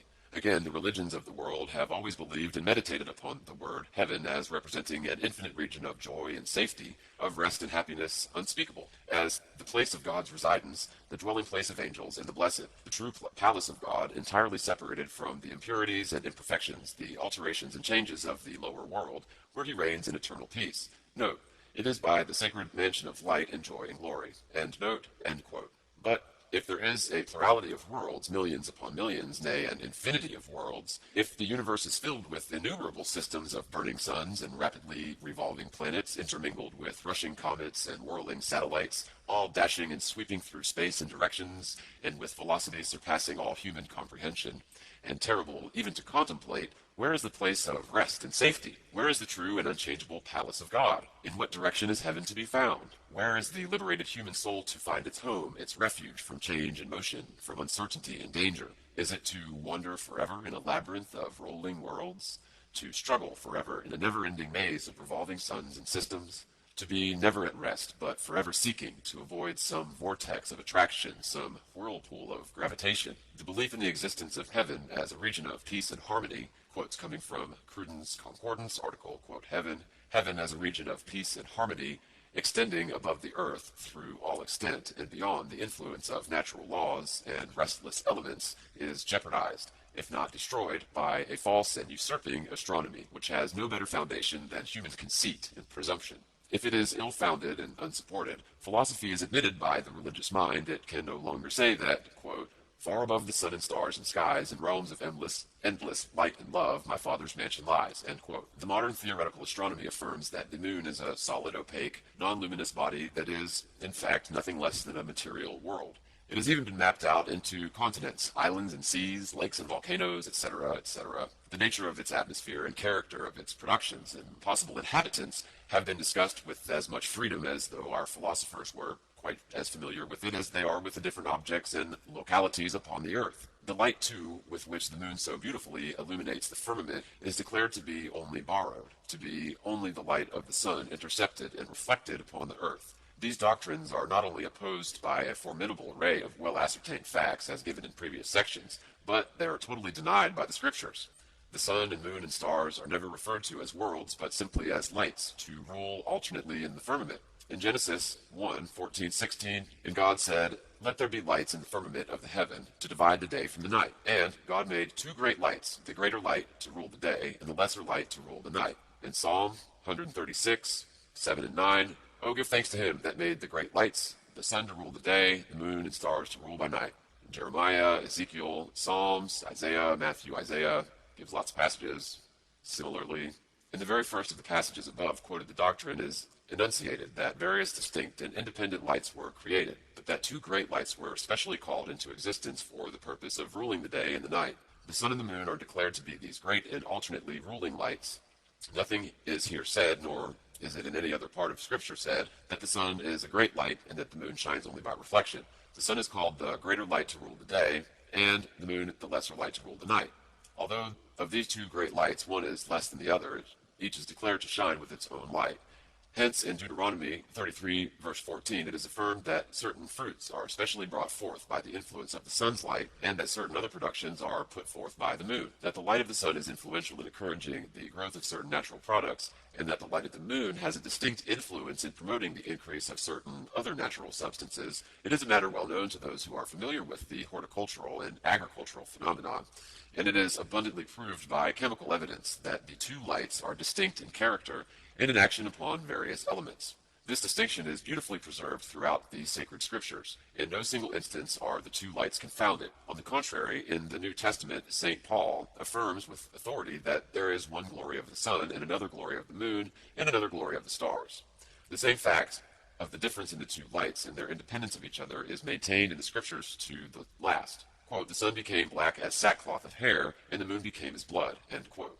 If the moon is only a reflector, the moment the sun becomes black, her surface, being the moon, will also be blackened and not remain as blood, while the sun is dark and black as a sackcloth of hair. Again, the modern system of astronomy teaches that this earth cannot possibly receive light from the stars because of their supposed great distance from it, that the fixed stars are only burning spheres or suns to their own systems of planets and satellites, and that their light terminates or no longer produces an active luminosity at the distance of nearly 2,000 millions of miles. Here again the scriptures affirm the contrary doctrine. Genesis 16 and 17, he made the stars also, and God set them into the firmament to give light upon the earth. Isaiah 13, verse 10, for stars of heaven and the constellation thereof shall not give their light. Ezekiel 32, verse 7, I will cover the heaven and make the stars thereof dark. Joel 2, verse 10, the sun and moon shall be dark, and the stars shall withdraw their shining. Psalm 148, verse 3, praise him, sun and moon, promise him all ye stars of light. Jeremiah 31, 35, thus saith the Lord, which giveth the sun for a light by day, and the ordinances of the moon and stars for a light by night. Daniel 12, verse 3, they that turn many to righteousness shall shine as the stars forever and ever. These quotations place it beyond doubt that the stars were made expressly to shine in the firmament and to give light upon the earth. In addition to this language of Scripture, we have the evidence in our own eyes that the stars give abundant light. What beautiful starlight is a common expression, and we all remember the difference between a dark and starless night and the one where the firmament is as if it were studded with brilliant luminaries. Travelers inform us that in many parts of the world where the sky is clear and free from clouds and vapors for weeks together, the stars appear both larger and brighter than they do in England, and that their light is sufficiently intense to enable them to read and write, to travel with safety through the most dangerous places. If it be true that the stars and the planets are not simply lights, as the scriptures affirm them to be, but magnificent worlds, for the most part much larger than this earth, then it is a very proper question to ask, are they inhabited? If the answer to be in the affirmative, it is equally proper to inquire, have the first parents in each world been tempted? If so, have they fallen? If so, have they required redemption? And have they been redeemed? Has each world had separate redeemers, or has Christ been the redeemer for every world in the universe? And if so, did his suffering and crucifixion on this earth suffice for the redemption of the fallen inhabitants of all other worlds? Or had he to suffer and die in each world successively? Did the fall of Adam in this world involve in his guilt the inhabitants of all other worlds? Or was the baneful influence of Satan confined to the first parents of this earth? If so, why so? And if not, why not? But, and if, and why, and again, but it is useless thus to ponder. The Christian philosopher must be confounded. If his religion be to him a living reality, he will turn with loathing or spurn with indignation and disgust, as he would a poisonous reptile, a system of astronomy which creates in his mind so much confusion and uncertainty. But, as the system which necessitates such doubts and difficulties has been shown to be purely theoretical, and to not have the slightest foundation in fact, the religious mind has really no cause for apprehension. Not a shadow of doubt remains that this world is the only one created. that the sacred scriptures contain, in addition to religious and moral doctrines, a true and consistent philosophy that they were written for the good of mankind, at the direct instigation of God himself, and that all their teachings and promises are truthful, consistent, and reliable. Whoever holds the contrary conclusion is the victim of an arrogant, false astronomy, of an equally false and presumptuous geology, or a suicidal method of reasoning, a logic which never demands a proof of its premises, and which therefore leads to conclusions which are contrary to nature, to human experience, and to the direct teaching of God's Word, and therefore contrary to the deepest and most lasting interests of humanity. God has spoken to man in two voices, the voice of inspiration and the voice of nature. By man's ignorance they have been made to disagree, but in the time will come, cannot be far distant, when these two languages will strictly accord, when the science of nature will no longer contradict the science of Scripture. That's end quote.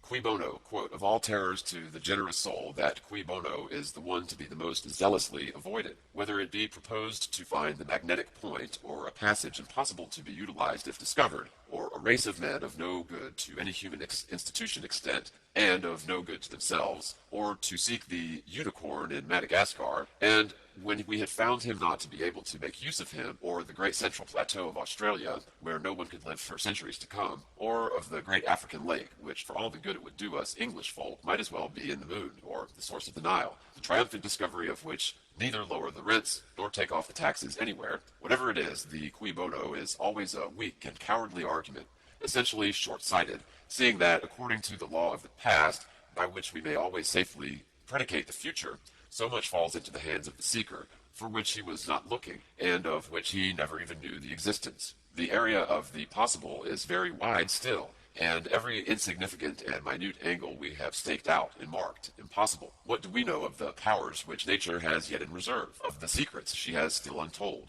the wealth still concealed? Every day now sees new discoveries in the sciences we can investigate at home. What, then, may not lie waiting for the explorers abroad? Weak and short-sighted commercially, the cui bono is worse than both, morally.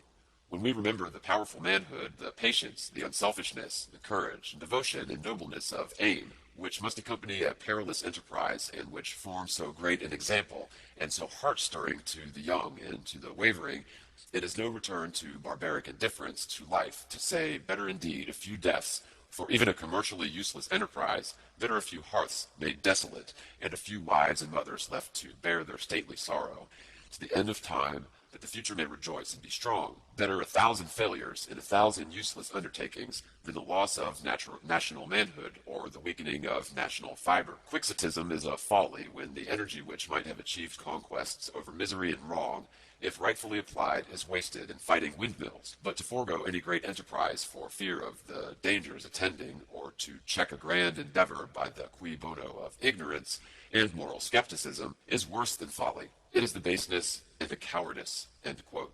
The above quotation is an excellent general answer to all those who may, in reference to the subject of this work, or to anything which is not of immediate worldly interest, obtrude the cui bono. But as a special reply it may be claimed for the subject of these pages. First, it is more edifying, more satisfactory, and in every sense far better that we should know the true and detect the false. Thereby the mind becomes fixed, established upon an eternal foundation, and no longer subject to those waverings and changes, those oscillations and fluctuations which are ever the result of falsehood. To know the truth and embody it in our lives and purposes, our progress must be safe and rapid, and almost unlimited in extent. None can say to what it may lead or where it may culminate. Who shall dare to set bounds at the capabilities of the mind, or to fix a limit to human progress? Whatever may be the destiny of the human race, truth alone will help and secure its realization. Second, having detected the fundamental falsehoods of modern astronomy and discovered that the earth is a plane and motionless, and the only material world in existence,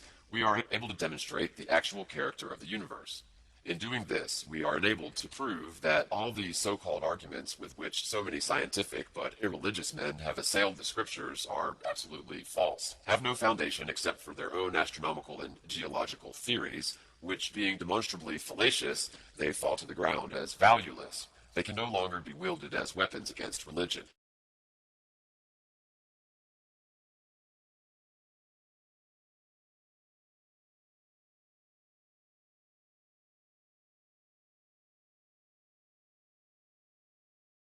If used at all, it can only be that their weakness and utter worthlessness will be exposed. Atheism and every other form of infidelity are thus rendered helpless. Their sting is cut away, and their poison dissipated. The irreligious philosopher can no longer obtrude his theories as things proved, wherewith to test the teachings of Scripture. He must now himself be tested. He must be forced to demonstrate his premises, a thing which he has never yet attempted. And if he fails in this respect, his impious vanity, self-conceit, and utter disregard of justice will become so clearly apparent that his presence in the ranks of science will no longer be tolerated. All theory must be put aside, and the questions at issue must be decided by independent and practical evidence. This has been done.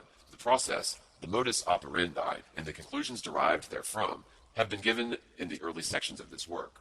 They are entirely consonant with the teachings of Scripture. The Scriptures are, therefore, literally true, and must henceforth, either alone or in conjunction with the practical science, be used as a standard by which to test the truth or falsehood of every system which does or may hereafter exist. Philosophy is no longer to be employed as a test of scriptural truth, but the Scriptures may and ought to be the test of all philosophy. Not that they are to be used as a test of philosophy simply because they are thought or believed to be the Word of God, but because their literal teachings in regard to science and natural phenomenon are demonstrably correct. It is quite as faulty and unjust for the religious devotee to urge their Scriptures against the theories of the philosopher simply because he believes them to be true, as it is for the philosopher to urge his theories against the Scriptures only because he disbelieves the one and believes the other. The whole matter must be taken out of the region of belief and disbelief. The Christian will be strengthened and his mind more completely satisfied by having it in his power to demonstrate that the Scriptures are, by the simple belief of their validity, unsupported by practical evidence. On the other hand, to demonstrate that the Scriptures are philosophically true, then he could possibly be, by the simple belief in their validity, unsupported by practical evidence. On the other hand, the atheist who is met by the Christian upon purely scientific grounds and who is not belabored with enunciations of what his antagonist believes will be led to listen and to pay more regard and respect to the reasons advanced than he could possibly concede to the purely religious argument, or to an argument founded upon faith alone. If it can be shown to the atheistical philosopher that his astronomical and geological theories are fallacious, and that the expressions in the Scriptures which have reference to natural phenomenon are literally true, he will of necessity be led to admit that, apart from all other considerations, if the philosophy of the Scriptures is demonstrably correct, then possibly their spiritual and moral teachings may also be true. And if so, they may and indeed must have had a divine origin. And if so, they are truly the Word of God. And after all, religion is a grand reality, and the theories which speculative, adventurous philosophers have advanced are nothing better than treacherous quicksands, into which many of the deepest thinkers have been engulfed and lost. By this process, many highly intelligent minds have been led to the desert, the ranks of atheism, and to rejoin the army of Christian soldiers and devotees. Many have rejoiced, almost beyond expression, that the subject of the Earth's true form and position in the universe had never been brought under their notice, and doubtless great numbers will yet be induced to return to that allegiance which plain demonstrable truth demands and deserves, to induce numbers of earnest-thinking human beings to leave the rebellious cause of atheism and false philosophy, to return to a full recognition of the beauty and truthfulness of the Scriptures, and to a participation in the joy and satisfaction which religion can alone supply, is a grand and cheering result, and one which furnishes the noblest possible answer to the ever-ready cui bono. In addition to the numerous quotations which have been given from the sacred Scriptures, and proved to be true and consistent, it may be useful, briefly, to refer to the following difficulties which have been raised by the scientific objectors to scriptural authority. Quote, as the earth is a globe, and as all is vast collections of water, its oceans, lakes, and etc. are sustained by the earthy crust beneath them, and as beneath this crust of the earth everything is in a red-hot molten condition, to what place could the excess of waters retire, which are said in the Scriptures to have overwhelmed the whole world? It could not sink into the center of the earth, for the fire there is so intense that the whole would be rapidly volatilized and driven away as vapor. It could not evaporate, for when the atmosphere is charged with water vapor beyond a certain degree, it begins to condense and throw back at the water in the form of rain. So that the waters of the flood could not sink from the earth's surface, nor remain in the atmosphere. Therefore, if the earth had ever been deluged at all, it would have remained so to this day. But as it is not universally flooded, so it never could have been, and the account given in the Scriptures is false. End quote. All this specious reasoning is founded upon the assumption that the earth is a globe. This doctrine, however, being false, all the difficulties quickly vanish. The earth being founded on the seas would be as readily cleared of its superfluous water as would be the deck of a ship on emerging from a storm, or as a rock in the ocean would be cleared after the raging waves which for a time overwhelmed it had subsided. Quote, Thou coveredst the earth with the deep as with a garment, the water stood above the mountains, and thy rebuke they fled, and the voice of the thunder they hasted away, down by the valleys unto the place which thou hast founded for them. End quote. Quote, Thou didst leave the earth with rivers, and the overflowing of the waters passed by, and the deep uttered his voice and lifted up his hands on high. End quote. The surface of the earth standing above the level of the surrounding seas, the waters of the flood would simply and naturally run down by the valleys and rivers into the great deep, into which the waters returned off the earth continually until the 10th month, and on the first day of the month were the tops of the mountains seen. End quote. Again, as the earth is a globe and in continual motion, how could Jesus, on being taken up to an exceedingly high mountain, see all of the kingdoms of the world in a moment of time? Or when, quote, he cometh with clouds and every eye shall see him, end quote, how could it be possible, seeing that at least 24 hours would elapse before every part of the earth would be turned at the same point? But it has been demonstrated that the earth is a plane and motionless, and that from a great eminence every part of its surface could be seen all at once. And at once, at the same moment, could every eye behold him when coming in a cloud with power and great glory. The end.